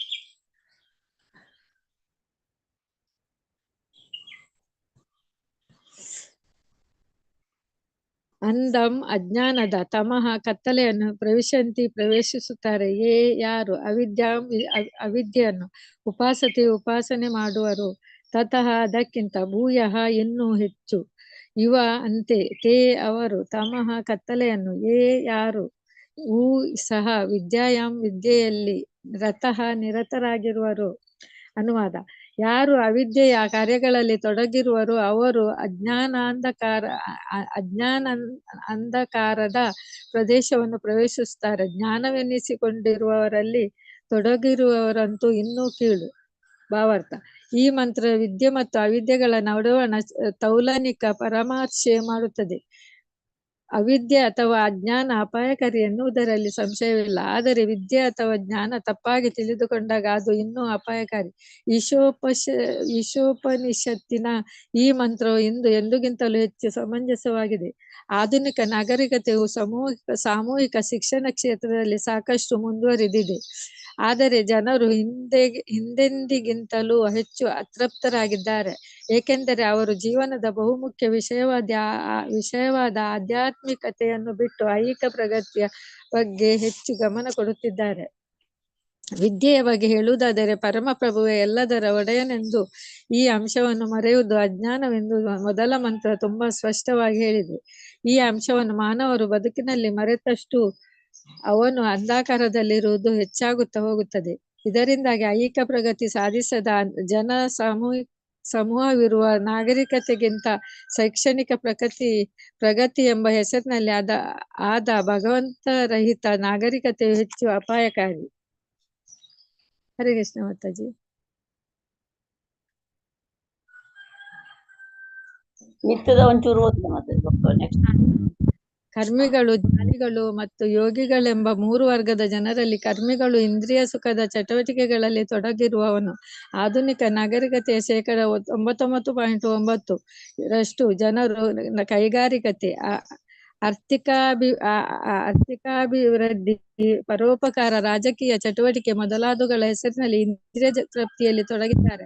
ಆದರೂ ಇವೆಲ್ಲ ಚಟುವಟಿಕೆಗಳು ಹೆಚ್ಚು ಕಡಿಮೆ ಇಂದ್ರಿಯ ಸುಖಕ್ಕೋಸ್ಕರ ನಡೆಸುವ ಚಟುವಟಿಕೆಗಳೇ. ಹರೇ ಕೃಷ್ಣ. ಹರೇ ಕೃಷ್ಣ. ವಾಣಿ ಮಾತಾಜಿ ಹರೇ ಕೃಷ್ಣ. ಹರೇ ಕೃಷ್ಣ. ಭಗವದ್ಗೀತೆಯ 7.15 ಮಾತುಗಳಲ್ಲಿ ಹೇಳುವುದಾದರೆ, ಇಂದ್ರಿಯ ತೃಪ್ತಿಯಲ್ಲಿ ತೊಡಗಿರುವ ಜನರು ಮೂಢರು, ಕತ್ತೆಗಳು, ಕತ್ತೆಯು ಮೂರ್ಖತನದ ಕುರುಹು. ಈಶೋಪನಿಷತ್ ಪ್ರಕಾರ ಯಾರು ಕೇವಲ ನಿರುಪಯುಕ್ತವಾದ ಇಂದ್ರಿಯ ಸುಖವನ್ನು ಅರಿಸಿ ಅದರಲ್ಲಿ ತೊಡಗಿರುತ್ತಾರೋ ಅವರು ಆ ವಿದ್ಯೆಯನ್ನು ಪೂಜಿಸುತ್ತಾರೆ. ಶೈಕ್ಷಣಿಕ ಪ್ರಗತಿಯ ಹೆಸರಿನಲ್ಲಿ ಯಾರು ಈ ಬಗೆಯ ನಾಗರಿಕತೆಗೆ ನೆರವೇರುತ್ತಿದ್ದಾರೋ ಅಲ್ಲದ ಇಂದ್ರಿಯ ಸುಖದ ನೆಲೆಯಲ್ಲಿರುವವರಿಗಿಂತ ಹೆಚ್ಚು ತೊಂದರೆಯನ್ನುಂಟು ಮಾಡುತ್ತಿದ್ದಾರೆ. ದೇವರಿಲ್ಲವೆನ್ನುವ ಜನರ ಶೈಕ್ಷಣಿಕ ಪ್ರಗತಿಯು ಹಾವಿನ ಹೆಡೆಯಲ್ಲಿರುವ ಮಣಿಯಷ್ಟೇ ಅಪಾಯಕಾರಿಯಾದದ್ದು. ಮಣಿ ಭೂಷಿತವಾದ ಹಾವು ಮಣಿ ಭೂಷಣರಹಿತವಾದ ಹಾವಿಗಿಂತ ಹೆಚ್ಚು ಅಪಾಯಕಾರಿ. ಹರಿಭಕ್ತಿ ಸಂದೋದಯದಲ್ಲಿ ದೇವರು ಇಲ್ಲವೆಂಬ ಜನರು ಶೈಕ್ಷಣಿಕ ಪ್ರಗತಿಯು ಹೆಣಕ್ಕೆ ಸಿಂಗರಿಸಿದಂತೆ ಎಂದು ಹೇಳಲಾಗಿದೆ. ಇತರ ಅನೇಕ ದೇಶಗಳಿರುವಂತೆ ಭಾರತದಲ್ಲೂ ಕೆಲವು ಜನರು ಮೃತರ ಕುಟುಂಬದವರ ಸಮಾಧಾನಕ್ಕಾಗಿ ಸಿಂಗರಿಸಿದ ಹೆಣದ ಜೊತೆಗೆ ಮೆರವಣಿಗೆಯಲ್ಲಿ ಹೋಗುತ್ತಾರೆ. ಅದೇ ರೀತಿ ಆಧುನಿಕ ನಾಗರಿಕತೆಯು ಸಂಸಾರದ ಶಾಶ್ವತವಾದ ದುಃಖಗಳನ್ನು ಮುಚ್ಚುವ ಸಲುವಾಗಿ ಮಾಡಿಕೊಂಡಿರುವ ತೇಪದಾರಿ ಕೆಲಸ. ಅಂತ ಕೆಲಸ ಕಾರ್ಯಗಳ ಉದ್ದೇಶ ಇಂದ್ರಿಯ ಸುಖ. ಮನಸ್ಸು ಇಂದ್ರಿಯಗಳಿಗಿಂತ ಮೇಲು, ಮನಸ್ಸಿಗಿಂತ ಬುದ್ಧಿಶಕ್ತಿ ಮೇಲು, ಬುದ್ಧಿಶಕ್ತಿಗಿಂತ ಆತ್ಮ ಮೇಲು. ಹೀಗಾಗಿ ನಿಜವಾದ ಶಿಕ್ಷಣದ ಉದ್ದೇಶ ಆತ್ಮ ಸಾಕ್ಷಾತ್ಕಾರವಾಗಿರಬೇಕು. ಅಂದರೆ ಆತ್ಮದ ಆಧ್ಯಾತ್ಮಿಕ ಮೌಲ್ಯಗಳ ಸಾಕ್ಷಾತ್ಕಾರವೇ ಆಗಿರಬೇಕು. ಅಂತಹ ಸಾಕ್ಷಾತ್ಕಾರವನ್ನು ಸಾಧಿಸದ ಯಾವುದೇ ಶಿಕ್ಷಣವನ್ನು ಅವಿದ್ಯೆ ಎಂದು ಪರಿಗಣಿಸಬೇಕು. ಅಂತ ಅವಿದ್ಯಾಪೂರ್ಣ ಸಂಸ್ಕೃತಿಯಿಂದ ಮಾನವ ಅಂದ ತಮ ಲೋಕವನ್ನು ಪ್ರವೇಶಿಸುತ್ತಾನೆ. ದೆಪ್ಪಲೆ ಮಾತಾಜಿ. ಹರೇ ಕೃಷ್ಣ. ಹರೇ ಕೃಷ್ಣ ಮಾತಾಜಿ. ವೇದಗಳ ಪ್ರಕಾರ ಹುಸಿ ಅಲೌಕಿಕ ಶಿಖರನು 1 ವೇದವಾರರಹಿತ, 2 ಮಾಯಾ ಅಪಹೃತ ಧ್ಯಾನ, 3 ಅಸುರಂ ಭಾವಂ ಆಶ್ರಿತ ಮತ್ತು ನರಾಧಮ ಎಂದು ಕರೆಯಲಾಗಿದೆ. ವೇದವಾದರಹಿತರು ತಮಗೆ ವೈದಿಕ ಸಾಹಿತ್ಯವೆಲ್ಲ ಚೆನ್ನಾಗಿ ಗೊತ್ತಿದೆ ಎಂದು ತೋರಿಸಿಕೊಳ್ಳುತ್ತಾರೆ. ಆದರೆ ದುರದೃಷ್ಟದ ಸಂಗತಿ ಎಂದರೆ ಅವರು ವೇದದ ಉದ್ದೇಶಗಳಿಗೆ ಸಂಪೂರ್ಣವಾಗಿ ವಿರುದ್ಧವಾಗಿದ್ದಾರೆ. ವೇದದ ಗುರಿ ಎಂದರೆ ದೇವೋತ್ತಮ ಪರಮಪುರುಷನನ್ನು ಅರಿಯುವುದು ಎಂದು ಭಗವದ್ಗೀತೆಯಲ್ಲಿ 15.18-20 ಹೇಳಿದೆ. ಆದರೆ ಈ ವೇದವಾದರತರಿಗೆ ದೇವೋತ್ತಮ ಪರಮಪುರುಷನಲ್ಲಿ ಆಸಕ್ತಿ ಇಲ್ಲ. ಬದಲಿಗೆ ಅವರಿಗೆ ಸ್ವರ್ಗ ಪ್ರಾಪ್ತಿಯೇ ಮೊದಲಾದ ಕಾಮ್ಯ ಕರ್ಮಗಳ ಬಗ್ಗೆ ಆಸಕ್ತಿ. ಈಶೋಪನಿಷತ್ತಿನ ಮೊದಲನೆಯ ಮಂತ್ರದಲ್ಲಿ ಹೇಳಿರುವಂತೆ ದೇವೋತ್ತಮ ಪರಮಪುರುಷನ ಎಲ್ಲದರ ಒಡೆಯ ಮತ್ತು ನಮಗೆ ದತ್ತವಾದ ಜೀವನಾವಶ್ಯಕ ವಸ್ತುಗಳಿಂದ ನಾವು ತೃಪ್ತರಾಗಿರಬೇಕು. ಎಲ್ಲ ವೈದಿಕ ಶಾಸ್ತ್ರಗಳ ಉದ್ದೇಶವೆಂದರೆ ವಿಸ್ಮೃತಿಶೀಲ ಜೀವಿಯ ಭಗವ್ರಜೇಜ್ಞೆಯನ್ನು ಜಾಗೃತಗೊಳಿಸುವುದು. ಮೂರ್ಖ ಮಾನವ ಕುಲಕ್ಕೆ ಇದನ್ನು ತಿಳಿಯಪಡಿಸುವುದೇ ಜಗತ್ತಿನ ನಾನಾ ಧರ್ಮ ಗ್ರಂಥಗಳ ಉದ್ದೇಶ. ಹೀಗಾಗಿ ಎಲ್ಲ ಧರ್ಮಗಳ ಪರಮ ಗುರಿ ಭಗವದ್ಧಾಮಕ್ಕೆ ಹಿಂದಿರುಗುವುದು. ಆದರೆ ವೇದವಾದರತರು ವೇದಗಳ ಈ ಸಾರಾಂಶವನ್ನು ಅರಿಯುವ ಬದಲು ಇಂದ್ರಿಯ ತೃಪ್ತಿಗಾಗಿ ಸ್ವರ್ಗ ಪ್ರಾಪ್ತಿಯಾಗಬೇಕೆಂಬ ಗೌಣ ವಿಷಯಗಳನ್ನು ಇದರ ಬಯಕೆ ಅವರಿಗೆ ಐಹಿಕ ಬಂಧನವನ್ನುಂಟು ಮಾಡುತ್ತದೆ. ವೇದದ ಪರಮ ಧ್ಯೇಯವೆಂದು ಭಾವಿಸುತ್ತಾರೆ. ಅಂತ ಜನರು ವೈದಿಕ ಸಾಹಿತ್ಯಕ್ಕೆ ತಪ್ಪು ವ್ಯಾಖ್ಯಾನ ನೀಡಿ ಇತರರನ್ನು ತಪ್ಪು ದಾರಿಗೆಳೆಯುತ್ತಾರೆ. ಕೆಲವು ವೇಳೆ ಅವರು ಪುರಾಣಗಳನ್ನು ಇವು ಜನಸಾಮಾನ್ಯರಿಗೆ ವೈದಿಕ ವಿವರಗಳನ್ನು ನೀಡುವಂತವು ಖಂಡಿಸುತ್ತಾರೆ. ವೇದವಾದದಾತರು ಶ್ರೇಷ್ಠ ಆಚಾರ್ಯರ ಪ್ರಮಾಣಬದ್ಧವಾದ ವ್ಯಾಖ್ಯಾನಗಳನ್ನು ಕಡೆಗಣಿಸಿ ತಮ್ಮದೇ ವ್ಯಾಖ್ಯಾನಗಳನ್ನು ಕೊಡುತ್ತಾರೆ. ಅವರು ತಮ್ಮಲ್ಲೇ ಯಾವನೋ ಒಬ್ಬ ನೀಚನನ್ನು ವೈದಿಕ ಜ್ಞಾನದ ಪಂಡಿತನೆಂದು ಹೇಳುತ್ತಾರೆ. ಅಂತವರನ್ನು ಈ ಮಂತ್ರದಲ್ಲಿ ವಿದ್ಯಾರಥ ಎಂಬ ಸಂಸ್ಕೃತ ಪದದಿಂದ ವಿಶೇಷವಾಗಿ ಖಂಡಿಸಲಾಗಿದೆ. ವಿದ್ಯಾ. ಹರೇ ಕೃಷ್ಣ. ದೆಪ್ಪಲೆ ಮಾತಾಜಿ.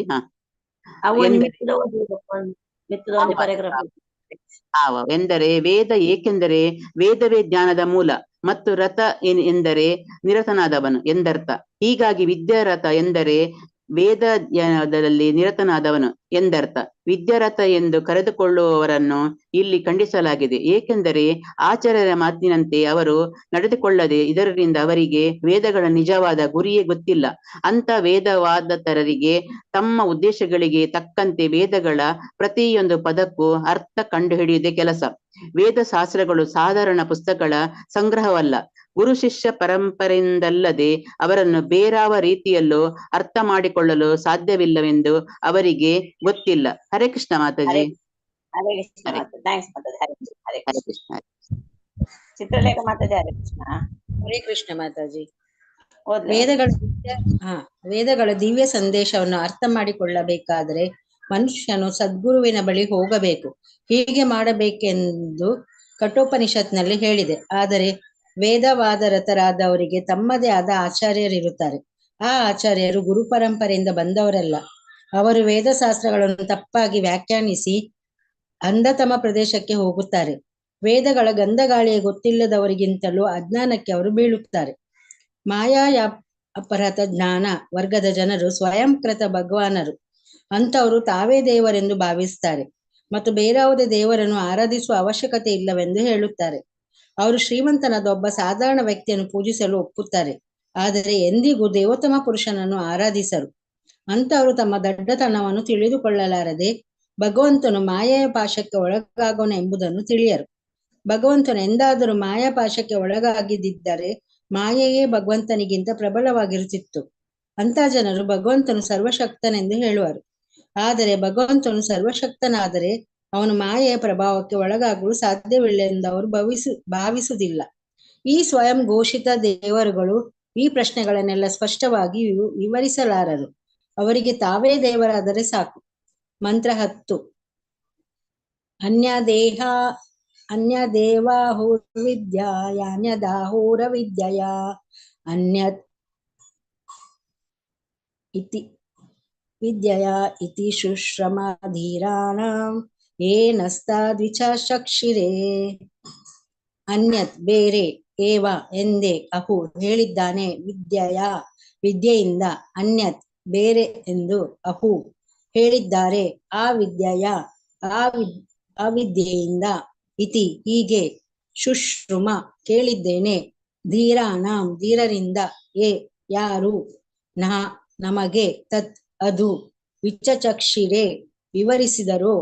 ಅನುವಾದ: ಜ್ಞಾನದ ಸಂಸ್ಕೃತಿಯಿಂದ ಬರುವ ಫಲ ಒಂದಾದರೆ ಅವಿದ್ಯೆಯ ಸಂಸ್ಕೃತಿಯಿಂದ ಬರುವ ಫಲ ಬೇರೆಯಾಗಿರುತ್ತವೆ ಎಂದು ವಿವೇಕಿಗಳು ಹೇಳಿದ್ದಾರೆ.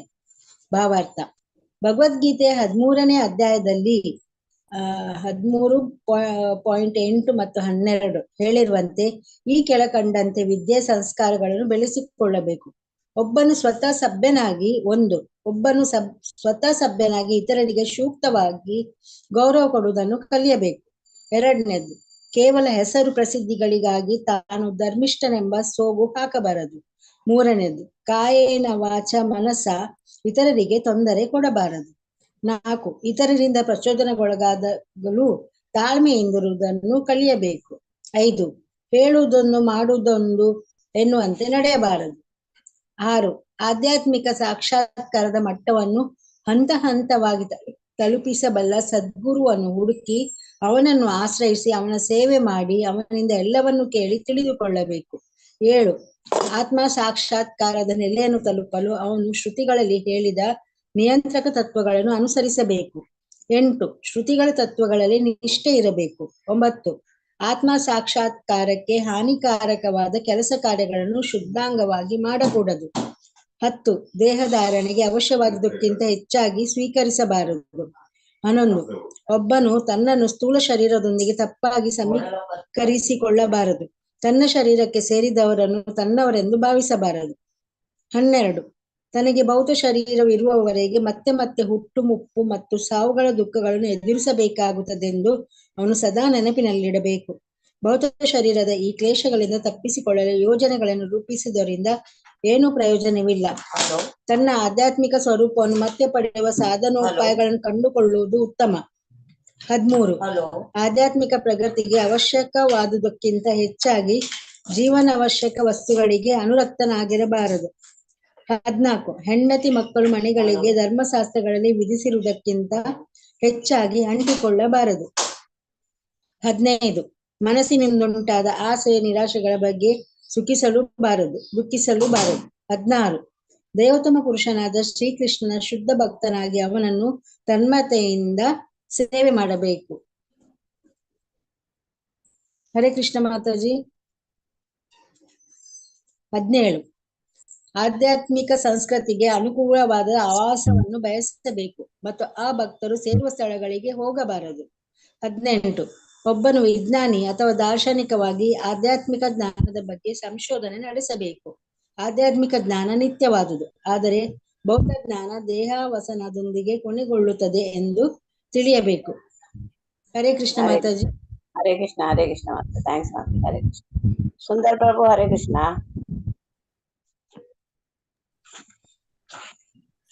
ಹರೇ ಕೃಷ್ಣ ಮಾತಾಜಿ. ಹರೇ ಕೃಷ್ಣ. ಈ 18 ಅಂಶಗಳನ್ನು ಕ್ರಮವಾಗಿ ಅನುಸರಿಸುವುದರಿಂದ ನಿಜವಾದ ಜ್ಞಾನ ಬೆಳೆಸಿಕೊಳ್ಳಬಹುದು. ಇವನ್ನು ಬಿಟ್ಟರೆ ಉಳಿದೆಲ್ಲ ವಿಧಾನಗಳು ಅವಿದ್ಯೆಯ ವರ್ಗಕ್ಕೆ ಸೇರಿದವು. ಶ್ರೇಷ್ಠ ಆಚಾರ್ಯರಾದ ಶ್ರೀಲ ಭಕ್ತಿ ವಿನೋದ ಠಾಕೂರರು ಎಲ್ಲಾ ಬಗೆಯ ಭೌತ ಜ್ಞಾನಗಳು ಮಾಯಾಶಕ್ತಿಯ ಬಾಹ್ಯ ಸ್ವರೂಪಗಳು ಮತ್ತು ಅವನ್ನು ಬೆಳೆಸಿಕೊಳ್ಳುವುದರಿಂದ ಒಬ್ಬನು ಕತ್ತೆಗಿಂತ ಏನೂ ಉತ್ತಮನಾಗಲಾರ ಎಂದು ಹೇಳಿದ್ದಾರೆ. ನಾವು ಈಶೋಪನಿಷತ್ತಿನಲ್ಲಿ ಕಾಣುವುದು ಈ ತತ್ವವನ್ನೇ. ಈ ಐಹಿಕ ಜಗತ್ತಿನ ಪ್ರಗತಿಯಿಂದ ಆಧುನಿಕ ಮಾನವ ಕೇವಲ ಕತ್ತೆಯಾಗುತ್ತಿದ್ದಾನೆ ಅಷ್ಟೇ. ಕೆಲವು ಪ್ರಾಪಂಚಿಕ ರಾಜಕಾರಣಿಗಳು ಆಧ್ಯಾತ್ಮಿಕತೆಯ ಸೋಗು ಹಾಕಿ ಈಗಿನ ನಾಗರಿಕತೆಯನ್ನು ರಾಕ್ಷಸಿ ಸಂಸ್ಕೃತಿ ಎಂದು ಖಂಡಿಸುತ್ತಾರೆ. ಆದರೆ ದುರದೃಷ್ಟ ಸಂಗತಿ ಎಂದರೆ ಅವರು ಭಗವದ್ಗೀತೆಯಲ್ಲಿ ಹೇಳಿರುವ ನೈಜ ಜ್ಞಾನದ ಸಂಸ್ಕೃತಿಯ ಬಗ್ಗೆ ಲಕ್ಷ್ಯವೇ ಕೊಡುವುದಿಲ್ಲ. ಹೀಗಾಗಿ ಅವರು ರಾಕ್ಷಸಿ ಪರಿಸ್ಥಿತಿಯನ್ನು ಬದಲಿಸಲಾರರು. ಆಧುನಿಕ ವ್ಯವಸ್ಥೆಯಲ್ಲಿ ಒಬ್ಬ ಚಿಕ್ಕ ಹುಡುಗರು ತಾನು ಸ್ವಯಂ ಪರಿಪೂರ್ಣನೆಂದು ಭಾವಿಸಿ ಹಿರಿಯರಿಗೆ ಗೌರವ ಕೊಡುವುದಿಲ್ಲ. ನಮ್ಮ ವಿಶ್ವವಿದ್ಯಾನಿಲಯಗಳಲ್ಲಿ ಕೊಡುತ್ತಿರುವ ದೋಷಪೂರ್ಣ ಶಿಕ್ಷಣ ವಿಧಾನದಿಂದಾಗಿ ಜಗತ್ತಿನಾದ್ಯಂತ ಹುಡುಗರು ತಂದೆಗಾಯಿಗಳಿಗೆ ತಲೆನೋವಾಗಿದ್ದಾರೆ. ಹೀಗೆ ಈಶೋಪನಿಷತ್ ವಿದ್ಯೆಯ ಸಂಸ್ಕೃತಿಗೂ ತುಂಬಾ ವ್ಯತ್ಯಾಸವಿದೆ ಎಂದು ಎಚ್ಚರಿಸುತ್ತದೆ. ವಿಶ್ವವಿದ್ಯಾನಿಲಯಗಳು ಅವಿದ್ಯೆಗಳ ಕೇಂದ್ರಗಳಾಗಿವೆ.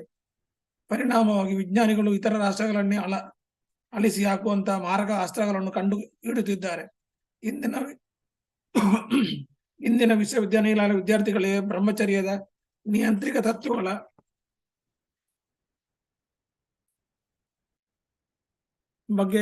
ಬಗೆಯಾಗಲಿ ಆಧ್ಯಾತ್ಮಿಕ ಜೀವನದ ಬಗೆಯಾಗಲಿ ಶಿಕ್ಷಣ ನೀಡುತ್ತಿಲ್ಲ. ಅವರಿಗೆ ಶಾಸ್ತ್ರೋಕ್ತವಾದ ವಿಧಿಗಳ ಬಗ್ಗೆ ಯಾವ ನಂಬಿಕೆಯೂ ಇಲ್ಲ. ಧಾರ್ಮಿಕ ತತ್ವಗಳನ್ನು ಹೆಸರು ಪ್ರಸಿದ್ಧಿಗಳಿಗಾಗಿ ಹೇಳಿಕೊಡುತ್ತಾರೆ ಹೊರತು ದಕ್ಕಲ್ಲ. ಹೀಗಾಗಿ ಸಾಮಾಜಿಕ ಮತ್ತು ರಾಜಕೀಯ ಕ್ಷೇತ್ರಗಳಲ್ಲಿ ಮಾತ್ರವಲ್ಲದೆ ಧಾರ್ಮಿಕ ಕ್ಷೇತ್ರದಲ್ಲಿಯೂ ದ್ವೇಷ ಎಂಬುದಿದೆ. ಜನಸಾಮಾನ್ಯರು ಅವಿದ್ಯೆಯನ್ನು ಬೆಳೆಸಿಕೊಳ್ಳುವುದರಿಂದ ಜಗತ್ತಿನ ಬೇರೆ ಬೇರೆ ಭಾಗಗಳಲ್ಲಿ ರಾಷ್ಟ್ರವಾದ ಮತ್ತು ಅಂತಾರಾಷ್ಟ್ರ ಅಭಿಮಾನಿಗಳು ತಲೆ ಎತ್ತಿಕೊಂಡಿವೆ.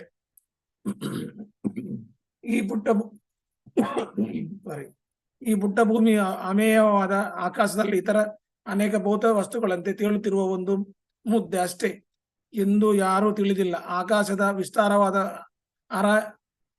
ಅರ ಹೀಗೆ ಹೋಲಿಸಿದರೆ ಈ ಭೌತ ಕಾಯಗಳು ಗಾಳಿಯಲ್ಲಿನ ಧೂಳಿನ ಕಣಗಳಂತೆ. ಭಗವಂತನು ಈ ಭೌತ ದ್ರವ್ಯದ ಕಾಯಗಳನ್ನು ಸ್ವಯಂ ಪರಿಪೂರ್ಣವಾಗಿ ಸೃಷ್ಟಿಸುವುದರಿಂದ ಆಕಾಶದಲ್ಲಿ ತೇಳುವಂತಿರಲು ಅವಕ್ಕೆ ಅವಶ್ಯಕವಾದುದನ್ನೆಲ್ಲ ಒದಗಿಸಿದ್ದಾನೆ. ನಿಮ್ಮ ಗಗನ ನೌಕೆಗಳ ಚಾಲಕರು ತಮ್ಮ ಸಾಧನೆಗಳ ಬಗ್ಗೆ ಜಂಬ ಪಟ್ಟುಕೊಳ್ಳಬಹುದು, ಆದರೆ ಗ್ರಹಗಳೆಂಬ ಇನ್ನೂ ಬೃಹತ್ ಗಾತ್ರದ ಗಗನ ನೌಕೆಗಳ ಚಾಲಕನ ಬಗ್ಗೆ ಅವರು ಚಿಂತಿಸರು. ಅಲ್ಲದೆ ಅಸಂಖ್ಯಾತವಾದ ಸೂರ್ಯರು, ಅಸಂಖ್ಯವಾದ ಗ್ರಹವ್ಯೂಹಗಳು ಇವೆ. ಪರಮಪ್ರಭುವಿನ ಸೂಕ್ಷ್ಮಾತಿ ಸೂಕ್ಷ್ಮ ವಿಭಿನ್ನಾಂಶರು ಸೂಕ್ಷ್ಮ ಜೀವಿಗಳು ಆದ ನಾವು ಈ ಸೀಮಾ ರಹಿತವಾದ ಗ್ರಹಗಳ ಮೇಲೆ ಪ್ರಭುತ್ವ ಸಾಧಿಸಲು ಪ್ರಯತ್ನಿಸುತ್ತಿದ್ದೇವೆ. ಹೀಗೆ ನಾವು ಪುನರಪಿ ಜನನ ಪುನರಪಿ ಮರಣಗಳನ್ನು ಪಡೆದು ಸಾಮಾನ್ಯವಾಗಿ ವೃದ್ಧಾಪ್ಯ ಕಾಯಿಲೆಗಳಿಂದ ನಿರಾಶರಾಗಿದ್ದೇವೆ. ಮಾನವ ಜೀವನದ ಆಯುರ್ದಾಯ ಸುಮಾರು 100 ವರ್ಷಗಳು, ಅದು ಕ್ರಮೇಣ 20 ಅಥವಾ 30 ವರ್ಷಗಳಿಗೆ ಇಳಿಯುತ್ತಿದೆ. ಅವಿದ್ಯೆಯ ಸಂಸ್ಕಾರದಿಂದ ಮೂರ್ಖ ಮನುಷ್ಯರು ಈ ಅಲ್ಪಾಯುರ್ದಾಯುದಲ್ಲಿ ಹೆಚ್ಚು ಇಂದ್ರಿಯ ಸುಖವನ್ನು ಅನುಭವಿಸಲು ತಮ್ಮದೇ ಆದ ರಾಷ್ಟ್ರಗಳನ್ನು ಸೃಷ್ಟಿಸಿದ್ದಾರೆ. ಅಂತ ಮೂರ್ಖರು ರಾಷ್ಟ್ರೀಯ ವಿಭಾಜಕ ರೇಖೆಯನ್ನು ಆದಷ್ಟು ಪರಿಪೂರ್ಣವಾಗಿ ಎಳೆಯಲು ನಾನಾ ಯೋಜನೆಗಳನ್ನು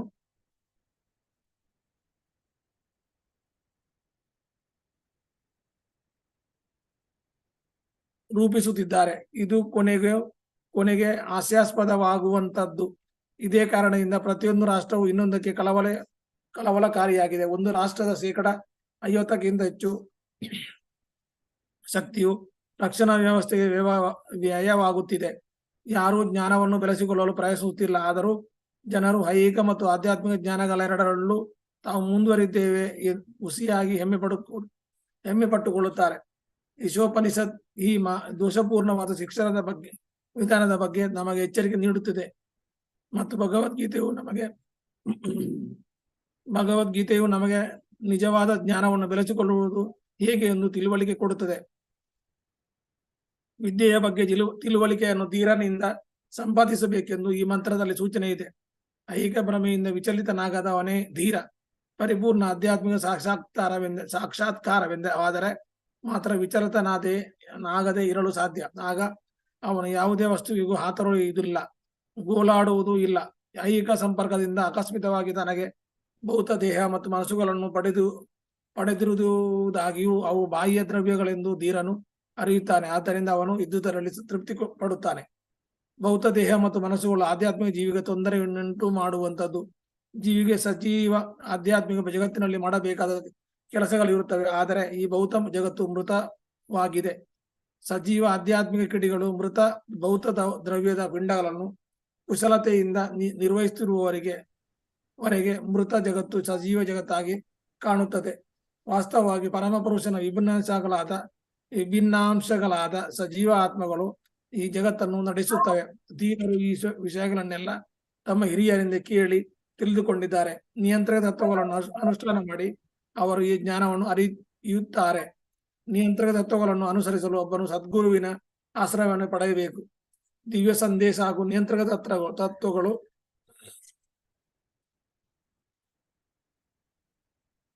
ಗುರುವಿನಿಂದ ಶಿಷ್ಯನಿಗೆ ಬರುತ್ತವೆ. ಇಂಥ ಜ್ಞಾನವು ಅಜ್ಞಾನಯುಕ್ತವಾದ ಶಿಕ್ಷಣ ವಿಧಾನದಿಂದ ಬರುವುದಿಲ್ಲ. ದೇವೋತ್ತಮ ಪುರುಷನ ಸಂದೇಶಗಳನ್ನು ವಿನಮ್ರವಾಗಿ ಕೇಳುವುದರಿಂದ ಒಬ್ಬನು ಧೀರನಾಗಬಹುದು. ಆದರ್ಶ ಶಿಷ್ಯನು ಅರ್ಜುನನಂತಿರಬೇಕು. ಗುರುವು ಸಾಕ್ಷಾತ್ ಭಗವಾನ್ ಕೃಷ್ಣನಂತಿರಬೇಕು. ಧೀರನಿಂದ ವಿದ್ಯೆಯನ್ನು ಕಲಿಯುವ ವಿಧಾನ ಇದು. ಅಧೀರನು ಧೀರನ ತರಬೇತಿ ಪಡೆಯದವನು ಉಪದೇಶ ನೀಡುವ ನಾಯಕನಾಗಲಾರ. ಧೀರರಂತೆ ವೇಷ ಹಾಕುವ ಈಗಿನ ರಾಜಕಾರಣಿಗಳು ವಾಸ್ತವವಾಗಿ ಅಧೀರರು. ಅವರು ತಮಗೆ ಡಾಲರುಗಳಲ್ಲಿ ಎಷ್ಟು ಕಾಣಿಕೆ ಬರುತ್ತದೆ ಎಂದು ನೋಡುತ್ತಿರುತ್ತಾರೆ. ಅಂತವರು ಜನಸಮುದಾಯವನ್ನು ಸರಿಯಾದ ಆತ್ಮಸಾಕ್ಷಾತ್ಕಾರದ ಹಾದಿಯಲ್ಲಿ ಹೇಗೆ ಒಯ್ಯಬಲ್ಲರು? ಹೀಗಾಗಿ ಒಬ್ಬನು ನಿಜವಾದ ಶಿಕ್ಷಣ ಪಡೆಯಬೇಕಾದರೆ ಧೀರನಿಂದ ವಿನಮ್ರವಾಗಿ ಕೇಳಿ ತಿಳಿದುಕೊಳ್ಳಬೇಕು. ಮಂತ್ರ 11. ಹರೇ ಕೃಷ್ಣ ಪ್ರಭು. ಹರೇ ಕೃಷ್ಣ. ಥ್ಯಾಂಕ್ಸ್ ಪ್ರಭು. ಹರೇ ಕೃಷ್ಣ. ಹರೇ ಕೃಷ್ಣ. ಹರೇ ಕೃಷ್ಣ. ಸವಿತಾ ಮಾತಾಜಿ. ಹರೇ ಕೃಷ್ಣ. ಹರೇ ಕೃಷ್ಣ ಮಾತಾಜಿ. ಓದಿಲ್ಲ 11. ಧೀರನ ತರಬೇತಿ ಪಡೆಯುವವನು ಉಪದೇಶ ನೀಡುವ ನಾಯಕನಾಗಲಾರ. ಧೀರರಂತೆ ವೇಷ ಹಾಕುವ ಈಗಿನ ರಾಜಕಾರಣಿಗಳು ವಾಸ್ತವವಾಗಿ ಅಧೀರರು. ಮಂತ್ರ 11.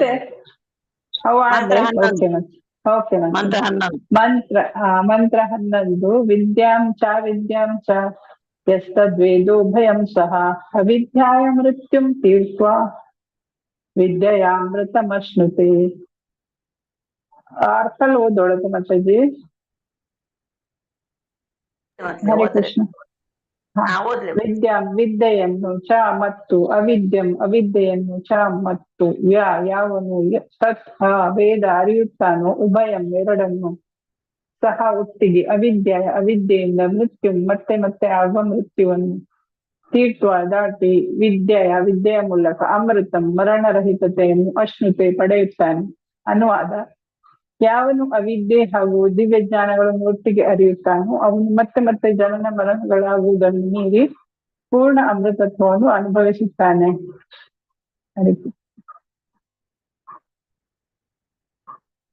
ಭೌತ ಜಗತ್ತು ಸೃಷ್ಟಿಯಾದಾಗಿನಿಂದ ಪ್ರತಿಯೊಬ್ಬರು ನಿತ್ಯ ಜೀವನವನ್ನು ಪಡೆಯಲು ಪ್ರಯತ್ನಿಸುತ್ತಿದ್ದಾರೆ. ಆದರೆ ಪ್ರಕೃತಿ ನಿಯಮ ಎಷ್ಟು ಕ್ರೂರವಾಗಿದೆ ಎಂದರೆ ಮೃತ್ಯುವಿನ ಪಾಶದಿಂದ ಬಿಡಿಸಿಕೊಳ್ಳಲು ಯಾರಿಗೂ ಸಾಧ್ಯವಿಲ್ಲ.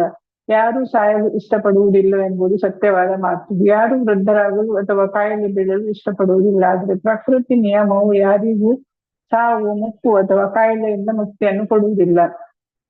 ಭೌತ ಜ್ಞಾನದ ಪ್ರಗತಿಯಿಂದಲೂ ಈ ಸಮಸ್ಯೆಯನ್ನು ಪರಿಹರಿಸಲು ಆಗಿಲ್ಲ.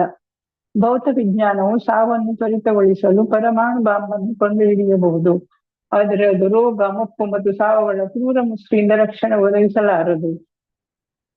ಲೌಕಿಕವಾಗಿ ಮುಂದುವರಿದ ಹಿರಣ್ಯಕಶಿಪುವಿನ ಕಾರ್ಯಚಟುವಟಿಕೆಗಳ ಬಗ್ಗೆ ನಾವು ಪುರಾಣಗಳಿಂದ ತಿಳಿದಿದ್ದೇವೆ. ಪ್ರಾಪಂಚಿಕ ಅರ್ಚನೆಯಿಂದ ಮತ್ತು ಅಜ್ಞಾನದ ಬಲದಿಂದ ಮೃತ್ಯುವನ್ನು ಗೆಲ್ಲ ಬಯಸಿ ಅವನು ಒಂದು ಬಗೆಯ ಧ್ಯಾನದಲ್ಲಿ ತೊಡಗಿದನು. ಆ ಧ್ಯಾನ ಎಷ್ಟು ತೀವ್ರ ಸ್ವರೂಪವಾಗಿತ್ತೆಂದರೆ ಸಮಸ್ತ ಲೋಕಗಳಲ್ಲಿರುವವರು ಅವನ ನಿಗೂಢ ಶಕ್ತಿಯಿಂದ ತೊಂದರೆಗೀಡಾದರು. ಜಗತ್ತಿನ ಸೃಷ್ಟಿಕರ್ತನಾದ ಬ್ರಹ್ಮದೇವನೇ ಧರೆಗಿಳಿದು ಬರುವಂತೆ ಮಾಡಿದನು. ಆಗ ಅವನು ಬ್ರಹ್ಮನನ್ನು ಅಮರನಾಗುವ ವರ ಕೇಳಿದನು. ಸಕಲ ಲೋಕಗಳನ್ನು ಆಳುವ ತಾನೇ ಅಮರನಲ್ಲವಾದ್ದರಿಂದ ಅವನಿಗೆ ಅಮರತ್ವದ ವರ ಕೊಡಲು ಸಾಧ್ಯವಿಲ್ಲವೆಂದು ಬ್ರಹ್ಮನು ಹೇಳಿದನು. ಭಗವದ್ಗೀತೆಯಲ್ಲಿ ಹೇಳಿರುವಂತೆ ಬ್ರಹ್ಮನು ದೀರ್ಘಕಾಲ ಬದುಕುತ್ತಾನೆ ಅಂದ ಮಾತ್ರಕ್ಕೆ ಅವನು ಅಮರವೆಂದು ಅರ್ಥವಲ್ಲ. ಹಿರಣ್ಯ ಎಂದರೆ ಚಿನ್ನ, ಕಶಿಪು ಎಂದರೆ ಹಾಸಿಗೆ. ಈತನು ಇವೆರಡು ವಿಷಯಗಳಲ್ಲಿ ಅಂದರೆ ಹಣ ಮತ್ತು ಹೆಂಗಸರಲ್ಲಿ ಆಸಕ್ತನಾಗಿದ್ದನು. ಅವನು ಅಮರನಾಗಿ ಉಳಿದು ಇವೆರಡರ ಆನಂದವನ್ನು ಅನುಭವಿಸಿದನು. ಅಮರನಾಗುವ ತನ್ನ ಬಯಕೆಯನ್ನು ಈಡೇರಿಸಿಕೊಳ್ಳಲು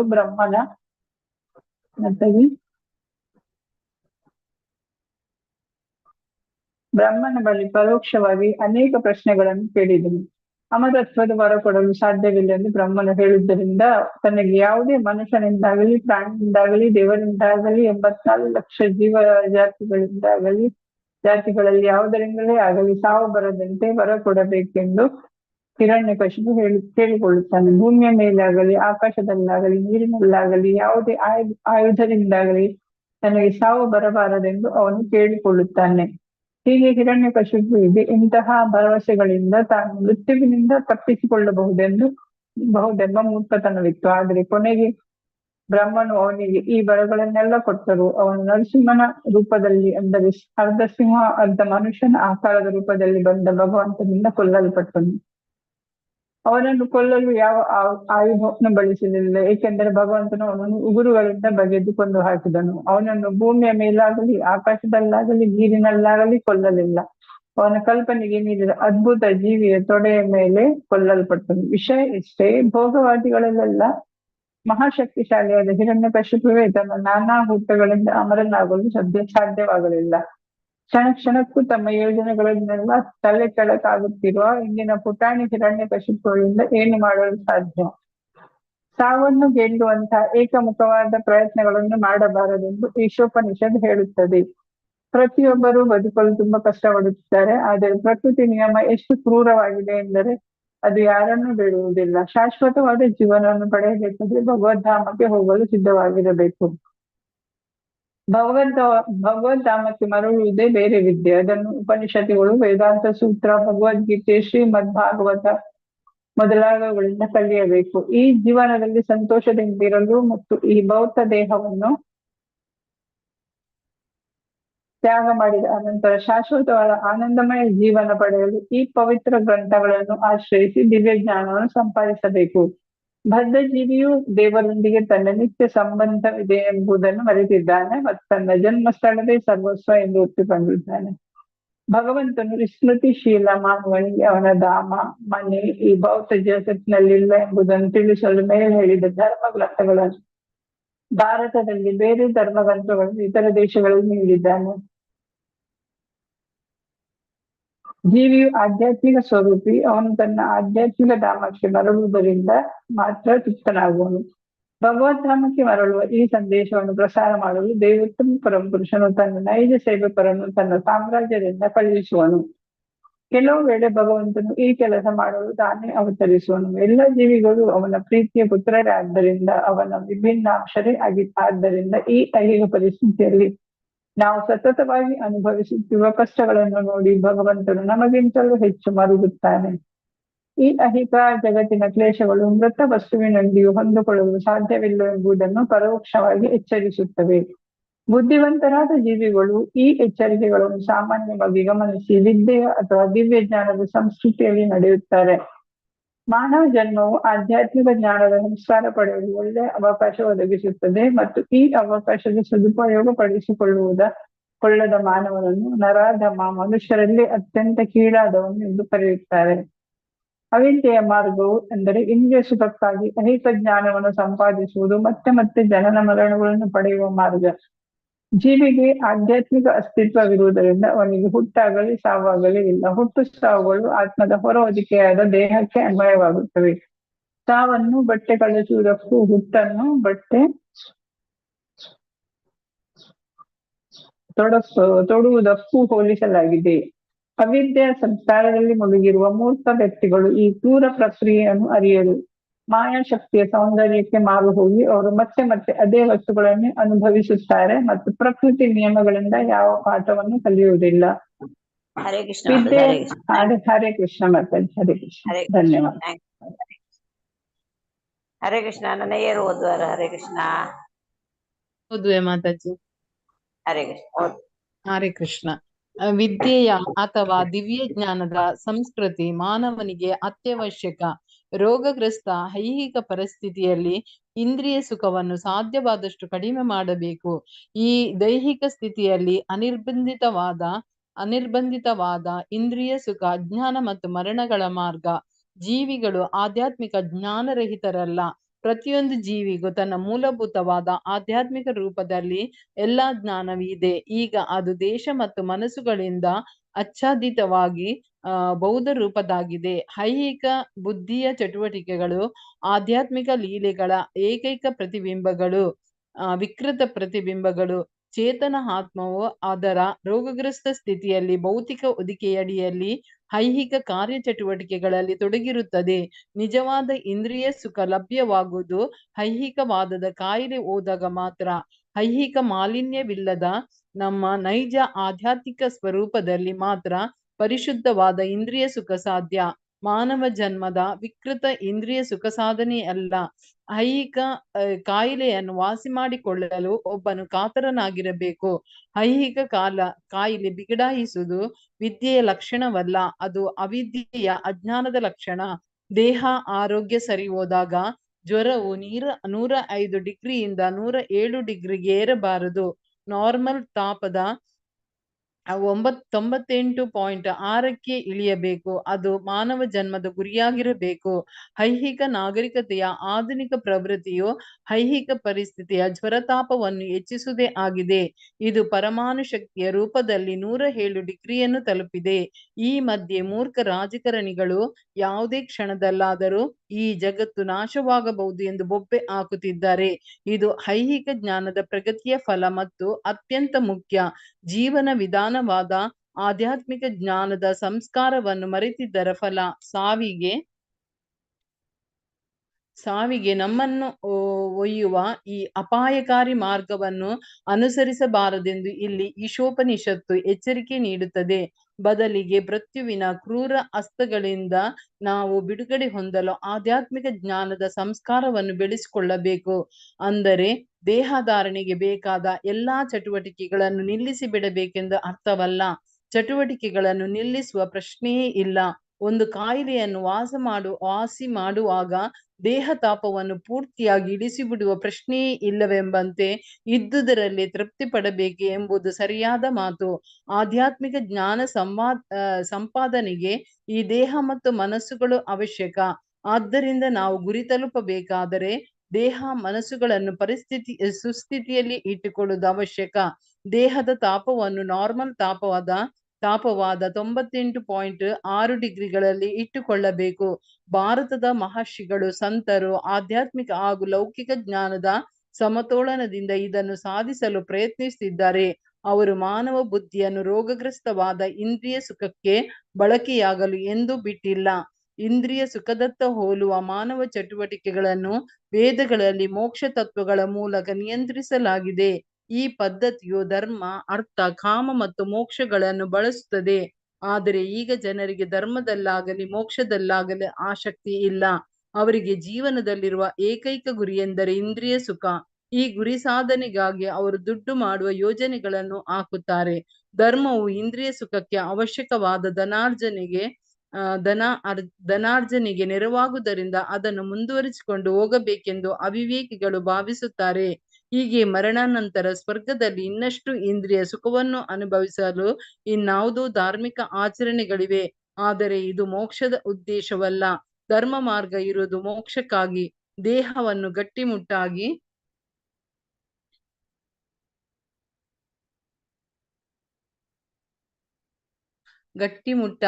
ಆರೋಗ್ಯವಾಗಿ ಇಟ್ಟುಕೊಳ್ಳಲು ದುಡ್ಡು ಮಾಡಬೇಕು. ಮಾನವ ಜೀವನದ ಗುರಿಯಾದ ವಿದ್ಯೆಯನ್ನು, ನಿಜವಾದ ಜ್ಞಾನವನ್ನು ಅರಿಯಲು ಮಾನವನು ದೋಷರಹಿತವಾದ ಮನಸ್ಸನ್ನು ಕೊಂಡ ಆರೋಗ್ಯಕರ ಜೀವನವನ್ನು ಸಾಗಿಸಬೇಕು. ಈ ಮಾನವ ಜನ್ಮವಿರುವುದು ಕತ್ತೆಯ ಹಾಗೆ ದುಡಿಯಲು ಅಲ್ಲ, ಇಂದ್ರಿಯ ಸುಖಕ್ಕಾಗಿ, ಅವಿದ್ಯೆಯನ್ನು ಬೆಳೆಸಿಕೊಳ್ಳಲು ಅಲ್ಲ. ಓದೋಡೆ ಮಾತಾಜಿ. ಸುಧಾ ಮಾತಾಜಿ ಓದಾಡವೇ? ಸುಧಾ ಮಾತಾಜಿ ಓದಾಡ. ಸರಿ ಸರಿ. ಸುಧಾ ಮಾತಾಜಿ ಹರೇ ಕೃಷ್ಣ. ಓದ್ಲೆ ಮಾತಾಜಿ. ಸುಧಾ ಮಾತಾಜಿ ಹರೇ ಕೃಷ್ಣ. ಕೇನುಜಿ ಮಾತಾಜಿ ಅಂಕ ಹರೇ ಕೃಷ್ಣ. ಚಿತ್ರರೇಖ ಮಾತಾಜಿ ಕೇನೊಂದುಂಡೆ? ಸಾರಿ, ಕೇನೊಂದುಂಡೆ?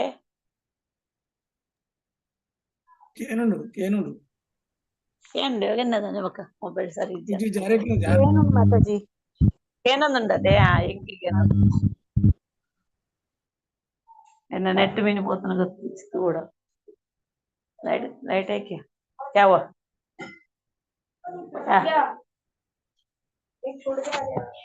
ಕೊಂಚ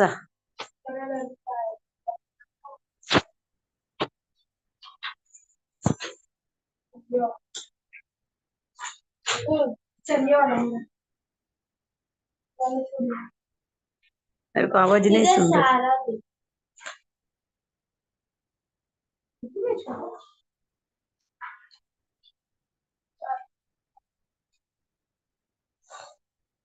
सोमत एकदम इजी वाला आ गया।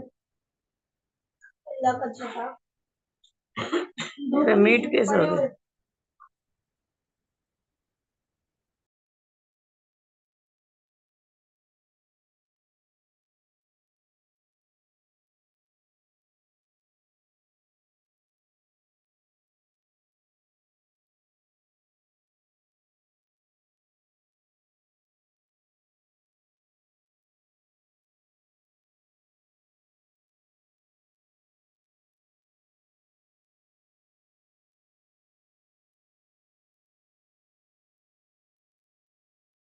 ವಾಯ್ಸ್ ಏನೊಂದಿಜ್ಜಿ ಯಾನ ವಾಯ್ಸ್ ಏನೊಂದಿಜ್ಜಿ ಬೇರೆ ಗೊತ್ತೇ ನಮ್ಮ ಮೊಬೈಲ್ ವಾಲ್ಯೂಮ್ ಮೆಂಚ ಕಮ್ಮಿ ಉಂಟು ಇಂಕೇನೊಂದಿಜ್ಜಿ ಕಡೆ ಯಾರು ಮಲ್ಪರಂಡೆ ಗೊತ್ತಾ ಒಂದಿಜ್ಜಿ ಮಾತಾಜಿ ಇಂಕೇನೊಂದಿಜ್ಜಿ ಚೂರ್ಲ ವಾಯ್ಸ್ ಏನೊಂದಿಜ್ಜಿ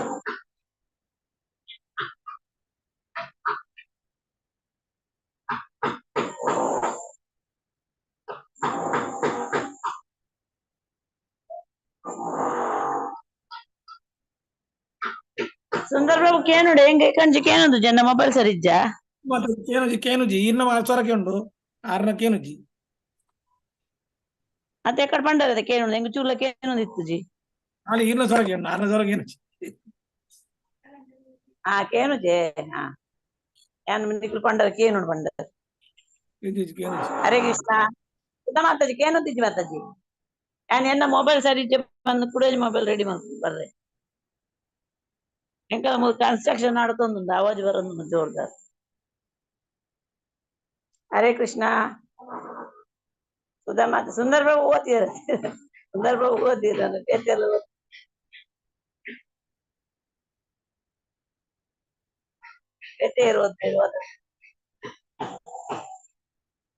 ಲತಾ ಮಾತಾಜಿ ಹರೇ ಕೃಷ್ಣ ವೀಣಾ ಮಾತಾಜಿ ಹರೇ ಕೃಷ್ಣ ಓದನ್ನಾಗ ಓದ್ಲಿ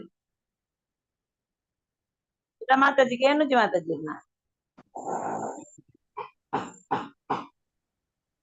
ಲತಾ ಮಾತಾಜಿ ಓದ್ಲೆ ವಿದ್ಯೆಯ ಮಾರ್ಗದ ಬಗ್ಗೆ ಓಲ್ತಡ್ದು ಮಾತಾಜಿ ವಿದ್ಯೆಯ ಮಾರ್ಗದ ಬಗ್ಗೆ ಏನೊಂದಿತ್ತು ಅಡೆಮಠ ಓದ್ಲೆ. ಕೇನು ಜೀಜಿನಲ್ಲ. ವಿದ್ಯೆಯ ಮಾರ್ಗದ ಬಗ್ಗೆ ಶ್ರೀಮದ್ ಭಾಗವತದಲ್ಲಿ ಚೆನ್ನಾಗಿ ಹೇಳಲಾಗಿದೆ. ಮಾನವನು ತನ್ನ ಜೀವನವನ್ನು ಪರಮ ಸತ್ಯದ ಅನ್ವೇಷಣವಾಗಿ ಬಳಸಬೇಕೆಂದು ಅದು ನಿರ್ದೇಶಿಸುತ್ತದೆ. ಪರಮ ಸತ್ಯವನ್ನು ಬ್ರಹ್ಮನ್, ಪರಮಾತ್ಮ, ಕೊನೆಗೆ ಭಗವಂತ ಎಂಬುದಾಗಿ ಹಂತ ಹಂತವಾಗಿ ಸಾಕ್ಷಾತ್ಕರಿಸಿಕೊಳ್ಳಬೇಕು. 10ನೆಯ ಮಂತ್ರದ ಭಾವಾರ್ಥದಲ್ಲಿ ಹೇಳಿರುವ ಭಾಗವತದ ಅಷ್ಟಾದಶ ತತ್ವಗಳನ್ನು ಅನುಸರಿಸಿ ಜ್ಞಾನ ವಿರಕ್ತಿಗಳನ್ನು ಸಂಪಾದಿಸಿದವನು ಪರಮ ಸತ್ಯವನ್ನು ಅರಿಯುತ್ತಾನೆ. ಈ ಅಷ್ಟಾದಶ ತತ್ವಗಳ ಪ್ರಧಾನ ಉದ್ದೇಶ ದೇವೋತ್ತಮ ಪರಮ ಪುರುಷನ ಬಗ್ಗೆ ಭಕ್ತಿ ಸೇವೆಯನ್ನು ಸಾಧಿಸುವುದೇ ಆಗಿದೆ.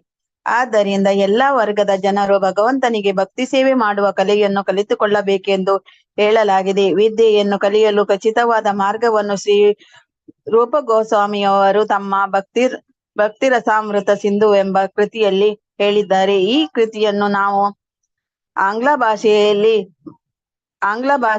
ಅಥವಾ ನೆಕ್ಟರ್ ಅಥವಾ ಡಿವೋಷನ್ ಎಂಬ ಕೃತಿಯಾಗಿ ಪ್ರಕಟಿಸಿದ್ದೇವೆ. ವಿದ್ಯೆಯ ಸಂಸ್ಕಾರದ ಬಗ್ಗೆ ಶ್ರೀಮದ್ ಭಾಗವತದಲ್ಲಿ ಹೀಗೆ ಸಂಕ್ಷಿಪ್ತವಾಗಿ ಹೇಳಿದೆ. ತಸ್ಮಾತ್ ಏಕೇನ ಮನಸಾ ಭಗವಾನ್ ಸಾತ್ವಂ ಭಕ್ತಿ ಶ್ರೋತವ್ಯ ಕೀರ್ತಿವಶ್ಚ ಧ್ಯೇಯಃ ಪೂಜ್ಯಶ್ಚ ನಿತ್ಯದ. ಆದ್ದರಿಂದ ಭಕ್ತರು ತಮ್ಮ ರಕ್ಷಕನಾದ ದೇವೋತ್ತಮ ಪರಮಪುರುಷನನ್ನು ಭಗವಂತನನ್ನು ಸದಾ ಸ್ಮರಿಸುತ್ತಾ, ಜ್ಞಾನಿಸುತ್ತಾ, ಸ್ತುತಿಸುತ್ತಾ, ಪೂಜಿಸುತ್ತಾ ಇರಬೇಕು. ಭಾಗವತ 1.2.1 14.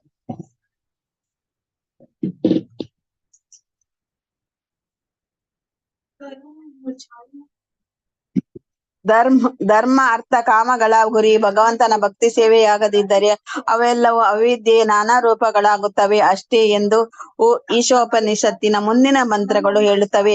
ಈ ಯುಗದಲ್ಲಿ ವಿದ್ಯೆಯ ಸಂಸ್ಕಾರ ಬೆಳೆಸಿಕೊಳ್ಳಬೇಕಾದರೆ ಎಲ್ಲಾ ಅಲೌಕಿಕವಾದಿಗಳ ಪ್ರಭುವಾದ ದೇವೋತ್ತಮ ಪರಮ ಪುರುಷನನ್ನು ಅಚಲ ಮನಸ್ಸಿನಿಂದ ಸದಾ ಭಜಿಸಿ ಜಪಿಸಿ ಅವನ ಬಗ್ಗೆ ಶ್ರವಣ ಮಾಡಬೇಕು. ಮಂತ್ರ 11. ಅದಂ ತಮಃ ಪ್ರವಿಶಂತಿ ಯೋ ಶಂಭೋತಿ ಮುಪಾಸತೆ ತಥೋ ಭೂಯಾಯವ ತೇ ತತ್ತಮೋ ಯಾವೋ ಸಂಭೋತ್ಯ ರಥಃ. ಅದಂ ತಮ ಕುರುಡ ಕತ್ತಲೆಯನ್ನು ಪ್ರವೇಶಿಸುತ್ತಾರೆ. ಯಾರು ಅಸೌಭತಿ ದೇವತೆಗಳನ್ನು ಉಪಾಸನೆ ಮಾಡುತ್ತಾರೆ. ತಥಾ ಅದಕ್ಕಿಂತ ಭೂಯ ಹೆಚ್ಚಾಗಿ ಇವ ಹಾಗೆ ತೇ ಅವರು ತಮ್ಮ ಕತ್ತಲೆಯನ್ನು ಯಾರು ಕೂಡ ಸಂಭೂತ್ಯ ಪರಮ ಪ್ರಭುವಿನಲ್ಲಿ ನಿರತರಾಗಿರುವವರು. ಅನುವಾದ: ದೇವತೆಗಳ ಪೂಜೆಯಲ್ಲಿ ಯಾರು ತೊಡಗಿದಾರೋ ಅವರು ಅಂಧತಮ್ ಪ್ರದೇಶಗಳಿಗೆ ಹೋಗುತ್ತಾರೆ. ನಿರಾಕಾರ ಬ್ರಹ್ಮನನ್ನು ಅರ್ಚಿಸುವವರು ಅದಕ್ಕಿಂತ ಹೆಚ್ಚಿನ ಕತ್ತಲೆ ಪ್ರವೇಶವನ್ನು ಪ್ರವೇಶಿಸುತ್ತಾರೆ. ಭಾವಾರ್ಥ: ಅಸಂಭೂತಿ ಎಂಬ ಸಂಸ್ಕೃತ ಪದವು ಸ್ವತಂತ್ರ ಅಸ್ತಿತ್ವ ಇಲ್ಲದಿರುವುದನ್ನು ಸೂಚಿಸುತ್ತದೆ. ಸಂಭೂತಿ ಎಂದರೆ ಸರ್ವತಂತ್ರನಾದ ದೇವೋತ್ತಮ ಪರಮ ಪುರುಷನ. ಭಗವದ್ಗೀತೆಯಲ್ಲಿ ದೇವೋತ್ತಮ ಪರಮ ಪುರುಷನಾದ ಶ್ರೀಕೃಷ್ಣನು ಹೀಗೆ ಹೇಳುತ್ತಾನೆ: ನಾಮೇ ವಿದುರ ಸುರಗಣಃ ಪ್ರಭವಂತಿ ನಾಮ ಮಹರ್ಷಿಯ.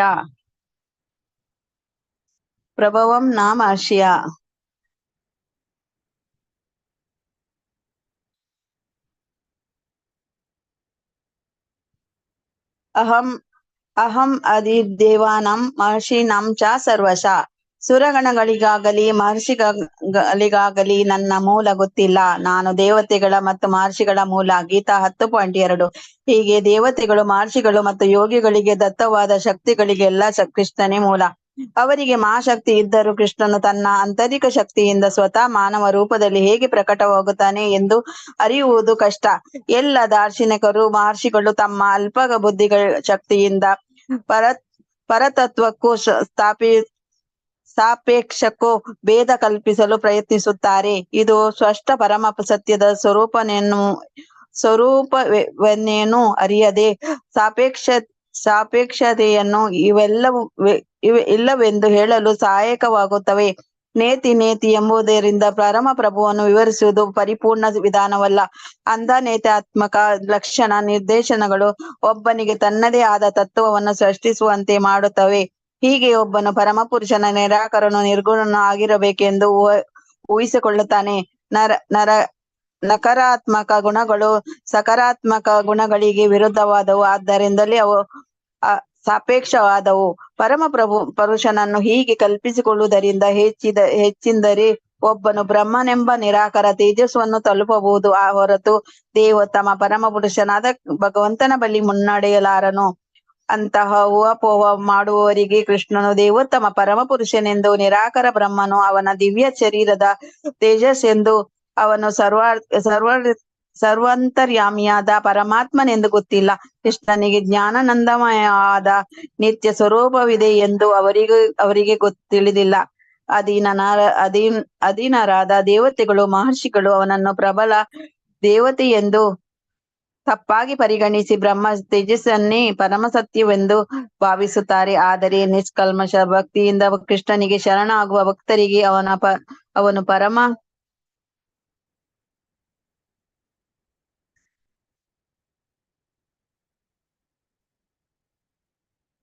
ಪುರುಷನೆಂದು, ಎಲ್ಲವೂ ಅವನಿಂದಲೇ ಹೊರಹೊಮ್ಮುತ್ತದೆಂದು ಗೊತ್ತು. ಅಂತ ಭಕ್ತರು ಎಲ್ಲಕ್ಕೂ ಮೂಲ ಪುರುಷನಾದ ಕೃಷ್ಣನಿಗೆ ಪ್ರೇಮಪೂರ್ಣ ಸೇವೆಯನ್ನು ಸಲ್ಲಿಸುತ್ತಾರೆ.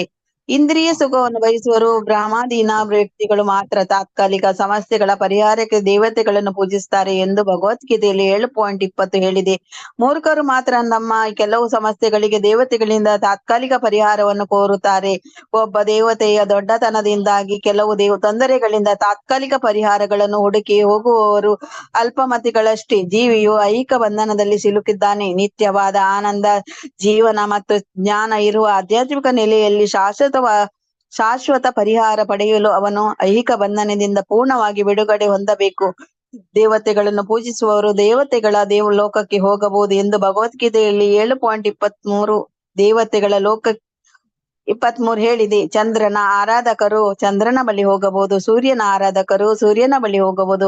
ಆಧುನಿಕ ವಿಜ್ಞಾನಿಗಳು ರಾಕೆಟ್ಗಳ ಸಹಾಯದಿಂದ ಚಂದ್ರಗ್ರಹಕ್ಕೆ ಹೋಗಲು ಪ್ರಯತ್ನಿಸುತ್ತಿದ್ದಾರೆ. ಆದರೆ ಈ ಪ್ರಯತ್ನ ಹೊಸದೇನೂ ಅಲ್ಲ. ಪ್ರೌಢ ಪ್ರಜ್ಞೆಯಿಂದ ಮಾನವ ಜೀವಿಗಳು ಸಹಜವಾಗಿಯೇ ಗಗನನೌಕೆಗಳಿಂದಲೇ, ಸಿದ್ಧಿಯಿಂದಲೂ ದೇವತಾರ್ಚನೆಯಿಂದಲೂ ಬಾಹ್ಯಾಕಾಶದ ಮೂಲಕ ಪ್ರಯಾಣ ಮಾಡಿ ಇತರ ಗ್ರಹಗಳಿಗೆ, ಲೋಕಗಳಿಗೆ ಹೋಗಲು ಇಷ್ಟಪಡುತ್ತಾರೆ. ಈ 3 ವಿಧಾನಗಳಲ್ಲಿ ಯಾವುದಾದರೊಂದನ್ನು ಅನುಸರಿಸಿ ಇತರ ಲೋಕಗಳನ್ನು ತಲುಪಬಹುದು ಎಂದು ವೇದಶಾಸ್ತ್ರಗಳು ಹೇಳಿದೆ. ಆದರೆ ಸರ್ವೇ ಸಾಧಾರಣವಾದ ವಿಧಾನವೆಂದರೆ ಒಂದು ನಿರ್ದಿಷ್ಟ ಗ್ರಹದ ಅಧಿದೇವತೆಯನ್ನು ಆರಾಧಿಸುವುದರ ಮೂಲಕ ಆ ಗ್ರಹವನ್ನು ತಲುಪುವುದು. ಆದರೆ ಈಗ ಜಗತ್ತಿನ ಎಲ್ಲ ಗ್ರಹಗಳು ಅನಿತ್ಯ ಲೋಕಗಳೇ. ಶಾಶ್ವತವಾದ ಲೋಕ ಎಂದರೆ ವೈಕುಂಠ ಲೋಕಗಳು. ಇವು ಆಧ್ಯಾತ್ಮಿಕ ಆಕಾಶದಲ್ಲಿವೆ. ದೇವೋತ್ತಮ ಪರಮ ಪುರುಷನೇ ಈ ಲೋಕಗಳ ಅಧಿಪತಿ. ಭಗವದ್ಗೀತೆಯಲ್ಲಿ ಹೇಗೆ ಹೇಳಿದೆ. ಹರೇ ಕೃಷ್ಣ ಮಾತಾಜಿ. ಹರೇ ಕೃಷ್ಣ ಹರೇ ಕೃಷ್ಣ.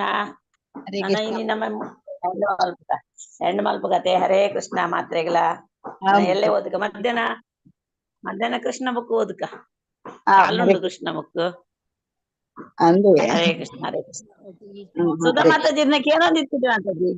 ಸುಧಾ ಮಾತಾಜಿ ಹರೇ ಕೃಷ್ಣ.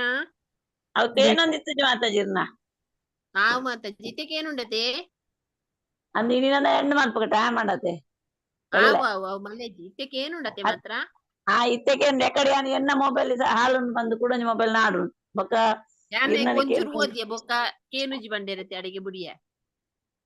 ಟೀಕೆ ಮಾತಾಡಿ. ಹರೇ ಕೃಷ್ಣ ಮಾತಾಡಿ. ಥ್ಯಾಂಕ್ಸ್ ಮಾತಾಡಿ. ಹರೇ ಕೃಷ್ಣ ಹರೇ ಕೃಷ್ಣ ಹರೇ ಕೃಷ್ಣ ಹರೇ ಕೃಷ್ಣ ಮಾತಾಡಿದ ಥ್ಯಾಂಕ್ಸ್ ಅವೇ. ಮತ್ತೆ ನಮ್ಮ ಮೀಟಿಂಗ್ ಏನ್ ಮಾಡ್ಬೇಕ ಮಧ್ಯಾಹ್ನ ಓದ್ಕ ಹರೇ ಕೃಷ್ಣ ಮಾತಾಜಿ. ಹರೇ ಕೃಷ್ಣ ಮಾತಾಜಿ. ಹರೇ ಕೃಷ್ಣ ಮಾತಾಜಿ. ಮಾತಾಡಿಲ್ಲ ಹರೇ ಕೃಷ್ಣ ಮಾತಾಡಿಲ್ಲ ಹರೇ ಕೃಷ್ಣ. ಬೊಕ್ಕ ಸೋಮವಾರ ಕ್ಲಾಸ್ ಸ್ಟಾರ್ಟ್ ಆಪುನ ಭಗವದ್ಗೀತೆ ಮಾತೆಲ್ಲ ಬರಿ ಬರಿ ಟಿಪುರ ಮೂಜಿ ನಾಲ್ದು ತುಳು ತಗಲಿ ಪಸಂದ್ ಬಲೆ ಜಾಯಿನ್ ಮಲ್ಪರೆಗೆ. ಹರೇ ಕೃಷ್ಣ. ಖಾಲಿ ನಂಬರ್ ಜಾಯಿನ್ ಮಲ್ಪೊಡ್ಬೇಕು. ಆಗಲಿ ಕಾಲ್ ಅಂತ 5 ಗಂಟೆ 3 ಗಂಟೆ 2 ಗಂಟೆ ಕ್ಲಾಸ್ ಉಂಟು. ಹರೇ ಕೃಷ್ಣ ಹರೇ ಕೃಷ್ಣ ಹರೇ ಕೃಷ್ಣ ಹರೇ ಕೃಷ್ಣ ಮಾತಾಡಿಲ್ಲ ಹರೇ ಕೃಷ್ಣ. ಮತ್ತೆ ಊರು ಬೋದು ಬೋರ್ಡ್ ಉಂಟು ನಂಗೆ ಎಲ್ಲ ಊರು ಬರಂడి ವರ್ಮಕ್ಕೆ ಒಂದೇ ದಿನ ನಗರ ಸಂಕೀರ್ತನೆಗೆ ಹೋಗ್ಬಿಟ್ಟಿದ್ದೆ ನಾನು ಊರಿಗೆ ನಂಬರ್ಗೆ ಮತ್ತೆ ಕಮಲಾ ಮಾತಾಜಿ ಏನುಂಟು ಒಂದಿನ ನಗರ ಸಂಕೀರ್ತನೆ ಬೋರ್ಡು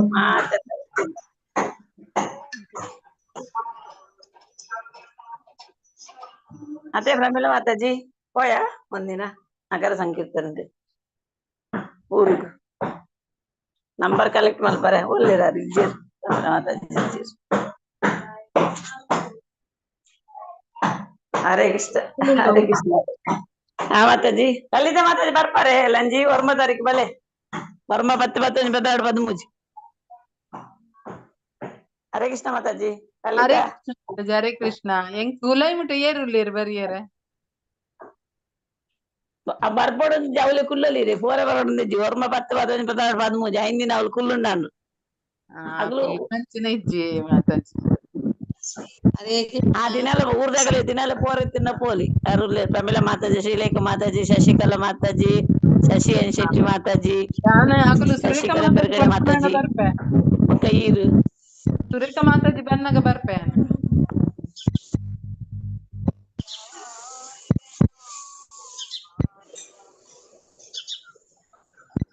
ಹರೇ ಕೃಷ್ಣ ಮಾತಾಜಿ.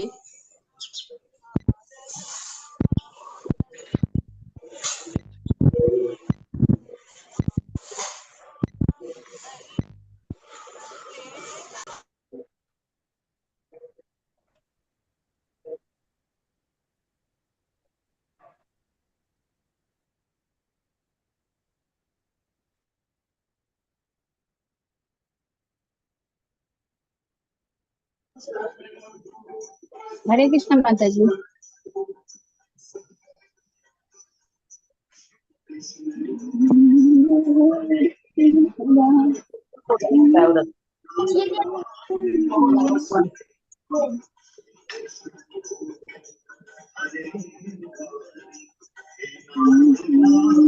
हरे कृष्ण माता जी।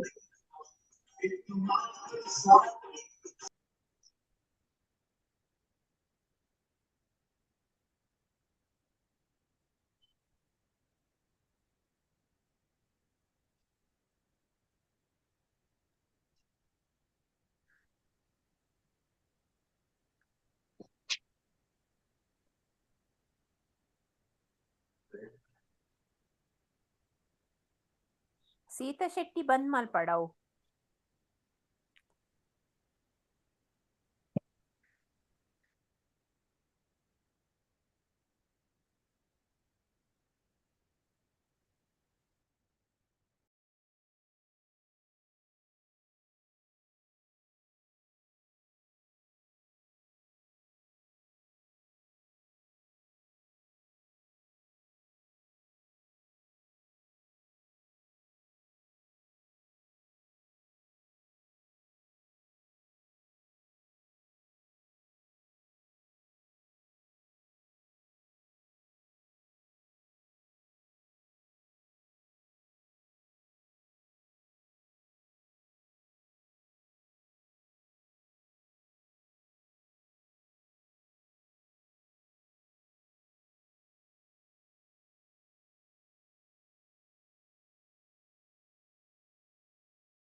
ಸೀತಾ ಮಾತಾಜಿ ಸುಕನ್ಯಾ ಮಾತಾಜಿನ ಹೋಸ್ಟ್ ಮಲ್ಪಲೆ.